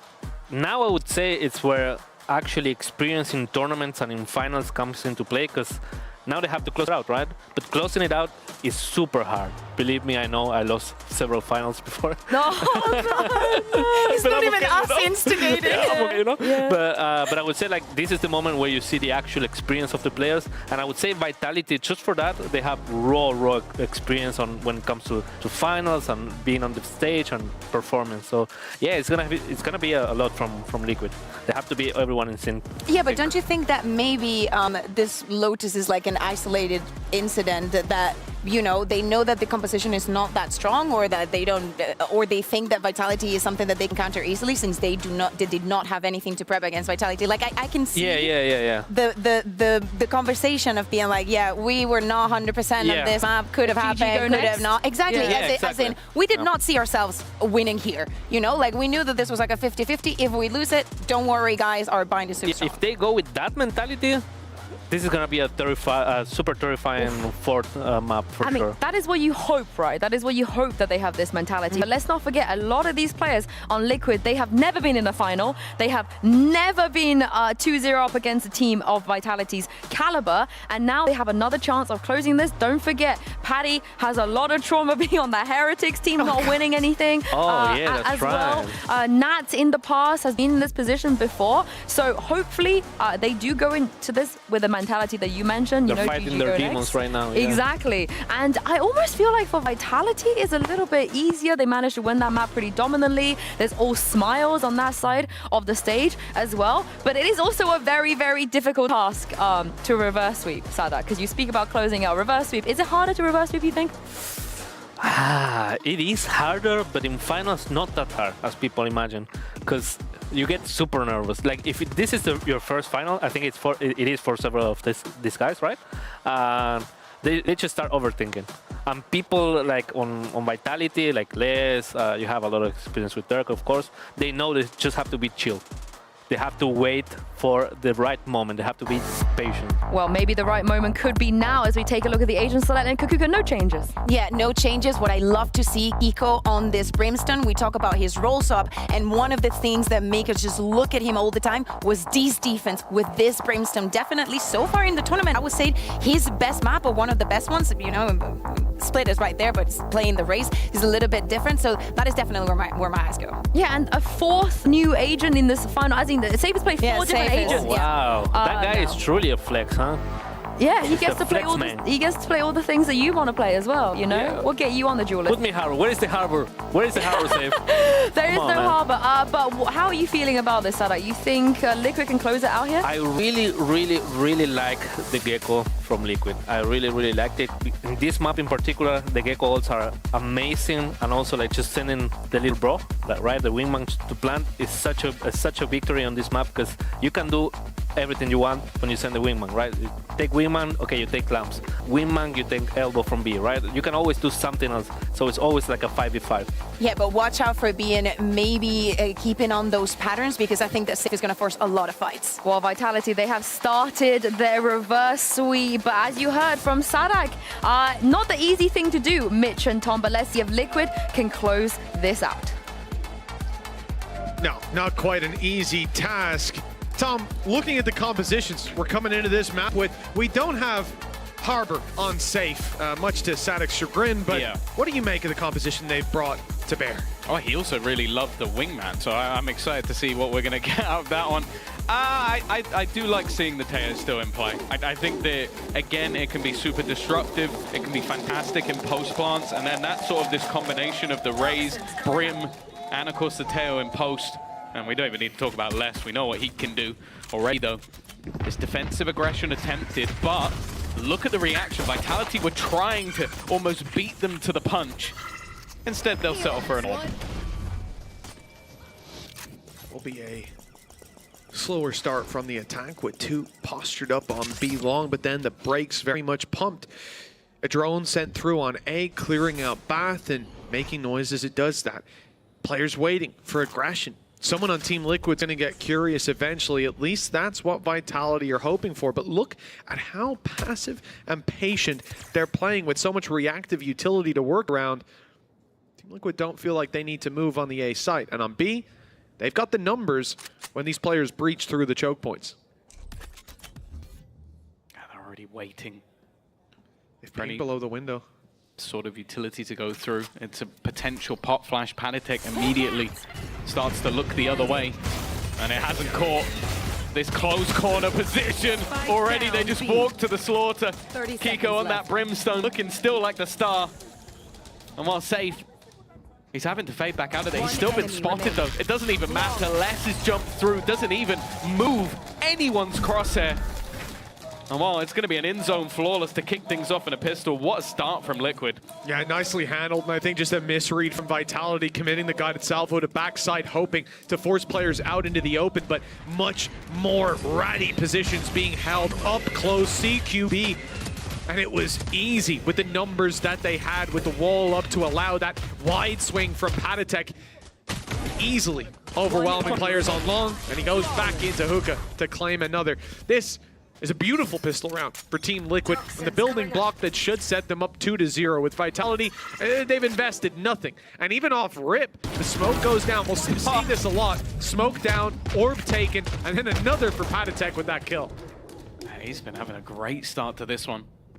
That's the thing. You have your second initiator that can get you info, but doesn't have that flash, and that's the problem. And while right now, they were setting up to go for the same flash play through the smoke, maybe even expecting someone in the close corner, but they've been spammed out before they can find anything. Still, with 3 players within this site, there may even be an attempt to go back just to maybe get a plant down or something, but right now it seems like Vitality's only goal is, okay, let's have a little bit of patience, see if someone comes to me, and well, for safe that was the case. All missiles away. Last player Safe. He's not going to get away with very much there, is he? Back to back. Jumps around, quickly shut down, in zone flawless. I mean, like you say, Tom, back to back, big money maker for the side of Team Liquid. More concerning if you see it later on, but even now, when we get back into the game, you'll see the buffer of credits they've got. You'll see the weapons are not at that much of a disadvantage. For Vitality, after suffering this loss, it's fine. It's not the end of the world. They would have liked a bit of damage, but if they lose this round and start to trail, Deja Vu kicks in real quick. And you think that Vitality, they had preparation for Lotus. They played against the comp. They were ready to counter. Here, though, it could be right back to what we saw on map 1 and 2 for Liquid. They want to try and find a response and find it fast, straight through. And there is this double flash still waiting on the other side. Panitek goes close, and they could try and do the same, but well, I think the Gecko flash, unfortunately, has got stuck up top, so no chance or a retrieval. Yeah, had to be thrown out a little wider to make sure if flash players on long, if they were there, TP used. But Safe is not joining a big A push. It was just a quick bit of sound given away. See if it can prompt a play out of Team Liquid, and it has a big push coming out of Hookah that Trex is very much ready for. A good double to thin out this defensive side. Still some decent weapons, mainly on Kiko. Durka's heard him drop down. Heard that shot fired, knows exactly what it means, and calls for Kicks to come up close. Tiger will go in. The question is, does Durka follow? This is the thing, you can tell that this time with Kiko not having the support, he's just going to fall back that little bit further. You can see the push up as well from the defensive side. Camo is coming in on the flank, and Kiko's done well. Playing in front of the utility, they haven't been able to clear him. Definitely still worried that there could be a player back towards Hookah, and to be honest, in a matter of moments, they would be correct. Safe has done well. The swing, though, is immediate, and now there's one more player they have to deal with. Camo up above. He's going to use the nade to buy time, but his only goal is to try and bait out a reposition. Now that plant will come in for Kicks as he heads into the 1v1. Flash is still there to work with as well. Kicks hadn't thrown it out, and he's biding his time, waiting for his moment. The jump peek to try to spot Camo. He doesn't see him.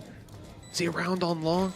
The long wrap, perhaps? There it is. He spotted him, and the flash should soon fly over the top. He has to be careful. That hasn't caught Camo, who saw the weapon at the back and corrects in time. Clutching up against Kicks and putting a 3-0 score on the board. This is Team Liquid right back to winning ways. Yeah, again, I love the way that I think Kiko just knows he needs to buy time. Just basically halts them as long as he can, even plays as bait for his teammate who comes in just at the right moment to go for those trades. And that bought just enough time for Camo, who had slow walked all the way up from the other side of the map. And that's the thing, you know, with the composition on the other side, there isn't that out-and-out sentinel. There isn't that player that will catch you on those flanks. So if there's nobody watching it, you have a lot of free space. Well, this is it now, 3-0 in an easy round that they come up against. Vitality have come in with a lot of weaknesses, with stingers. And well, Kamek, yep, into the teleporter you go. Time to stay alive. A little bit risky in the position he's in. Molly's going to keep back the rest of the squad, so despite the low HP, he's sticking around. Now that one has me perplexed, confused. He even had a teammate with heal. Patatek steps in to at least trade out. Camo, not quite there for the first shots, but there's pressure on both sides. These players on site, they can't work together. Divided they fall, but Les might be able to make something out of this. He hits shift just in time. I don't think they've heard him. Ult orb taken, wrapped back through the TP, and they've already spotted that Les is here. Nice shot onto Kamek, and with low HP on Paddy, this is a winnable round again for Vitality. There's one off. Showstopper will come in from the plant. Durka has been farming. He went back through that TP, collected an orb, plants collects another. And now this becomes a truly devastating post. They need to kill him off before he can do any damage. He's actually walking almost right back into Patatek, who's low HP. That's going to be everything. A freebie kill, and now Nats torn between two players. One up in heaven, the other now sat with a rifle, watching Bimt around this corner. Needs an instant fight, and well, the showstopper wasn't even needed. A pay save card, Thrifty. Vitality on the board. It's going to get your spirits lifted pretty quickly. Here to start, it was a bit confusing. Low HP, and he steps right back up for the fight. The wallbang shot was more than enough, but Paddy still having heal. You kind of question if that was needed. overheating a bit, and up against the weaker weapons, the worst time to do it. They took advantage of every little mistake that was made. And as a result, Vitality now 3-1, safe, feeling like they're back, and they start around with a showstopper. If they're going to get back into this game, back into this series, with Lotus already, that was a good start. But this is exactly what they need. Early contest of Team Liquid's lead. This is where those blips, those mistakes can get the heart pumping for Vitality. That was a really big round to take. And the thing is, I was expecting the showstopper to be expended. It's not. It's held for this round. Note, though, the orbital strike is available for Kiko. We've already seen him tear opponents apart with just a smoke or a molly. But this is the first time we now see Vitality walk into Nat's lair. This is a position he's almost renowned for. He's got to be careful, though. This is quite a wide peak. Maybe not realize how close they've managed to get. He's under serious pressure. Durka past the util and even hits the headshot. Clean start. Still another player to root out of sight, though. Camo is sitting there. There's the heal. Propped right back up to fighting health. And Camo has managed to stay alive, but there's still threats in the late round. Trex lurking outside. 30 seconds left. Bathroom. With a chance to drop in late. A flash is found. They know that someone's on that side. Showstopper thrown in. Fired at Camo, who barely survives. Suspects the flank. Drops a nade that buys him time. But I think he doesn't have quite as much time as he needed. 12 seconds left. Spike needs to be planted, and Vitality now committing to it. It's less, and he does manage to get it across the line. Trex picking up Kiko as well. Puts this into their favor all of a sudden. Kamek and Patatek, they've got an extra player in the form of Wingman. They can start the defuse and make this awkward, but Trex, with the kill, has the orbital strike online, and that is going to put a major spanner in the works. Another round for Vitality. They're stringing them together now. A big round from Trex, all in all. Being able to hold on to that Shower's position was probably what saved him in the round. If he goes down in the battle to Kiko, it's so problematic, and obviously eliminating Camo, who I don't know how he survived anywhere near as long as he did. In the end, though, doesn't matter. That's where the money now fades completely for Liquid. They're going to be left with no cash other than a small amount for Kamek to invest into. Now, he's had some hyper-aggressive rounds, and while he's got the squad alongside him? Sorry, what? Smoke's down. I'm going to go ahead and ask for a replay of that one ahead of time. Can we just show it now? I don't want to wait. The round. Yeah, that is a nice start. Two-man advantage in a round where you've got next to nothing, where Vitality are starting to build up momentum. Putting 2 rounds in a row on the board, some clutches, some big plays, and now being put in the dirt by a quick bullet out of Kiko. Showstopper there if they need it to fall back on, and now you're going to be much more likely to pop that ultimate. The wraparound, it's going to come in at just the right time by the looks of it. Safe, checking both ways. He's gone to clear it. Suspicious of that push-up through Bath. Maybe a little too suspicious. He commits to the fight alone, and the spike is now dropped. 45 seconds on the clock, and the advantage firmly in Team Liquid's hands. If you'd have told me at the beginning of the year, we'd have Safe, Durka, Les, and Kiko playing a Brimstone, and Kiko would be the best player in the server, I think I'd have sent you to a mental hospital, but right now this guy is just on fire once again. Another pay safeguard thrifty to put them back into contention. I'm going to need that replay right about now. Yeah. I know what I'm going to get. I'm going to get him walking up and popping someone with one bullet on the corner of a wall. Yeah, that is exactly what I expected to see, but it is just disgusting. A little bit of luck that goes a long way, but that's got to be infuriating. But he then follows it up with even more damage. Devastating blow to Vitality. This has put them in a do-or-die situation, sink or swim, as Team Liquid put their economy right down. Ults, well, some of them are there. Viper's Pit could even be online. But for Vitality, they commit those ults. Even just losing these weapons here, the lead will quickly extend further and further in Team Liquid's favor. Big pressure on the B site. Viper's the only one left outside of A. That'll be late play by Last, probably just cutting off those rotates. If they commit to this B site, It's not quite the same hold that Team Liquid have had before. They'll have a decent time at least getting in. Looking to try and get some information back.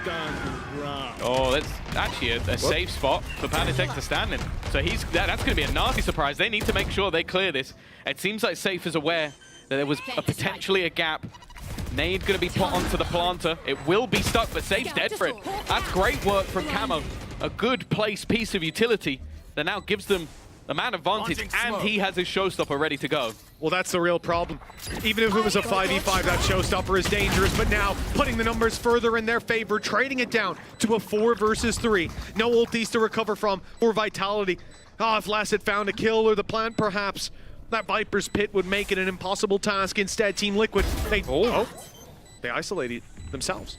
Nats is down, Wall is down. Battle in the open, and it's won by Vitality. Les with the double. Well, the Pit online might not be needed. That time too far gone. And somehow Vitality have clutched out that round. Yeah, that feels like, yeah, as you said, it was Liquid's own undoing. Trying to make a play through the Viper screen, and there's just a player waiting on the other side, watching for you to try and make that move. Maybe expecting someone to be setting up to spam onto the spike or do something of the sort, but that has definitely caught them.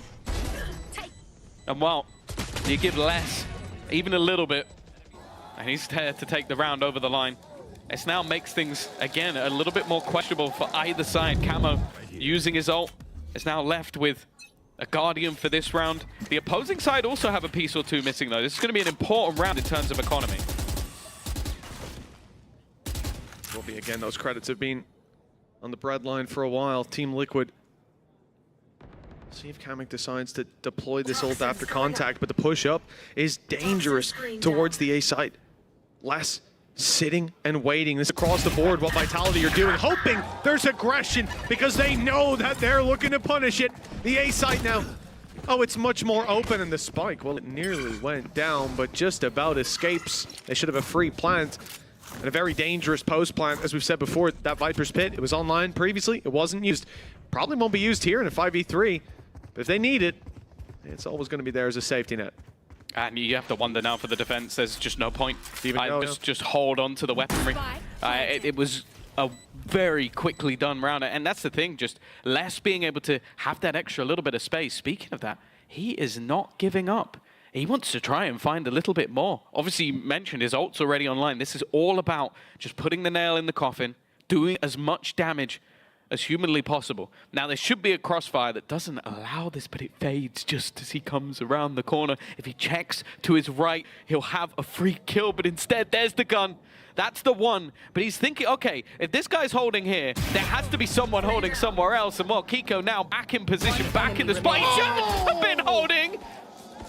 But a quick flick from Les has just decapitated him. Well, you know what? Panatek, rightfully so, might be running for the hills. He's going to run right into Kicks. It won't be the ace, but I feel like I need another slow-mo. A round's a round at the end of the day. That is a phenomenal round from Les. Waiting for the initial push, and we saw it across the board. Trax was holding the walk up on B. They had players for long as well with the slow creep up of Durka and Kicks, but it's Les every step of the way. And then realizing these players are saving. They're saving because they don't have a lot of cash. They need those weapons, and those weapons have been taken out of their hands. Not even for the risk of winning the round. Tied up 4-4.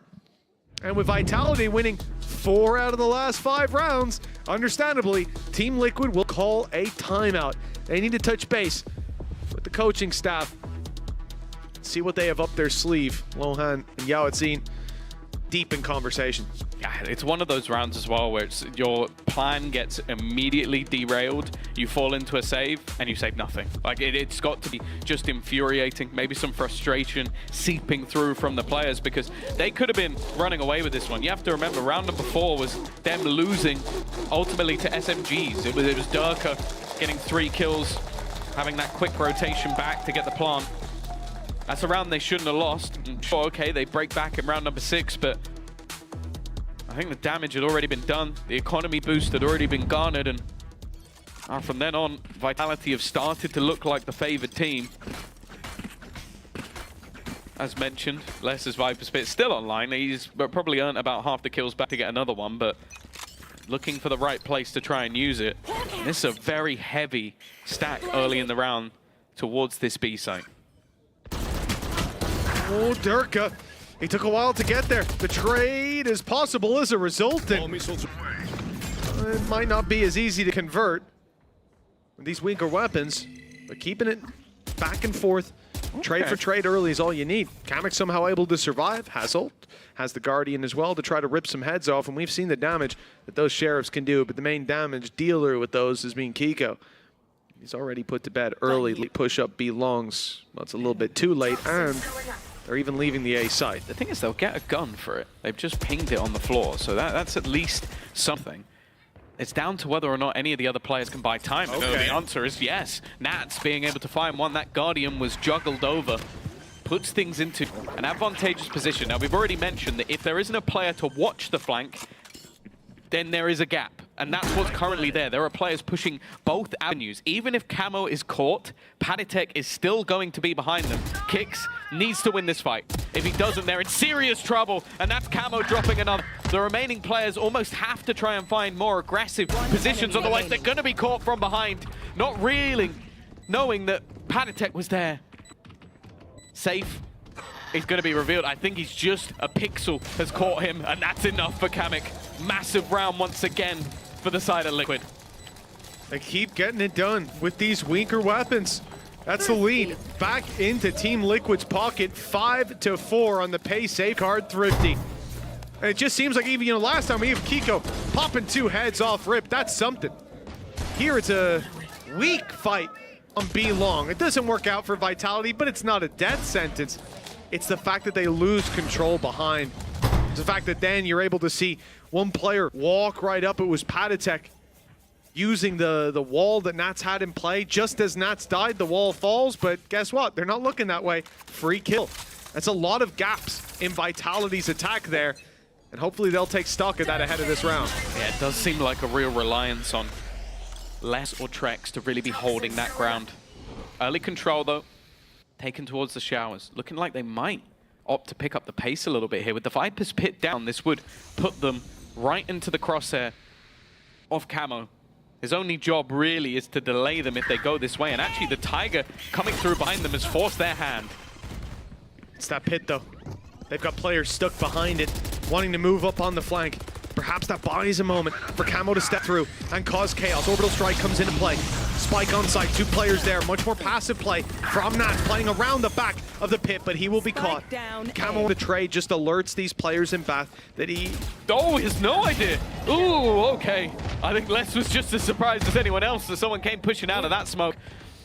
Seeming like they're a little bit lost at this stage. Viper's Pit is finally utilized, and it comes to its doom. Liquid are fighting back. Not giving up just yet.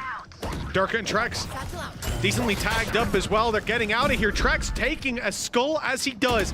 And the rotate, it's not going to be quick because that teleport is being camped inside of the Seekers on their way. They'll fade soon, but just long enough. They'll be around to see that Trex was inside the teleporter. He steps back, moves towards the site, drops a molly on the way. That's a piece of utility removed. Orbital Strike and Showstopper to deal with, and both players making it to long. The flank from Durka perfectly timed. The molly's just faded.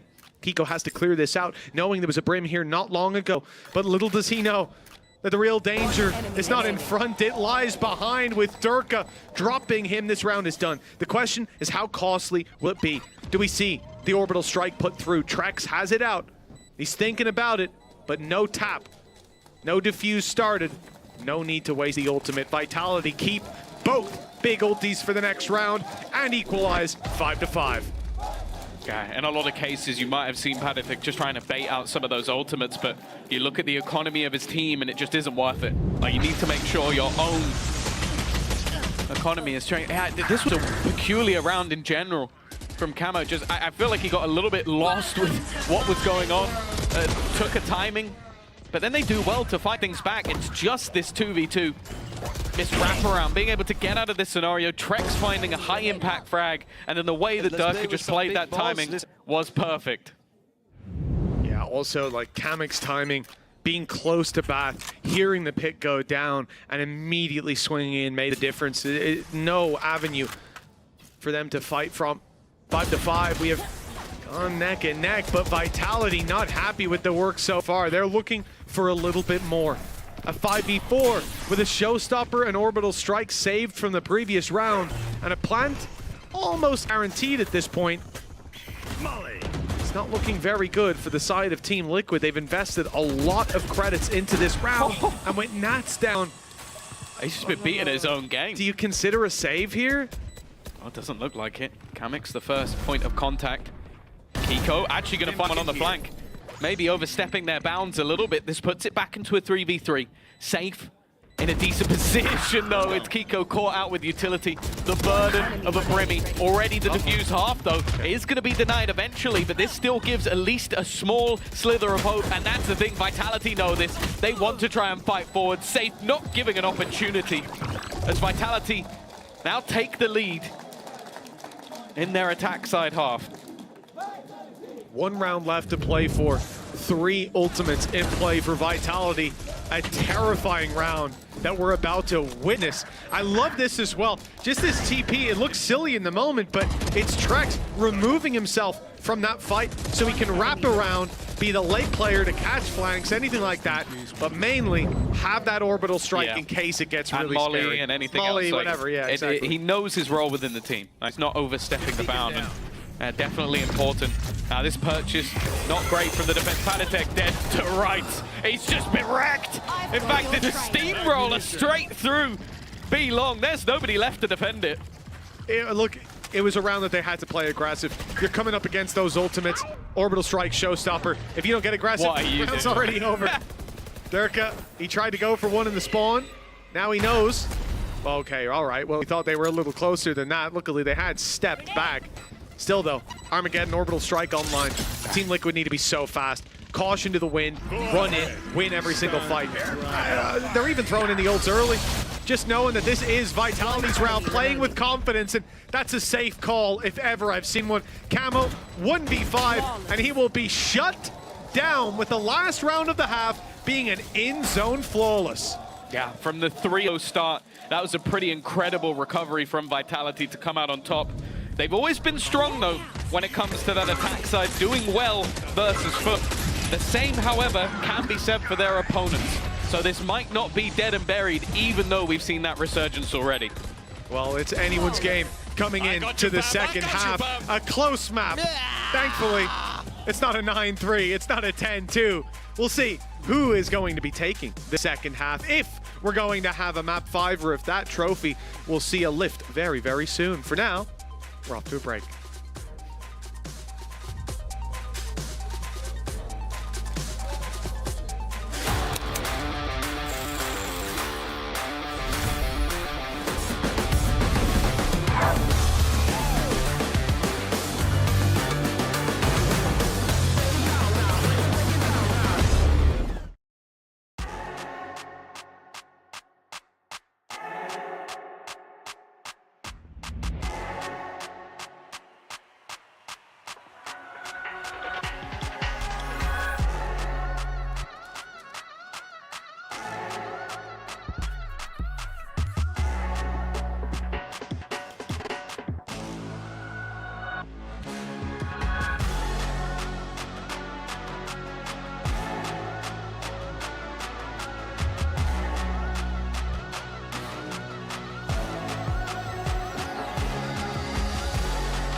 Seven to 5, a much closer half than what we saw in any of the previous maps here in the grand final. And now we're about to kick off the second half of Bind. Team Liquid on the attack side with 5 rounds. They are trailing by 2. And they started it out with a 3-0 lead. It's been a while since we've seen them string rounds together, Tom. But do you think things will change here? You left the previous half saying they're pretty good on the attack. Yeah, we've seen them at least go even when it comes to attack side halves. I think their defeat to Foot was when they were a little bit quieter. Other than that, BBO 8-4. So they've proven they can do it. I think especially looking at the composition, a double flash, the ability to get into post plants, and what by the looks of it, pace. Oh, they're not looking to slow things down. Right into Vitality, but Safe puts a stop to it. Guided Salvo stops this wad. Bullets put Patatek in the ground. And now, a 5 versus 4. And a completely stalled out attack side that has a flank underway. A wall that I don't think has quite worked out towards the spawn. So in fact, you've got Durka walking straight past it. Whether that plays an effect or not, we will see as the numbers are thinning out on site, leaving us just 3 Team Liquid members standing. Bathroom and mid flanks underway. Players in every conceivable angle, and it is a shutdown with the Tiger even taking down Kamek. You almost forget sometimes that even comes up in the kill feed because it's so rare to see that Tiger do enough damage for a kill. But this is the exact start they look for. Another in-zone flawless. Our sponsors must be loving it. For what we've seen so far in this map, it's been thrifties and flawlesses across the board. The question though is, will this continue? Because again, it was a solid start for Liquid, but since then, it has been a little bit flat. Daddy's home. Hey, we saw the sign earlier. We absolutely did. The buff is in effect yet again. 3 rounds in between these two for Team Liquid. Well, they would have very much wanted that pistol. It was a large part of the rounds they ended up putting on the board in the first half. But it's fallen into Vitality's hands, and a conclusion on Fracture looking more likely with every passing round. Weak buy from this attack side, but they've gotten close and Safe. Oh, he's not in any danger. He is the danger. 4 kills. Pistols as they may be, doing it like that when they're close and they've got the numbers to take you down. It's impressive, and it's big, building up the ultimate. You hear the chant for an ace starting, and actually, it makes sense. If Safe goes for it and goes down, he has ult for next round. That's a huge buff. He's thrown the gun over as well. He's literally getting everything got the orb away. Already, orb in hand. So now it's less valuable, I guess, and well, Les will be the one to steal the kill away. Another in-zone flawless back-to-back. I think we had that in the first half as well, which is unusual. Normally you expect to see at least a little bit of damage. Still no aces yet. I said if there's a man to do it, Safe will be there. I think he's had a couple of 4Ks, but not quite managed to get the 5 over the line. But now this is where I feel like I need to see a response. 5 rounds in a row. There. Well, 7 of the last 8 as well. This really is starting to look pretty doom and gloom for Liquid after a dominant first couple of maps. They're looking for early contact in mid. Found it. Durka's the one to go down though. Spam back from Kicks is good. That's a great trade in a round like this.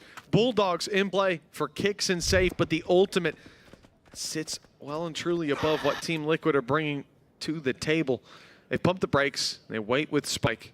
When this smoke fades, well, presumably, we're just gonna see Trex pop down another one. Oh, he wants to check first. Yeah, that's the worrying thing is you lose Hiko. In the past, you'd lost your duelists. Now you've lost your smokes.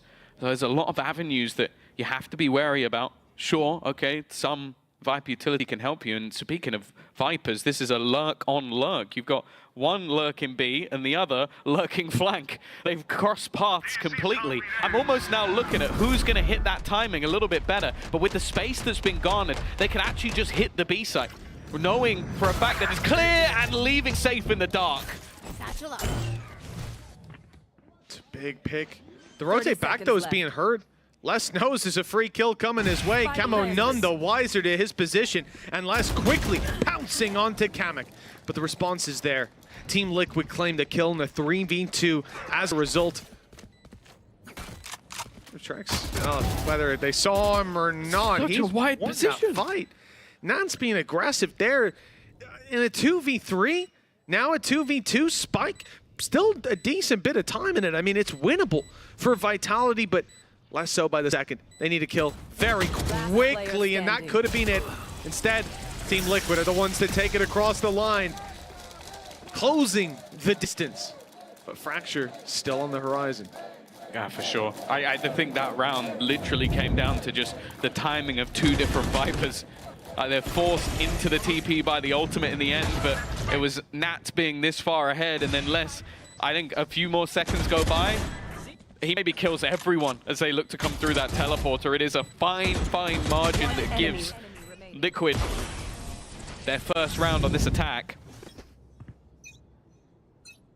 But now again, both teams on the brink. A response here from Vitality could genuinely put them down. Like it could leave Liquid having to fight in that 5th map. Liquid win this round, and they're back in the map. It is the turning point of the game, of the map so far at least, and aggression from Team Liquid set to come through on this A site. Durka will have a challenge, but not for a little while. It's again that hyper-patient play on this attack side. Dodging the Tiger, now they'll take control over Bath. Re-smoke down, maybe even see them step into it. You remember, you've got a Sky there for Patatek, the ability to flash out. The same thing could be said for Kamek, even doubling up on them at times. Make it very difficult. Tiger spots Durka, shots don't land, and Kamek is punished. Kicks covering from further back. Camo looks to quickly dive on Durka. Will land the first, but again, Kicks is there, making this an advantageous position for Vitality. The barrel spotted by Trex, but just painfully around the corner. Kikil has landed the shot, but Kicks continues to take them down. Seeker's in, and he knows exactly where his last victim is. The Estonian executioner, as we dubbed him. And he's coming in for his prey, but Kiko is the one to look for the fight. He'll walk into safe. Around goes Kicks, not quite for the kill, but less with the trade. A round is a round, and for Vitality, they have found double digits as a result. He was the response to every single action that was there for Liquid. You try and take space, he's there. You try and fight through a smoke, he's there. It was a wonderful round from him individually. And sure, the setup information that was handed was sublime. But now we turn to Liquid. I said it, the finances of this team now goes down to a very awkward position.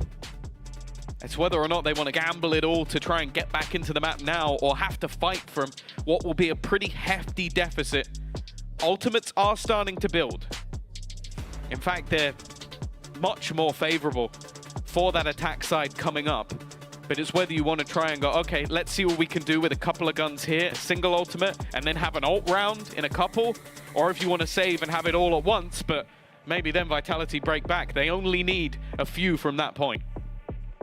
Oh, that is really the problem. It is the gap between the two now. It's often going to force your hand to a more fast-paced, more greedy style to claim the rounds here and now, certainly when they push to 11. For now, 10-6. Guess it is still in question. Dealer's choice.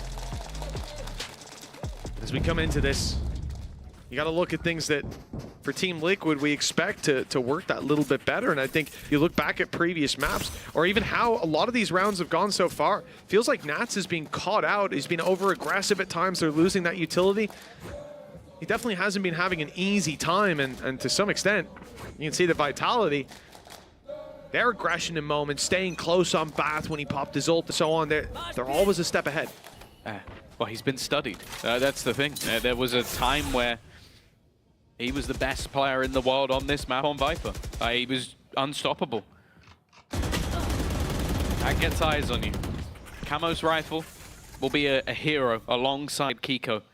Two players that can understand why they have it. Nats is going to garner some risky information, but it's all to set up those two players. That's the goal in this round. Can we create heroes with the information we give them?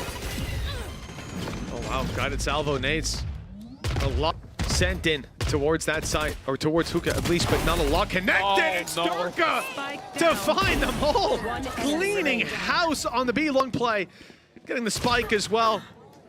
This one left down to an ult orb charger for Kamek. He'll at least have is for the next, but the four players standing between him and around victory, just too much to manage. Durka, big 4K, and that's 11 on the board for Vitality. Now for Team Liquid, there's no room for error. every round needed for regulation victory. Yeah, luckily that was sort of that half buy I was talking about. Just putting some weaponry in. Bear in mind, he did get peeked by both rifle players there and took both their heads off like it was absolutely nothing. And this is the thing. We've spoken about this squad as a super team for many reasons. One of them is that every player on this roster can frag. Just looking at the scoreboard right now, it is a testament to how solid in depth the individual skill is. Everybody putting up numbers, everybody stepping up, like we saw from Liquid in maps 1 and 2. Come on, early use of Thrash. I've got your train. All it's really done is garner some space for Nats. See if we can make use of the space that they found. Camo certainly won't. Trex just jumped into the smoke and took him down. Orbital strike, Dirk is safe. Looking for the fight up close. They've got a shorty out, but Kamek too quick on the trigger to let that shorty ring out in the end. Molly to stop the push forward, but Patatek still falls. The battle from Safe was strong, but he won't find much more than that. Blast on the wraparound. Has Pit if he can get close enough. I think he's going to have the fight before that's possible. Spotted out. Dealt with Nats, who was low. That was a headshot delivered. One enemy remaining. And, oh! Okay, he must have been behind the smoke. He stepped out of it at the wrong time. Kamek now in the 1v1. Does well to shut down kicks. Time on his side. It's ticking away unless it's looking the wrong way. Easily done. Team Liquid with a Red Bull clutch. Just trail by 4. And that's something that's impressed me throughout all of the maps we've seen so far is Kamek and his positioning. I feel like you put this man in a late round and he has the read. He's going to make the right call, make the right decision, and even just tries to bait out Les a little bit towards the end. The fact is, though, it's just impressive how much Les was able to do from that flank, and it's an issue that both teams have been dealing with. You don't have that traditional Sentinel. You're constantly going to have to try and stop flanks. And every single time they've seemed to have impact. The problem now for Vitality is they've got a few pieces missing, but a Viper's Pit and a Judge, I think he'll be fine. That will pad the gap somewhat, I think, yeah. I don't think we'll have many players going anywhere near that B-long angle. Problem is, if you go the other way, the other extremity, we can see Dirk has got it on lockdown, operator in hand, and that was a big menace, pardon me, in the previous map, where it was constantly finding those open kills or just following up later on in the round with a deep aggression on their attack. Here it will find its reward as long as Dirk is patient. Oh. Eventually he looks the other way. Yeah, this is where Nats is looking to try and fight off that timing. The expectation that whoever was here would look away, but Durka did not look away. He knows his opponent, he knows who he's up against, and now holding on to that Shower's position is a problem. They have to try and almost go the other way. The timing somewhat worked out. I felt like Safe was dead to rights, and with Showstopper online, there isn't really a safe plan. They need to get rid of Durka. But if they focus too much on that, they could fall victim to anyone else. Yeah, this is the problem. You can see the setup here. You can see Kicks, who's been dealt with. Up above was Trex, only good for the one. Showstopper fired in, damage done, but no kill. And with the operator, okay, there's the classic. Never mind. It's going to say seconds. Not as easy to convert. He's got to go. Spikes down, it's done. There's no way for Kiko to win this. 8 seconds, he'll grab the spike. Needs to plant right now, and he'll stick it. Les just around the corner, though. Here comes the Judge to close out the round and put Vitality on map point. Fracture coming into vision over the horizon. It's not far away now. There was so few worlds where that Judge on a rotate became valuable. Les literally sat in his pit the whole round just in case they decided to try and quickly go back the other way. The round was looking done, but even still, we saw Liquid fight back into it. But it comes down to the one 1v1 that could have worked out. Now both teams find themselves on the brink, but it is Vitality 5 rounds to the good. Orbital strike available for Trex. Operator still in the hands of Durka. The one thing in their favor of the attack is the ults. Camo firing it in. Oh, it's gone. And it's gone immediately. What a shutdown by Safe. Orbital strike comes into play. It's a disaster. That could have been the opening for Team Liquid. Instead, damage is done, and they are running back through this Viper wall. Smoke in play already. They're backed out. They can't go for it. They heard the snake bite fall, and that's the end of the redirect. Now where did Team Liquid go? That's the thing. You've used your sort of like one trump card. The showstopper's gone. You've got a Viper's Pit, but where can you use it? You're going to try and use it to get out of hookah? It can work, but it's definitely risky. The one good thing is that Lass's main delay is gone. And they're going to try and sell a ruse on the other side. Nats is going to be sent in, actually using that Viper's Pit as a fake. Try and sell the idea that they are heading into this position while they look to jump out. Vitality have not moved. No, they haven't. Still two here. Kicks is dealt with though, but Les is not! He stands strong on B and shuts down this play. Team Liquid, that should be it. Done and dusted, put in the dirt here on map number 4. And Fracture, well, it's coming into vision now. I can see it clearly. The shots from Kamek will not land. And another big round for Les to close this out. We are going the distance. No robbery today. We get every map we deserve. All 5 of them, baby. Les was utterly incredible towards the end of that one. Ended 22-11. The Brazilian on foreign soil, showing why he was imported. And well, he's gone the distance before. Let's see if this time he comes out with a victory. We're going to map number 5.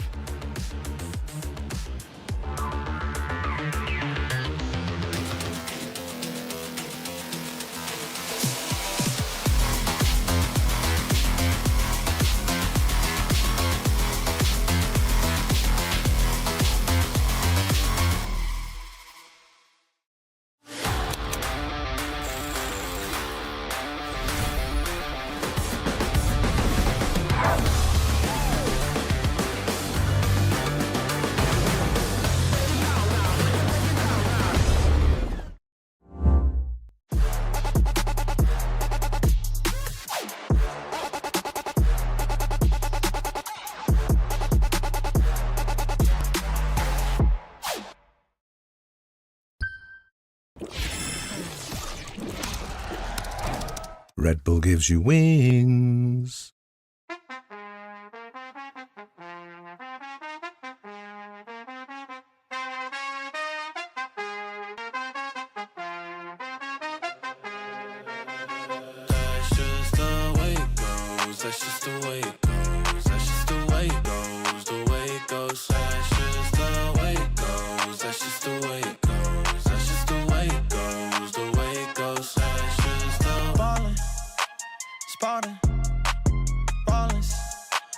Dry, but now everybody calling. Good at taking risks, yeah, I always go all in. Swear to God that I'm deaf to the talking. I can't hear it, see the finish line, I know that I'm near it. Yeah, cut the check and I'ma clear it. Ain't nobody out here that I'm fearing.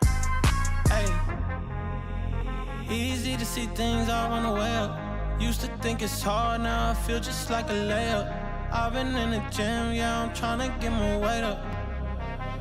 That's just the way it goes, that's just the way it goes, that's just the way it goes, the way it goes. That's just the way it goes, that's just the way it goes, that's just the way it goes, the way it goes. That's just the way it goes, that's just the way it goes, that's just the way it goes, the way it goes. That's just the way it goes, that's just the way it goes, that's just the way it goes. You ain't real, it's like you got a few disguises. Walk in the room, I know I'ma be the flyest. She like me, yeah, it's hard for her to hide it. One-on-one, ain't nobody like this. Got this far by doing me, I'm everything I knew I'd be. I don't care what we used to be, no, yeah. They try and get close to me, you can't get what you want from me. I got this vision you can't see, no.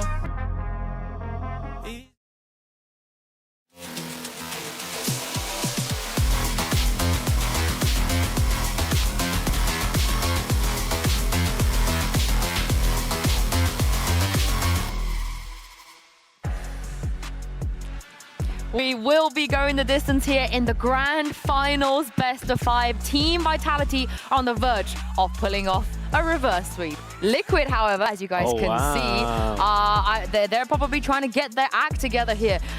Very strong words coming out from Coach Lohan. I am your hosting, so I'm back here with Sadak and Mini. I've never seen you that angry, Mini. I feel like I've never seen you express that kind of emotions. I don't think I have that capability, to be honest with you. So I quite like it because we saw Nats in that last map with the kind of very introverted, kind of like very calm speech. And in this moment, it does feel like they need a bit of a kick up the bum. So Lohan coming hot with some anger. Is that what they need? Yes, they need to wake up. They need to do what they were doing on the first 2 maps. But now it's all vitality. It's all vitality. I think they need to shut down less because Sadak. Impossible. Impossible. You guys don't know this, but we're watching the game here with Sadak. Every time Les is in any situation, Sadak is like, watch this, he's gonna win. He's got this. He's got this. He wins these. But he does win these. Not a single doubt in my mind, of course. Not a look at this. So smart, so handsome. Look. Oh my yes. He has everything also. Yeah. Mini, however, on the other side was like, oh, Durka, what are you doing?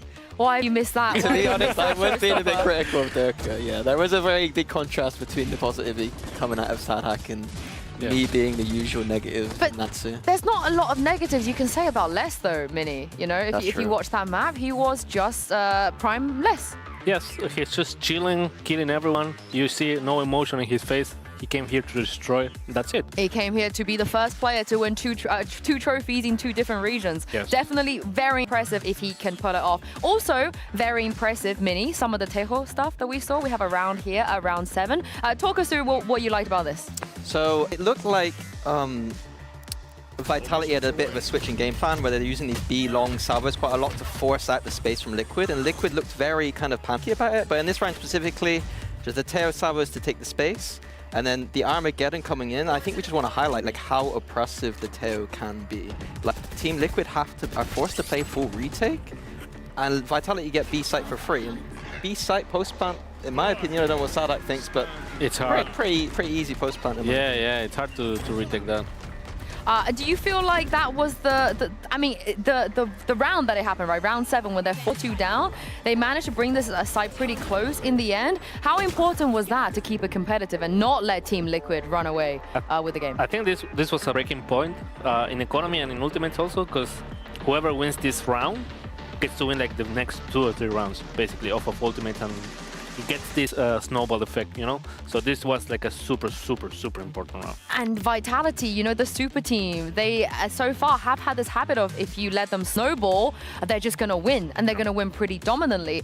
But the question is, can they now they're the ones that have to actually close out. The momentum keeps shifting. You know, we have Liquid struggling a little bit to close things out, 3-0, 3-1, and now Vitality on the verge of actually reverse sweeping. And since Mini, you have had 3 different times of reverse sweeping in a lot of situations. You know, we saw it against Loud. No, that wasn't reverse sweep. I guess on the map, it was a bit of a comeback. We also saw a bit of a comeback against Koi as well back in the days. And of course, pulling off the actual only reverse sweep against Team Heretics. How do you do it? What is the most important thing on map 5 when you're about to actually reverse sweep? I think for us, it was just about belief and experience. And I think in terms of the narrative of this, like we're looking at Vitality with all the experience and, to be honest, the belief, because they've just won 2 maps in a row that were fairly convincing, in my opinion. Yes, they were. Yeah, they were super convincing. Can I also add a small... Anything you want. A small fact. When we play... What was it? America's finals, the first America finals, Les actually asked me to IGL the Fracture. So he does have a really good idea of how Fracture works. I'm really trusting him on this one. Oh, he wanted to call on Fracture. He called on Fracture and we won. Oh, wow. Fracture. So I'm really trusting him on this one. So yeah, I mean, 100% has to go to Vitality. And also, Durka plays well this map also, right? Yeah, Durka's always liked this map. Yeah, and that's the thing about Durka, of course, part of that team that managed to reverse sweep Heretics. Do you remember at all what he was like at this point of the series going into map 5? Anything that kind of stands out for you? Because he also did have a pretty good performance that series.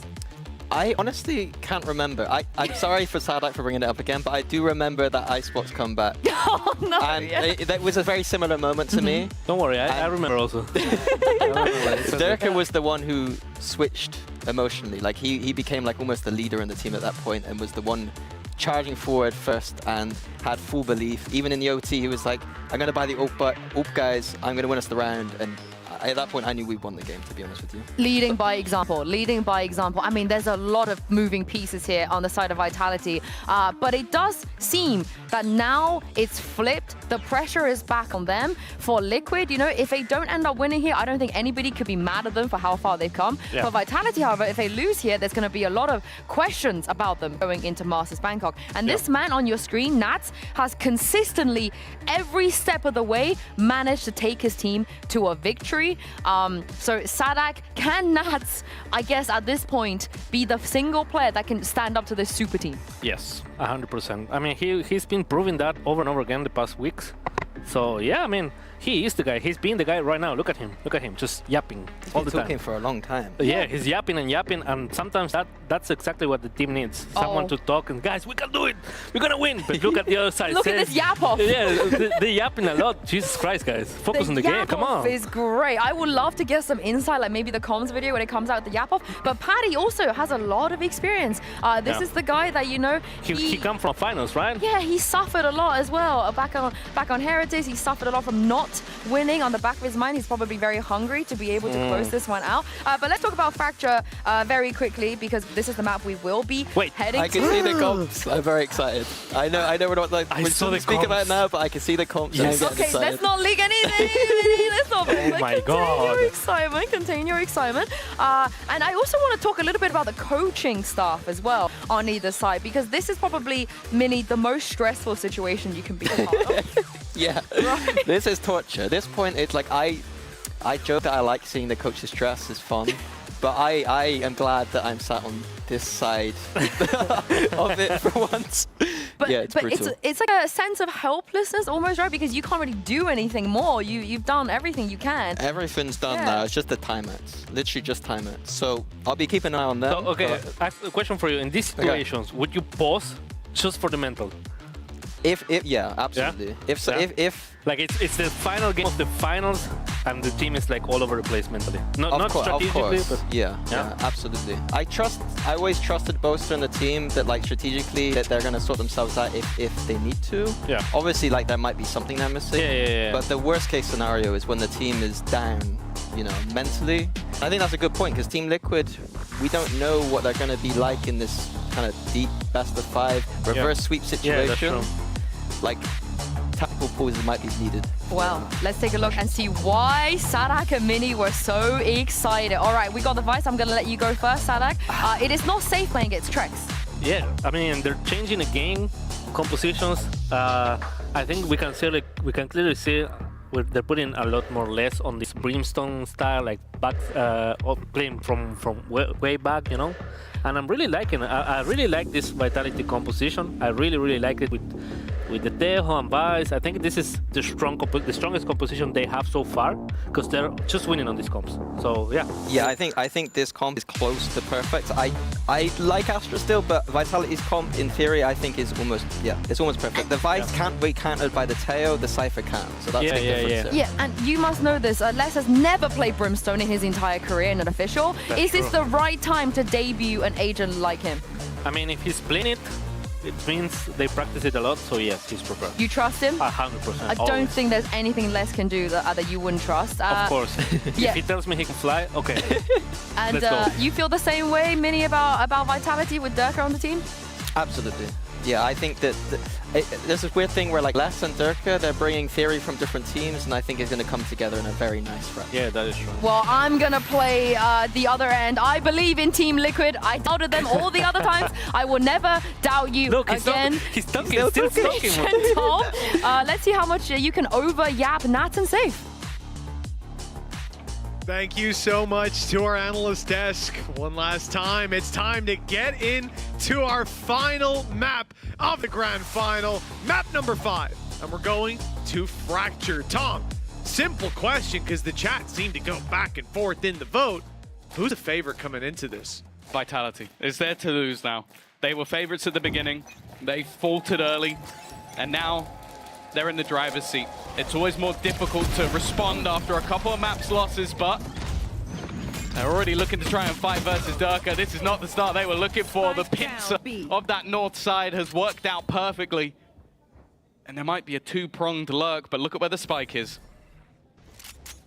Can't wait to see how the initiative of both of these teams evolves and is in effect throughout this map. Already seeing Northside crunches, and we've seen so much defensive aggression in these rounds. It's left to a 3v2. Kiko and Nats have a firing squad to come up against the shots. Well, at least one of them lands in their favor, but Kicks quickly kicks back. It is 1-0 for Vitality. I think we've seen how important strong starts been for either side. Think about the maps that they've been winning, the first two 9-3s that came up. Getting off to basically blitzing through the pistol has really been a defining factor for either of these squads. And the fact is, it's the same again. We have witnessed maps where we've gone into it as, okay, Liquid have played this, Liquid have the reps, and Vitality have the tape. Well, there's been 4 maps of this, granted a big compositional shift, as they were running 0 duelists on the Liquid side for the first 2 games, which I didn't enjoy. But the new comp has been better, but it's been seen. And that's definitely a scary prospect. Think back to that Lotus game we saw earlier. It seemed like Vitality threw the book at Liquid. In this round, expectations are minimal. Right here. And with Less's performance in the last map, I'd steer clear of him. Vitality. Challenge down below that rope is not yet being seen. Patatek, despite being tagged up earlier, he's waiting to make a play. Round comes the rest of the squad. It's going to be a challenge, and one that you need to see Trex win, especially now that Durka has been bested. Guided salvo goes in, keeps him close, but less. I can hear Sadek from here. That's a double kill on the board, and a round perhaps saved. Certainly kept competitive, and with the range he has, a nice dodge of the flash, he should be cleaning up the rest of these players. Stuck somewhat in the corner. Left. There is still time to try and make a run for it, but they have to get their running shoes on fairly quick. Maybe trying to sell the idea already that they've gone. There's nothing really left to say. No, they are. They're making that run all the way back to the other side of the map. This is going to come down to a matter of seconds. And yeah, if there's any utility put into place here, I don't know if he's going to have time. Think maybe just. That's going to be incredibly close. No, it hasn't gone through. Once you see that 4 disappear on top of your screen, it's over. There's no way to plant that. Just a missed timing when it came to that. And then I wondered as well, was Patatek was waiting, I thought, waiting for the fault line to come back online to put that in to cause a bit of an issue. Where they think it's a B play, they stay in position, they rotate, but ultimately the time there is the biggest factor. Some good ideas from Team Liquid just fell apart in the late round. Yeah, ultimately, after going down, they still get all the credits anyway, so it's just a few extra put in their pocket. They can play with, make sure they come in with the full shields, and they definitely made that one a little bit more costly than Vitality would have liked. My camera is destroyed. Now is where we need to see a change to the script. They can't start off with a 3-0 deficit and taking down the lurk of Nats. That's not only him going down, but that's also so much control. He's normally sat with his cam across the map watching for any pushes where he can't do that anymore. No, and those trap down, flanks open, you have absolutely no protection. So it's straight into the site, and then they need more ground. That's what this push is all about. They're looking deep into the spawn for this fight, where Safe is under threat and eventually taken down. Kiko with the cover, and now this round has a huge advantage for Team Liquid. Well, that has quickly subsided. Durka on the back of, oh, he's been stunned as well. He's got to fall back. Time ticking down lower and lower. Les almost had the play, and in fact with Durka! I'm gonna need a replay, and then we can do it again. And you know what? Throw in a third one. Wow. Holy! It's finally come down to a point where the ace was so fast that the crowd didn't even get to call for it. This is why everyone was shocked when we saw this man leave. We talked about him again and again and again. There is no one else in the world that could do things like that on such a consistent basis.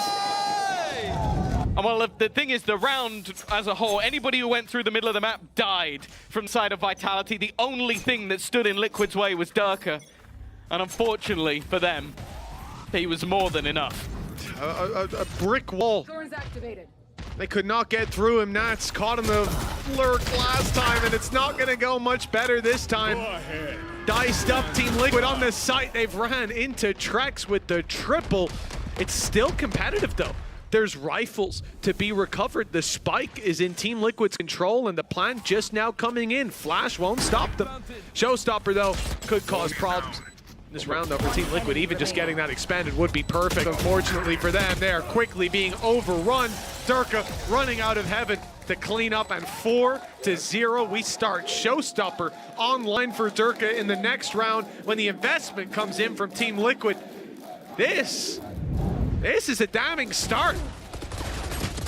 Honestly, I think the most fitting sign I've just seen in the crowd is one punch Durka. Yep. Every opponent he comes up against, he hopes that they're strong enough. He hopes that he doesn't just knock them out with one foul swoop. But the fact is, that's exactly what he did in the prior round. It's still hard to forget. And for Liquid, well, they mentioned on the desk, proactive pauses. I think it's needed. When you lose a round as brutal as that last one, responding can almost feel forced. Like you feel like you need to get back into the game sooner rather than later. And considering how the last two maps have gone, you're talking about a 13-6, 13-7. Like, they haven't been particularly close. You do not want to allow Vitality to continue this, because let's not even talk about the 4 players a little bit lower down. If you allow Durka to keep doing things like this, it is over. And then you look back at last map, you look at the desk that we just had and listen to what they were talking about, to what, albeit a slightly biased Sadik, but what he said, and someone like Les, 5-1. Durka's great, Durka got an ace, but Les putting in the rounds, one after another. For Team Liquid, solutions need to be found fast. Vitality, they're coming in with a different vibe on this map, setting the pace on their defensive side. And like I said, I was excited to see some of the aggression, but so far these first 4 rounds have been insane. And I expect a little bit more insanity now with rifles for everybody, some ultimates online and others close to being online. This round could be pure chaos. Yeah, unfortunately for Kamek, his didn't have the desired effect when utilized. Safe's already going to have to give up at least a little bit of control. We've seen this from Trex already. The combination of util, the vines, which are actually going to be broken. Well, it seems like Nats, as always, is slowly learning the util setup. Defeating it before it causes them issues. Durka, though, he's got to be careful. There's a player right around the corner timing everything. And while Kiko, he finally puts him down. But Les was waiting. And even taking the trap, he manages to sidestep the shots. That's the numbers back to square one. 4v4, but look what Les has now after early fight. Orbital Strike is here. Trex catches the shoulder, and it's an easy kill. With Orbital Strike lurking in the background, and Les on his way. This site take needs to see a plant very soon. Stun held. Kick's just waiting for that plant. Maybe Save could punish. But with that cage up, it doesn't look possible. I like the jump peek from Les. Oh, safe! I don't know what gave that away, but his trigger finger got a little itchy. Now they're not looking at the flank. Now Nats has to fill in the gap. He has to go and watch the site. So, of course, Safe deals with him. Now Kamek, well, he knows where Safe is. Oops, that was almost awkward. With 12 seconds left, he needs a plant, and they've got enough time to just run this clock down. Kamek tries his best to force them into a fight, and he did get to see them both before he died. But die he will still. 5-0. Was mentioned on the desk that Durka was one who had pulled off a reverse sweep before. There's another man on that team who was incredibly close. Lockin, Loud, Fnatic. Came down to the wire, and one man again stood in Les's way. It's a little bit different this time, as that man sits beside him, sits on the same team, and they are right at the top of the board right now. But that's the thing. It does seem like Vitality, with that extra experience, with those players we've seen, been there, done that, win Masters, win Champions, They haven't run out of gas. And I'm starting to ask the question, have Liquid 5-0 down on Fracture? We've seen this across the previous maps as well. After the second was done, it seemed like it was over. Have they got a response? It's the difficulty, man. Just that mental bounce back is so tough. It was discussed on the desk as well. Remains to be seen for so many of these players. This is a new challenge. Nice kills across the board, man. He's killed himself. Taking himself down with the nade. If that doesn't tell you where Team Liquid are, this push, it is embodying every issue they've had. Vitality quicker on the trigger, one step ahead these last two maps, and now they're tripping over themselves. Here. Kiko's low. Nats is still lurking around, but they need a miracle. Look at the ults, look at everything. There's nothing that sits in their favor right now. Stuck within the site, the salvo leaves them with nowhere left to sit. And it is so clean from Team Vitality. I don't even think half the players, in fact all of them but Durka, didn't even take a single point of damage. It doesn't get any cleaner than that. Flawless. At least they were full eco to, oh wait, no.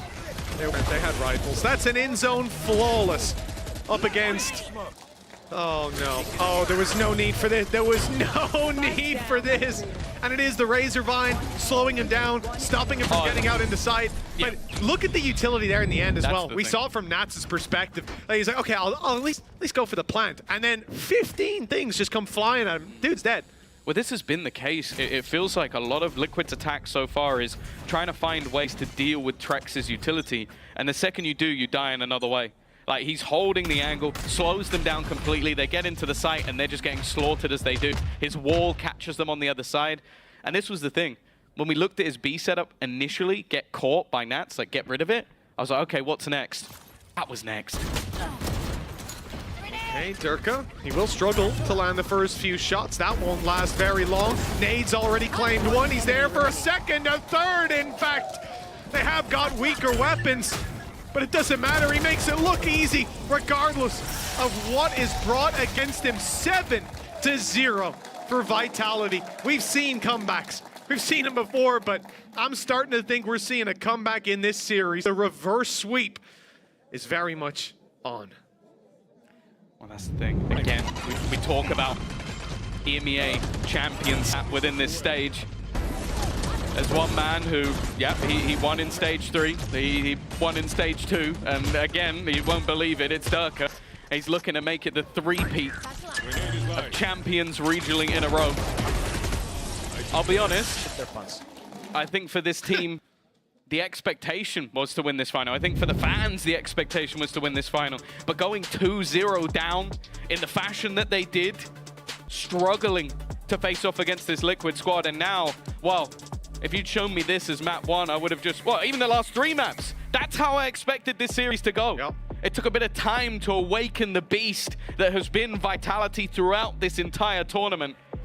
And unfortunately for Liquid, they couldn't shut them down quick enough, because they have grown map by map by map. And I'm now genuinely starting to wonder, what will it take to get around the ball? But you know what, Mitch? 4 ultimates might do it. Might agree with you if Durka, Safe, and Trax didn't have their own ultis to fight right back. Trying to make it at least a little positive. I respect that, 4 Tom. is more than 3. I respect that, Tom, but just ignore the neural then. You're fighting the current in this one. Vitality in a BO5, we touched on it to start this out. You typically expect to see more dominant maps at the start of a BO5, and then you move to the mid-grounds as the veto thins out. Coming from the upper bracket, Vitality, they kept the best to last by the looks of things. 13-6, 13-7, and a 7-0 start on map number 5 for Team Liquid. Like you said, what's it going to take? They've got all the ultis. Nats is in trouble. So careful. There's 4 players pushing this north side. It seems like half of the plan right now for Vitality is just kill this lurk. It makes it so difficult. Even a 1-for-1 trade, honestly, getting rid of him, holding on to so much map control is not too bad. The thing is, though, that wall being tripped is somewhat going to give the game away.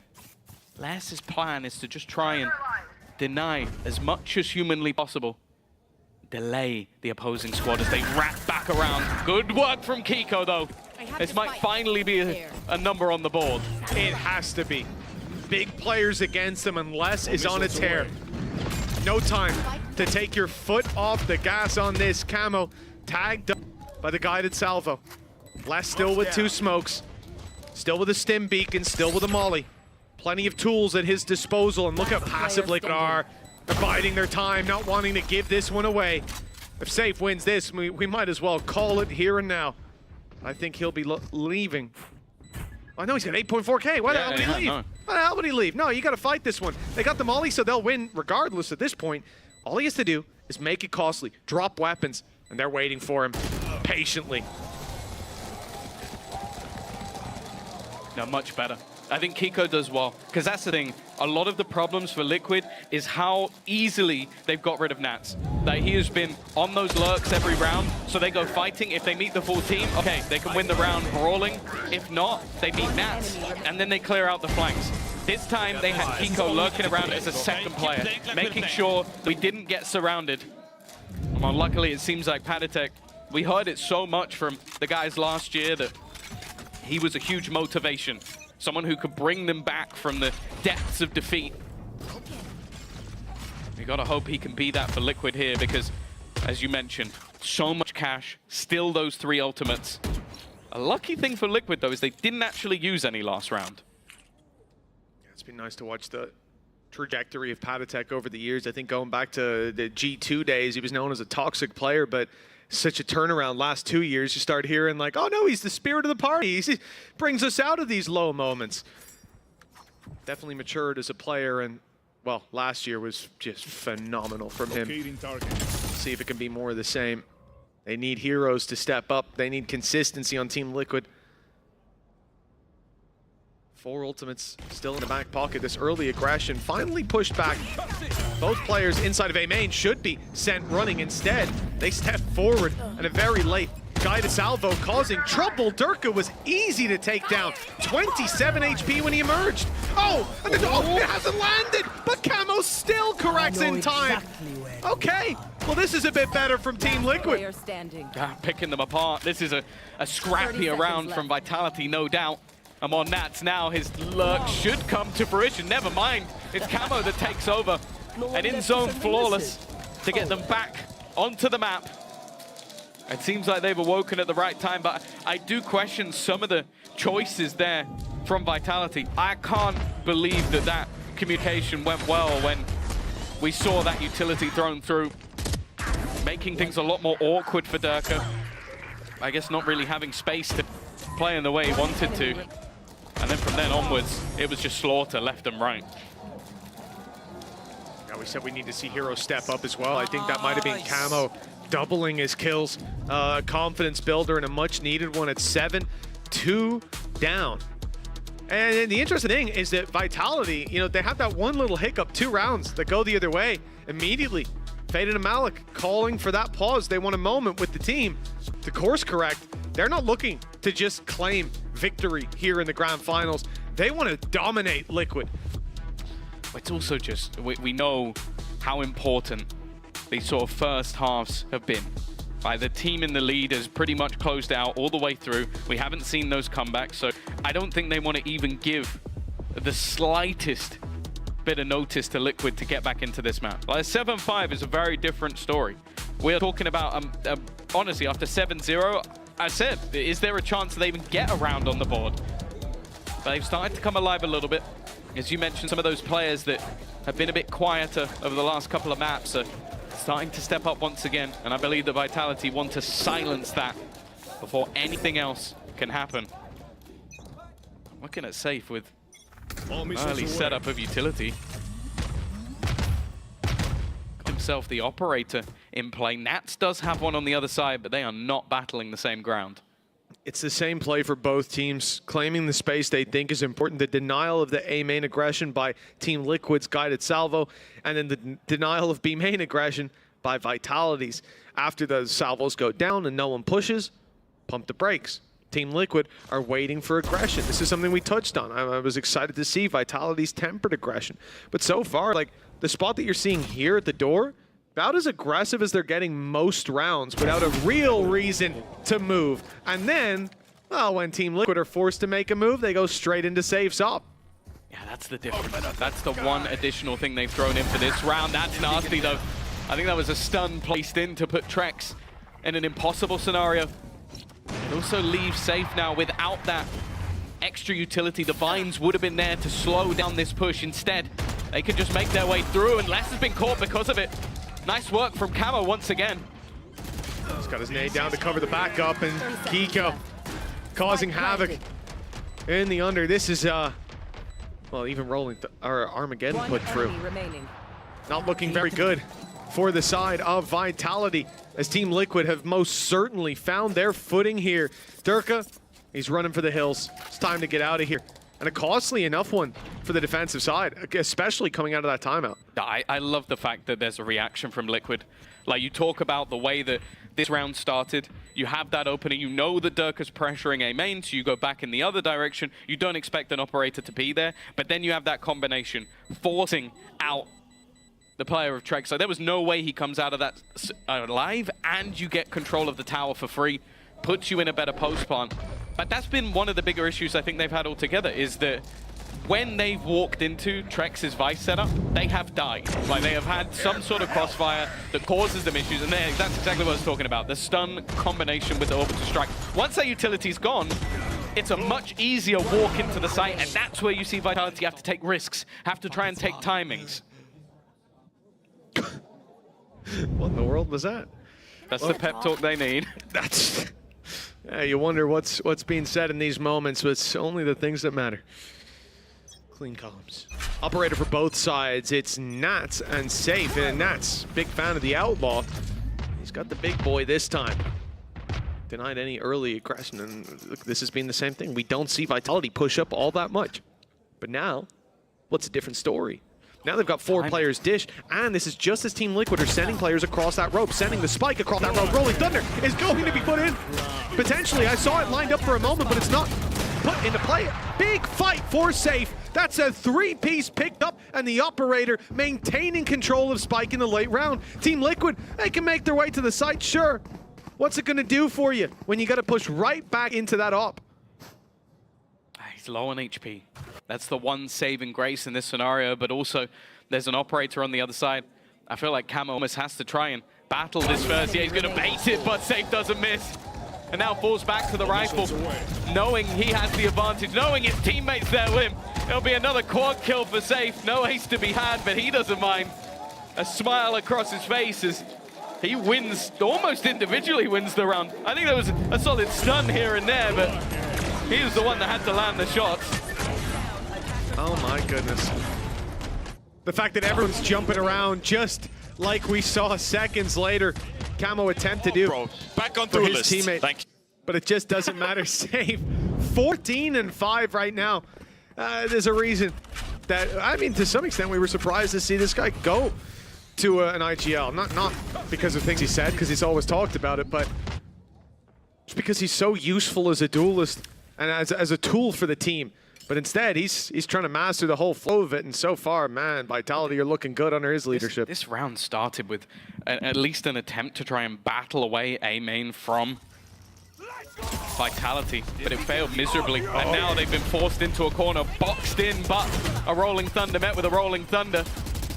There's going to be a lot of damage done on either side, but finally it's Nats to come in with a kill.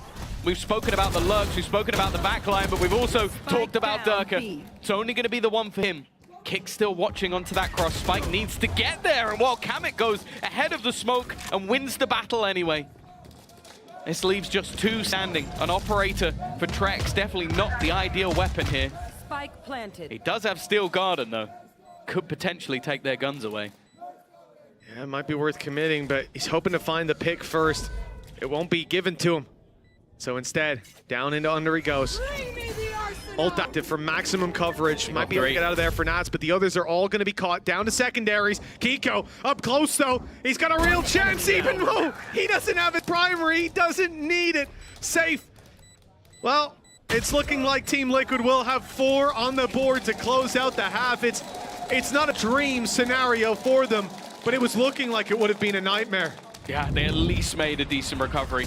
That pause thrown in, 4 of the last 5. It gave them some life, but as said, this has been a map or a matchup all about the first halves. The question is, do Team Liquid have a second half in them?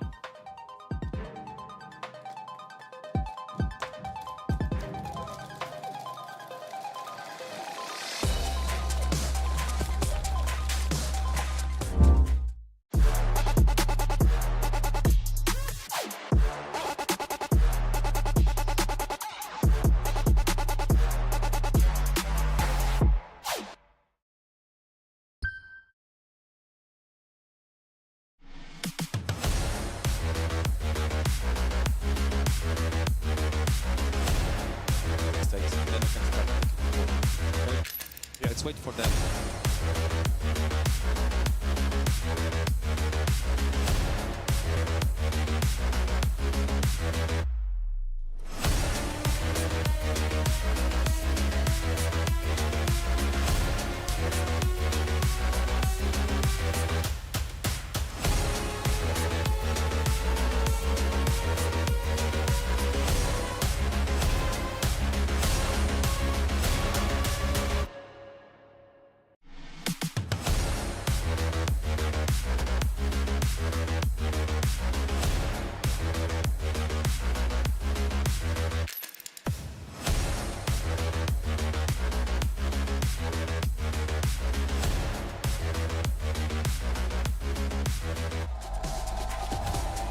Welcome back, folks. 8-4 to Vitality. We may be about to witness the reverse sweep here in the grand finals. If it's to be stopped, we look to Team Liquid. 4 rounds on the board, Tom, and now they move to their defense.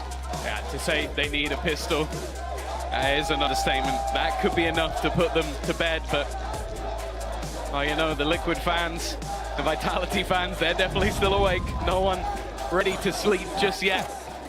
And overtime would be nice, but it's going to take a lot to get there. Again, the defensive side have a similar idea, looking for these aggressive players, but they have to watch out for Vitality, or forcing them back and then pushing Dish at the same time. Oh, that's a bit of an oopsie. Durka went straight past both players like a ball through the goalposts. Camo dropping last with the nade as well. He's managed to find an enemy this time instead of himself. A big uptick in performance as Vitality now 3v4. They're on the back foot with the spikes separated. They may be looking to take this somewhere else. And they've still got time to play with. But they're also gambling on the idea that their opponents have that in mind. If we sit here long enough, we're patient long enough, maybe that's the moment where the defense decides to falter. They haven't moved. They are reliant. This is something we've seen throughout rosters of Liquid. They're happy to leave Nats alone. The problem for Camo, though, he's under serious pressure. The stun combined with Teo utility has left one man dead on the site. This should allow the cross, and the battle is an even trade, which leaves it in a 2v2. Timing perfect. Kicks was being watched that whole round, finally drops out of heaven with the spike, and it's just as they turn the other way. That's going to give them a chance to plant and maybe get back. Safe's third already on the board. Oh, he's just been phenomenal to watch. 17-6, but he needs another. It's Kiko that he's up against. 2 phenomenal duelists head to head. Safe hiding on the site. And he swings in, giving him a fright, but won't land the shot. Guided salvo to buy him time, to buy him space as the clock keeps on ticking. Safe sidesteps into main. He's spotted though. The shot not quite landing, holding on by a sliver of health. And the quick reposition. Oh my God, he has threaded the needle. He's made it past Safe with the perfect timing and the perfect play. 4 kills to match the rounds of Liquid. It's 9 for Vitality. He's in their head. He's completely in their head. What he's able to do throughout this round, the amount of damage that he did. It was said by Kicks already that this man back on a duelist, it might not be defined that way, but the way he's using it definitely seems to be the case. And while he just ran rings around Kiko, someone who has been an unstoppable force this season in EMEA. And now comes down to very little. Liquid hoping they can just make this one at least a bit costly. At least remove some guns, because the likelihood is, without a miracle, they're going to be fighting with a 6 deficit. I must wait a moment. It's too much. It's too big of a task. Oh, it's a cleanup for Trex. Quick little double, easy shots. Nats wrapping around the back, though. He'll get nothing. Les survives that on 21 HP. You know, I know the second Nats rounded that corner, Sadik was in the analyst room going, he's going to win this. And he did. Fair play. Planted. Won't win that one, though. Yeah, Camo's found another. They've retrieved a rifle. I believe the sniper of Trex must have fallen off the map because it wasn't retrieved after that previous bout. And the problem now is the risk versus reward. Throwing that extra rifle in, potentially delivering it back to your opponents, but at the same time, you're at such a big deficit in terms of rounds. There is a feeling of must, a feeling of need to try and get something done here. The problem again, though, is that time they are being given nothing. Finally, Durka is going to be the one to fall, but you can see the positions of the remaining two. There is absolutely no hope, and while another will be dropped, no extra weapons to be retrieved. All in all, a decent round, but in the context of the game, may matter not. 10-4, man. Yeah, it is just economy damage. Well, when are you going to see that economy broken? Got to put rounds on the board, and so far that has been a problem. Yeah, the gun went off the map. Oh, that's brutal. Didn't even cop that. Yeah, that's an unfortunate one. Poor old Les caught down below, but geez, they had everything they needed with that guided salvo back online. 20 kills for Safe, 20 and 6. The guy is untouchable at the moment, and for Vitality, if that continues, this is going to be a quick conclusion to a 5-map grand final. He's still giving his gun up, though. Allowing Durka to be the hero as he will pick up the Stinger. This is still a weaker purchase, although, well, I think that's a nasty surprise. That was the rifle. Nats is going to be stunned in this corner, but there's not really anybody available to execute on it. And well, after the wall has given away this spot, they are looking to try and fight the backline, but it has to be impressive from Les. Well, if he wins this, I heard, at least the first will be found. Camo down, but it's the trade. Keeping it well and truly in an advantageous spot for Liquid. Safe. Well, this is an unfortunate situation. Kicks was on the rope across to help his buddy out and gets sniped straight off it. And with a clean conclusion to the round, 3 players alive. Team Liquid, they're not out just yet, but they are most certainly down 10-5. They need to double up before we're neck and neck. Yeah, and I kind of want to see how they're going to opt to play this defense, because as said, it's been a common factor of Nats-led teams that he is on one side, locking it down, and then they aggress elsewhere on the map. This is something that if you're Vitality, you're going to know about, and at times they've been able to beat him out. I think on this map in particular so far in the attack, they decimated Nats. They kept catching him in awkward positions. We see it now. Okay, he's got some support in the form of Kiko, but that doesn't seem to be something that Vitality are shying away from. Bear in mind, though, a lot of the early round will just be orb control. Well, that's it. On a map like this, plenty of orbs as you go to fight for them. Sometimes you think, I'll take another step forward. And Camo learned the hard way that there's sometimes a punish waiting for you there. Safe. 21, but he's got backup. Look who's just come sprinting in. Even puts down the stim beacon. Les. He is very keen to help his teammate out when they're in trouble. He's still stepping forward in A main. And it's a good thing, too, because the flank is coming around. Look at this push-up by the defensive side. 2 players taking control, but they're too late. And the sprint is hurt. The sprint is hurt. They now know there's players coming behind them. They've killed Paddy on site as well. Everything's falling apart. Look at Les set to step out of this smoke, although it fades, and he backs around the corner, not wanting to give the advantage away. The problem is as well, the wall isolated them. Allowed Kiko through, but left Nats behind.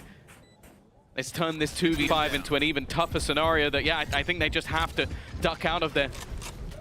Their aggression wasn't anywhere near as successful as they hoped it to be. Camo dropped immediately. The trade not found either. And then Panatek not able to do anything within the site. Vitality are looking to keep their break back squeaky clean. That's the thing, they saved their finances for this round to make sure that they could come in as strong as possible. There was even opportunities at the end there on the 2v5. Safe is caught in the open, swinging out by Kiko, I think was still full HP. And Safe, despite being 21 health from the fight earlier, is able to drop Kiko to 27, instantly you call for the save. There's no way. One guy basically alive against 5, play for next. And even now, barely getting away with the weapons that they had. 11 to 5, 6-round gap. And for Vitality, closing this out, well, in a lot of cases, Tom, it's a formality with this sort of a gap. You need to see one of the biggest resurgences, big turnaround for Team Liquid. And that has not been the story of the day. No. Whoever has led in that first half comebacks. has closed out the map. We have seen it throughout the series. For Liquid at this stage, it will come down to digging deeper than pretty much any of them ever have had to before. Not ready yet. To look for that trophy, look for that championship. Otherwise, Vitality will have that trophy. And sure, for some of the players, Safe, less. Durka, they've had trophies, but for Vitality, it is not a cabinet full. That's a good start, though. With weaker weapons on the board, an aggressive Kiko is going to give them an advantage. At least the one found in a big player in the form of Safe. Durka, he has slipped through, but he's spotted. Okay, Nats is wise to his trick. Spike has been dropped as well. Maybe a drop in the ocean. But it is starting, or will start to add up if they can continue to put these rounds on the board. For Vitality, 2v5, it's not like they're in a position where they have to save economically, but unless there's a big mistake made by Liquid, someone walking through a smoke with their knife out, you wouldn't see that unless you're on bind. It should just be the save from these attackers, which is a tough call to have to make with like a minute 30 on the clock. But that's the thing. It seems like the plan has been 30 seconds try and left. earn up any orbs that they can find. Not ready yet. Trex is still going to be moving in, but look at where the spike is. This is not about winning the round. It's about making things that little bit more costly. And I think realizing, okay, there's a multitude of players here. The value isn't really there anymore. For Liquid, there is value in removing these weapons. They will still be able to purchase into the next round, but immediately the Vines utilized. He knows they're under pressure, but this crossfire set, well, I don't think they're going to gamble too many more weapons. Okay, they really wanted to try and take those guns away, and that's actually more costly than I would have liked for Liquid. Yeah, they're not in the best of positions, especially needing that massive climb back, but I guess seeing the value of potentially dropping those weapons and making that road a little bit easier, paving it slightly and avoiding the pebbles. 11 to 6. Again, a very steep climb back for Team Liquid, but not out of the realms of possibility just yet. Coming into this round, though, jeez, it's going to be chaos. Yeah. Look at those ultimates. That's the thing. There's so much available for either side. In fact, there's a world where Vitality could have every single ultimate. But I want to see if Liquid can almost stop them in their tracks. It's an aggressive start to the round, already looking to push up that north side, which was being watched by Les, but he's got to keep an eye on it while also setting up his smokes. That means that this defense has been able to push far further than expected. The problem now, though, is their guns are going to dissipate. Durka leading the charge, hasn't actually been able to find Nats. He tries to dance his way out of there.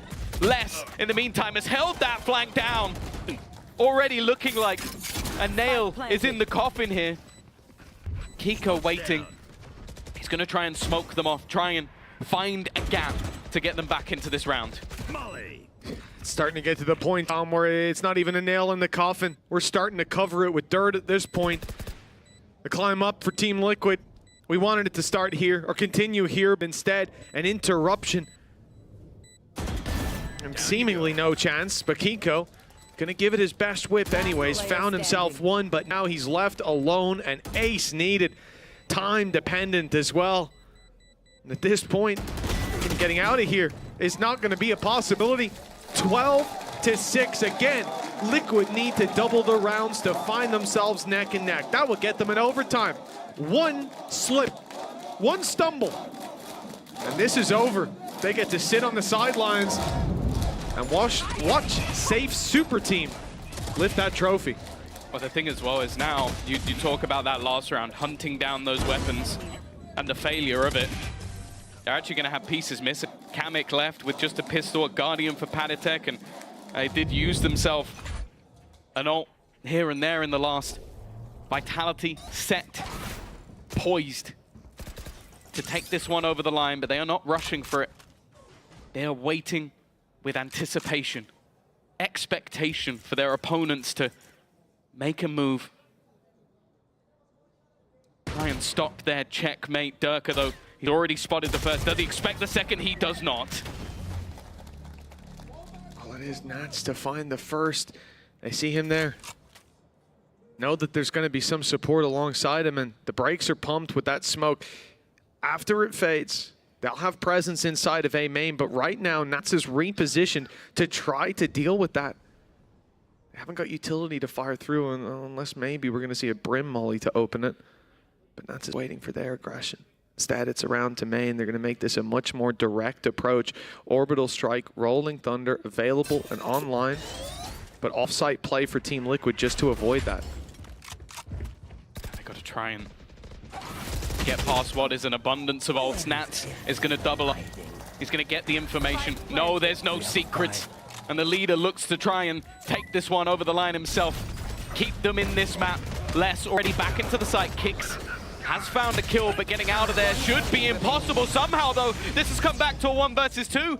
Les still standing. Orbital Strike. Hoping to try and get back into a position. He also has himself a Molotov as well. If he wanted to try and play from further back, trying to bait them into these fights, try and push them into a position where they have to face him. There is that Molly, but he expects someone close. It may not deny this defusal in time. He needs to swing it, and while Liquid, they do cling to life, just about. By their nails on the cliff's edge.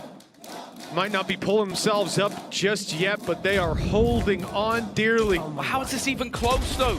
That's the thing that's so devastating. Yeah. Like, you're looking at Nats basically clean up and leave his team with 2 players in the site and an orbital strike on one of their heads. Like, how does this even become competitive for a second? Well, again, orbital strike goes through. Player swings in. Why? Why is it happening? And I think we look at the position that we're in. You're 5 maps in, you're deep. You were 2-0 up. Now, Vitality, you're pulling out all the stops. They're winning out these early rounds, and then the panic sets in. Kamix opened this one up, though. It's Durka down. It's A main aggression denied, or at least stalled for a moment. Somewhat neutered without Durka at the tip of that spear. There's only one ultimate left in hand. Vitality have been utilizing them over the last few rounds, throwing them into play to try and get this one sorted. That's a nice flash, and Les may just try and do it all on his own. Kamik, though, matches him man for man, pound for pound. And well, the last man is on the wrong side of the map. If he tries to go through this setup, he knows he'll be spotted. And with the spike still down in A main, there is a world where he retrieves it. He's got time. Plenty of time. Kamik low. Camo tag. It could be possible. Some isolated fights, but really you just look at Camo. He's jump spotting it. You move towards A main, get spotted, rotations come into play, Kamik's looking at you, Armageddon's online as well. There's no easy way out there. 20 seconds left. Rotation to B site needs to happen already. We'd have to have the knife out and him just sprinting. So yeah, he will just save this weapon. It's the right call. And I think especially it's easy to lose sight of that 5-round lead at this point, but you're in the grand final. Got to play the numbers. It would be nice to be that guy that takes you over the line, and well, I feel like in this round, Les came pretty close. But it was Kamik that just did an incredible job, like being able to re-swing and I think find 2 players off that alongside his team. One enemy remaining. That could have easily been the death of Liquid, but they're still fighting. We've said it throughout the tournament so far. They were a team that, okay, we didn't expect them to beat Foot. We didn't expect them to beat Heretics. We definitely don't expect them to beat Vitality, but that has been their story. They made it to Bangkok. They earned their champions points, but they are not satisfied with a 2nd place. They want more, but they are under pressure once again. Durka leading the way.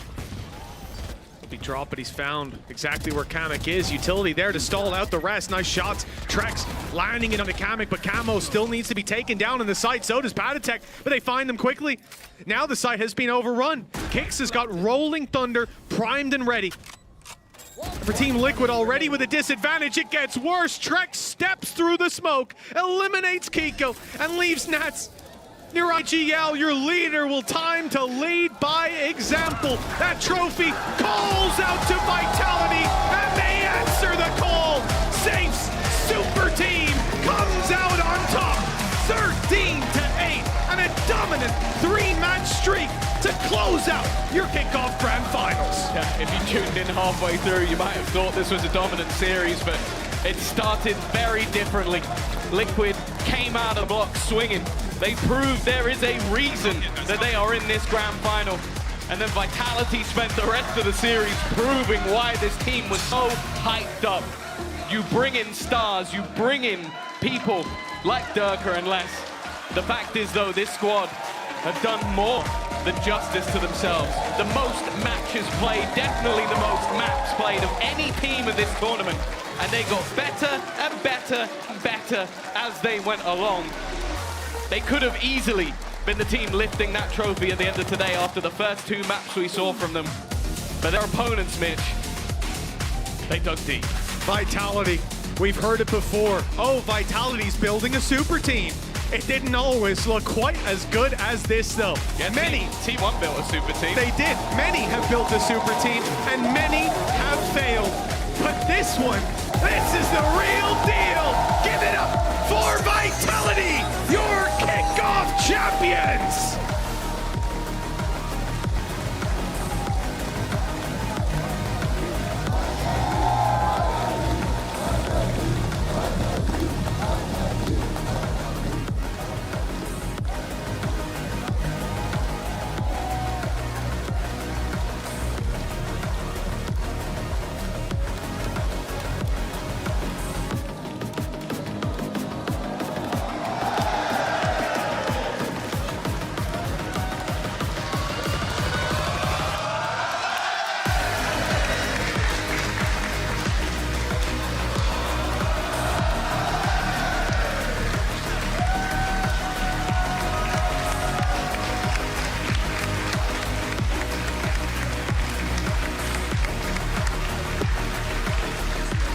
It's crazy to think that a few months ago, we were talking, hypothesizing, how successful could this team be? On paper, there is no doubt. They had the pieces. There was no questions that the people on the stage right now are champions, are winners, are people who can get to be the best of the best. It was, is it gonna work straight away? Is it gonna work off the bat? Is the coaching staff gonna be the people that can bring these players together and build a team that can win? Well, after a few weeks, they have managed to lift trophy, something that many teams who have played within this region, played across the globe, have failed to do. That's something that this Vitality squad are going to take with them on their journey, take with them to Bangkok, where, I'll be honest with you, there are plenty of teams that we look at as threats, but this squad on their day, I genuinely believe can beat any of them. And that's the thing, there's been a few teams in the past of EMEA where I go, okay, I have faith they're going to do damage. Well, they've stolen players from some of those teams and put them all together and gone, hey, have some belief in EMEA once again. I think this squad is going to be one to remember. Without a doubt, it could be ushering in a new era. You better get used to seeing those colors down on the stage. I'm sure loving it. We got our 5-map grand final, but the way we got there, Tom, certainly unusual. Lots of one-sided halves and then warming up into a BO5. Like we said when we started it out, don't worry at the start. You'll have one-sided games, but it gets closer as it goes on. Well, gee, I was a little wrong about that. The reverse sweep, though, it's always beautiful to witness. I think as well, it's like, it's not even that they lost the first 2 maps. It was a 9-3 half, a 9-3 half. They started slow in every map, and you kind of look at it and go, oh, this isn't the Vitality I've been watching. Like, you even think back to their game versus Heretics on Haven, even though it ended up as like a closer game, I think they were like 7-1, 8-1 up. Like, they were so far in the lead, and then it cooled off a little bit. In these first 2 maps, it was like, oh, they're getting obliterated. It's like, who's this team? What's going on? And Liquid, I think, shocked them.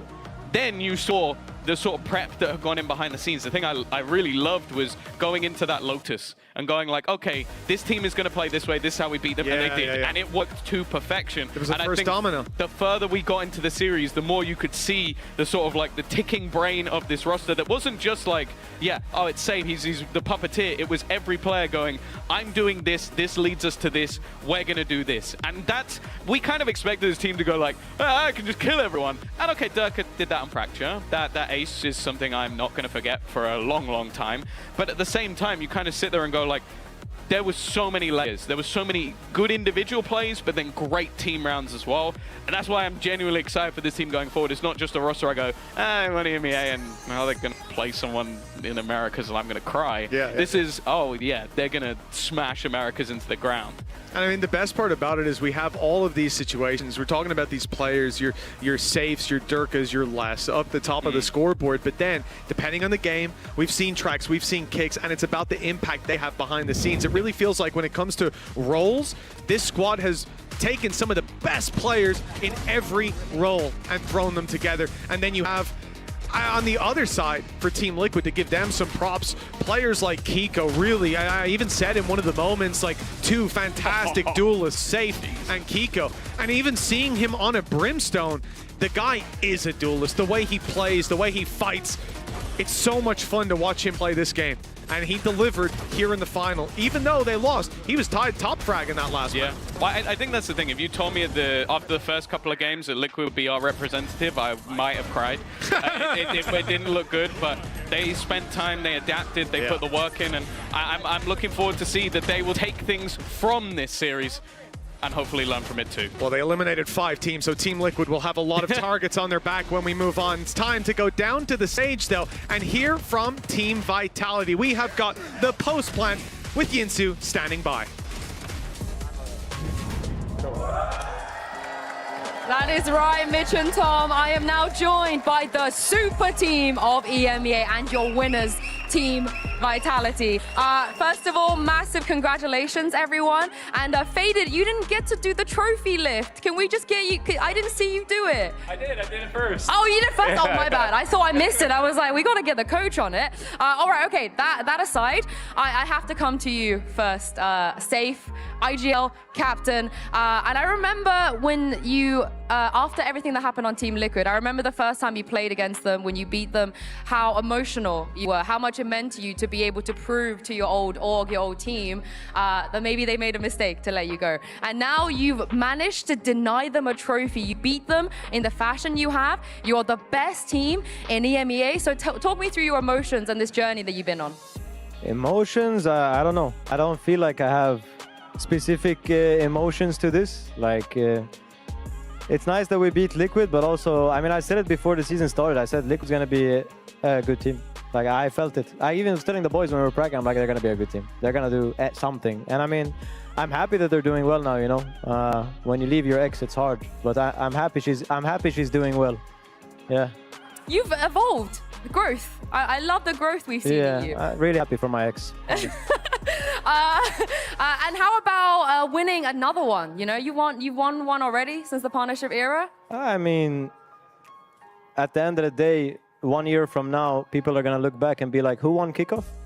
So Kickoff is just a stepping stone, I feel. We're talking about future. We talk about Paris. We talk about like longevity, and I think that's where we're aiming. So, I mean, nice. We won Kickoff. Cool. There's so much work left, no? I mean, Vitality fans, it would be nice if this team can win in Paris. Am I right? Hey! I know my audience. Next, Durka. Can you ever just give us like a non-stressful, normal best-of-5 final? You know, you win it easily. It's always like a very, very exciting. I'm definitely not complaining, but how is it that you're able to keep reverse sweeping teams, the comeback? Do you think this comes down to your personal experience?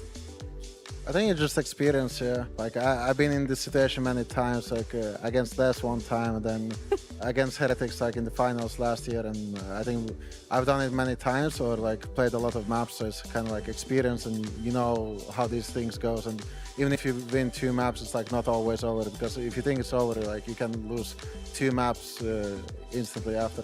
Do you ever get tired of it? You know, having to make comebacks, having to reverse sweep? I would be more happy to play 3-0. Maps, then you can get to chill at night, but Like these are a bit stressful, but they're also fun probably to watch. So at what point did you believe in this? When you were 2-0 down, when things weren't really going your way? Also losing Haven is definitely a hard one for you guys. So how did you actually pull this off? We were just confident in our maps. I think our map pool is strong, and even though we lost like Split and Haven, which we wanted to win first, but like it's fine. We have a third map, let's play it, and then we started believing into it, kind of like. I think we just took it slow round by round, and there's like nothing to stress about unless you're like out of the stage already. So it's like while the game goes, you need to try hard. This is for any of you, feel free to answer. What were the vibes like after? Because we saw some, you know, behind the scenes, we have a camera, we see some bits and bobs, but we can't really exactly deduce exactly what it was like. So maybe Faded, what was it like back there when you were 2-0 down? I think one of the biggest things is these guys never give up. They never quit. And the vibes, like, Safe is a vibes merchant. At the end of the day, he is able to keep the motion steady. He motivates out the whole team. You know, his harsh words are not taken as negative. His harsh words are things of encouragement. And a lot of the times he's creating a positive environment around him. So that in itself, it's one of his traits of leadership that I admire a lot. Like, he's able to keep the boys calm. And I'm gonna be honest, like, even being down 2 maps, like, I didn't stop believing because these guys didn't stop believing. They knew what they needed to change and they knew what they needed to fix. And it was a fight, but I'm not surprised, to be honest with you. Like, these guys never give up. So. Beautiful reverse sweep. Anything you want to add there, Safe, to what your coach just said? No. Fair enough. While I have you here, Faded, while I have you, Ascension last year, I know that was a bit of a rough, you know, there were some rough times for you, especially how the expectations were for your team at the time. Did you ever envision that fast forward, not even 6 months, you know, just like 4 or 5 months, that you're going to be in a different region, in a different country, on a very different stage and lifting one of the hardest trophies to lift? To be honest, no, I never imagined it. You know, there's a lot of things to Safe, especially, you know, being one of the first people to believe in me, alongside with a lot of the organization. You know, everyone from the top, from Neo all the way down to, you know, the managers and all the staff, like, everyone just had such great faith, and, you know, I couldn't just let him down. But I'll be honest, like, the interview I had with Safe kind of like cemented it for me. I just knew he was a real dude. And from that point on, I think it just shows, you know, what kind of synergy our team has. So he's the reason you wanted to come here? He is one of the main reasons why I want to come here. Oh, yes, 100%. Thank you for that, Safe. Yeah. We love that. We love that. All right, okay, Kicks, I'll come to you next. I'll just go down the line.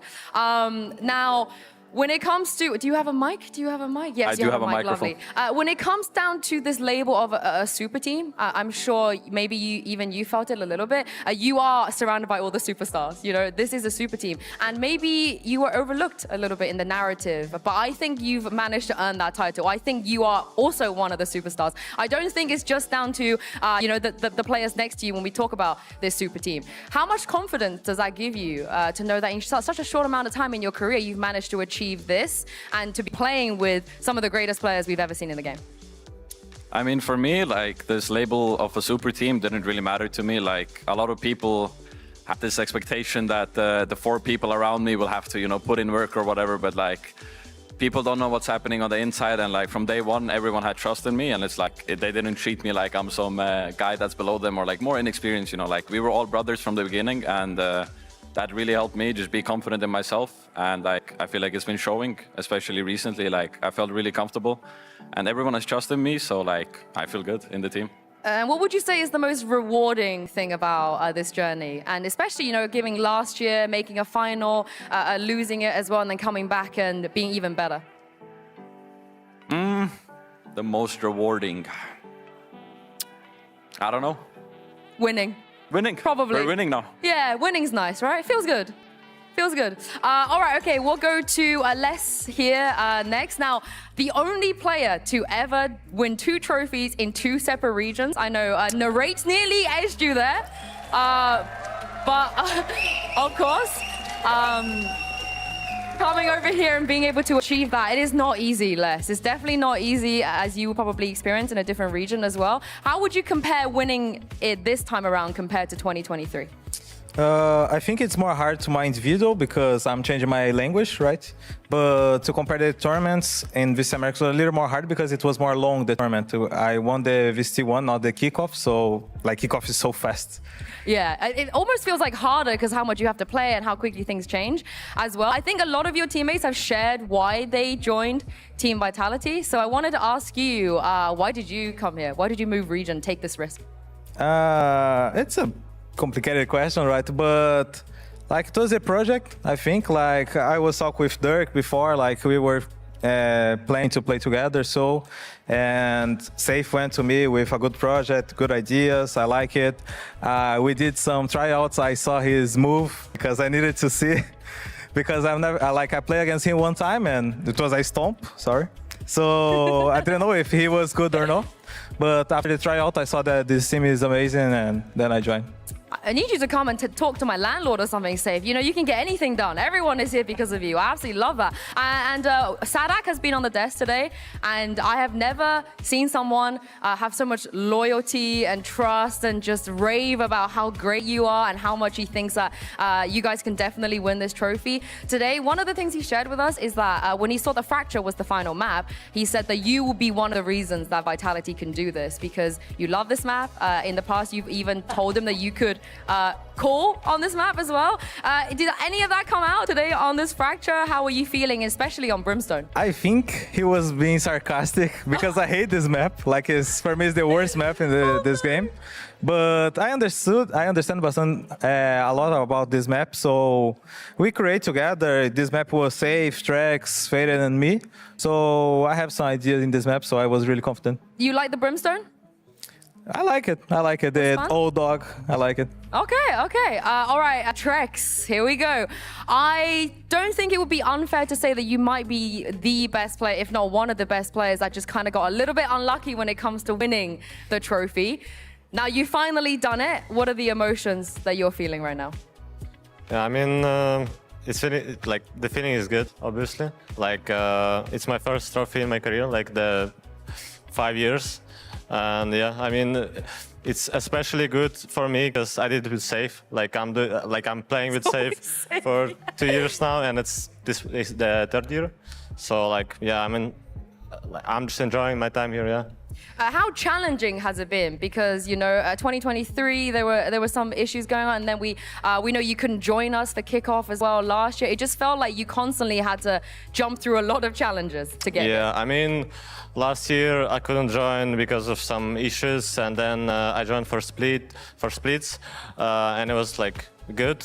But yeah, I mean, in the end, finally I could join this year, and I proved that I could actually win it. Yeah.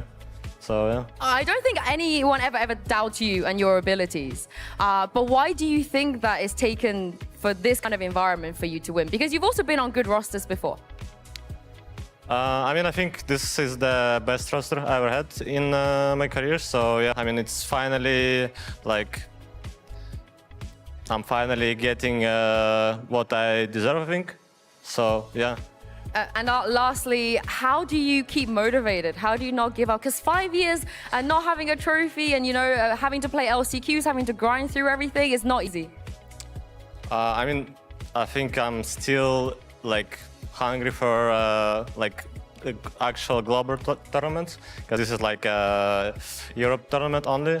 So yeah, I mean, I just want to win the actual international, and yeah.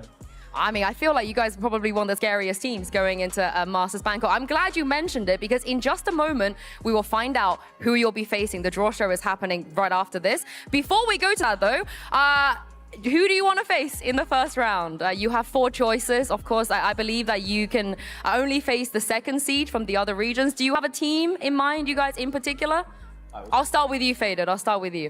Who do you want to go up against? Probably one of the American teams. I have a lot of respect for, Sen? Yeah, Sen or G2. I mean, both Josh and Cap are amazing coaches I've looked up to, so being able to head against them is probably an honor I would like to have, so. Did you yoink that comp?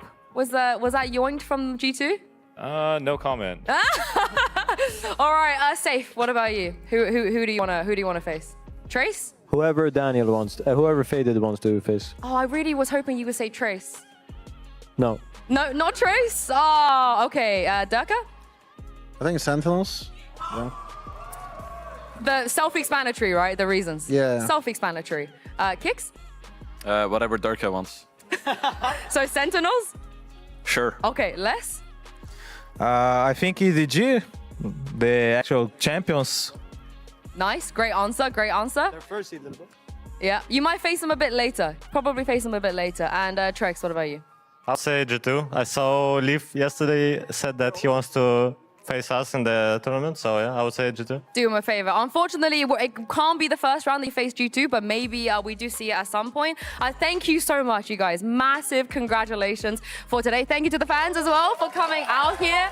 And thank you to you guys for staying with us. Do not go anywhere because it's time to throw this over to Kakuka for the Masters Bangkok Draw Show.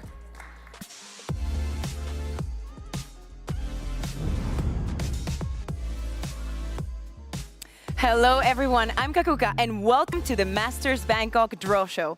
Over the past month, teams across the entire globe have been battling to make it to the top 2 of their region, leaving us with 8 teams coming from Americas, China, EMEA and Pacific for our first Masters event of the year and our first event ever in Southeast Asia. Today, there will be no buys for the first seeds in this tournament because all 8 teams will have to compete in a Swiss format group stage in order to secure playoffs. We're drawing only the first matchups of the Masters Bangkok Swiss stage, and the next matchups will be decided by another draw following the first round results. So before we begin, let's go quickly over the rules of this draw. The teams have been separated into 2 different pools. In Pool A, we will have the 4 first seed teams from each region. And in Pool B, we will have the 4 second seed teams from each region. Easy, right? Firstly, we will be drawing and placing the first seed teams, and then we will draw their opponents from Pool B. So every first seed will be drawn against the second seed. This second seed must be from another region, since no regional matchups are allowed in the first round of Swiss.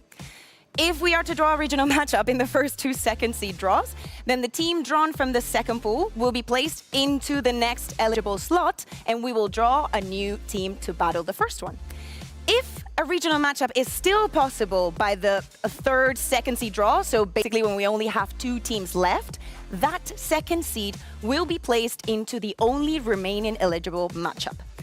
So, for doing all of this, obviously it's not going to be me doing it, so I'm joined by Sarvan from our competitive operations team to do the draw. Welcome. Hello Kakuka, hello everyone. How are you feeling? Good? Did you like the final? Excited, yeah. Okay, let's kick it off. Let's start with the first one. Okay. So we have our board here, and the first team from the first seed and the first pool is going to be G2. I'm gonna place it here. Second one team? from that Pool A of first seeds. First we place them all and then we give them an opponent. It's going to be EDG. Okay. Third one. Left. And it's Vitality. Vitality. Okay. Last one. That leaves us with... Normally it should be. We checked. DRX. DRX. Okay. Time to see who their opponents are going to be. We move on to Pool B. And for the second seeds, so Let's G2 will be going up against in their first matchup in Bangkok. Against Trace Esports. Trace Esports. Okay, so EDG will be going up against... It's Team Liquid. Ooh, Team Liquid. Good luck, Liquid. Vitality will be going up against... Oh, you wanted it? We gave it to you. Sentinels. So that leaves... The last one. There is a problem here. We have like a matchup. We have DRX that will be going up against T1. So I am so sorry. Sorry. We baited you, Faded. So we change, we move Sentinels back, and we put T1 against Vitality. Only for a second there, you were doing it. But, you know, that concludes the draw show for the opening round of Masters Bangkok. Let's go through the matchups here. We have G2 going up against Trace Esports, EDG going up against Team Liquid, Vitality going up against T1, and DRX going up against Sentinels. And whilst these are the matchups, this is not the schedule. So be sure to keep an eye on our socials so you know when each match is happening. Thank you so much, Servan, for helping me. Thank you. Super excited for these matchups. Thanks for having me. And also, thank you for enjoying Kickoff across the globe. We will see you again, coming to you live from Bangkok on the 20th of February. Take care.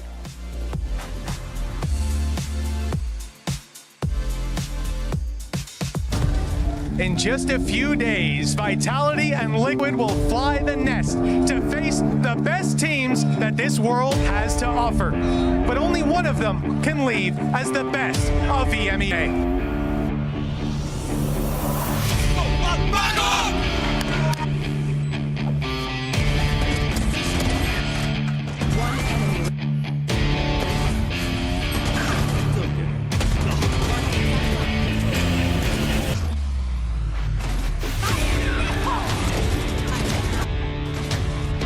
Liquid, a map up, taking Vitality's choice and moving on to Haven next. Yes, Poppy, yes, Poppy, yes, Poppy.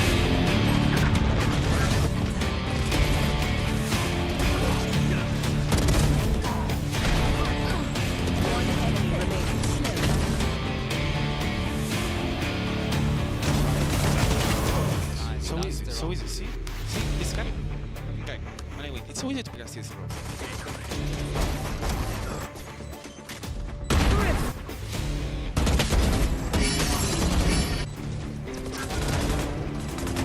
Liquid find themselves 2-0 up in the grand final. Who would have thought it? Well, it looks like it might just be highway robbery down on that stage.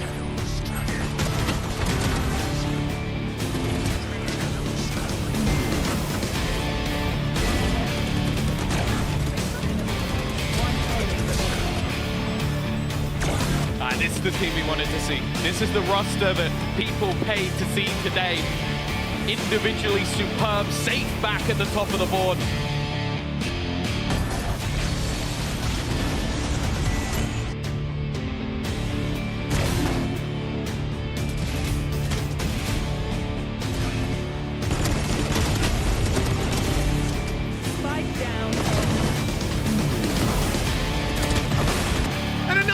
Big round for less to close this out. We are going the distance. No robbery today. We get every map we deserve.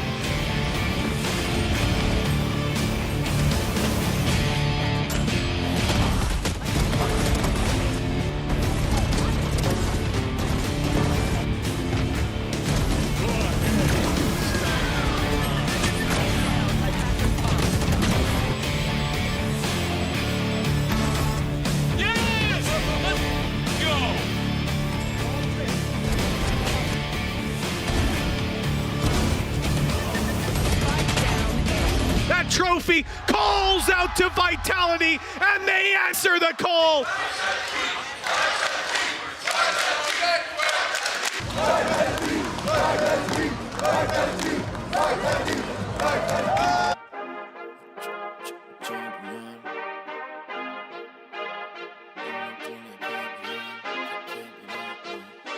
I feel like a champion. A champion. Ain't nothing that can't be done. Oh yeah. I put it all on the line. Definition of divine. Yeah, I feel like a champion. Ain't nothing that can't be done. They told me I wouldn't be nothing. Came on down second to none. I need me a trophy, I need me a ring. I'm not with the bull, but keep it a beam. You know what it is, you know what I mean? All I do is win, win, win, win.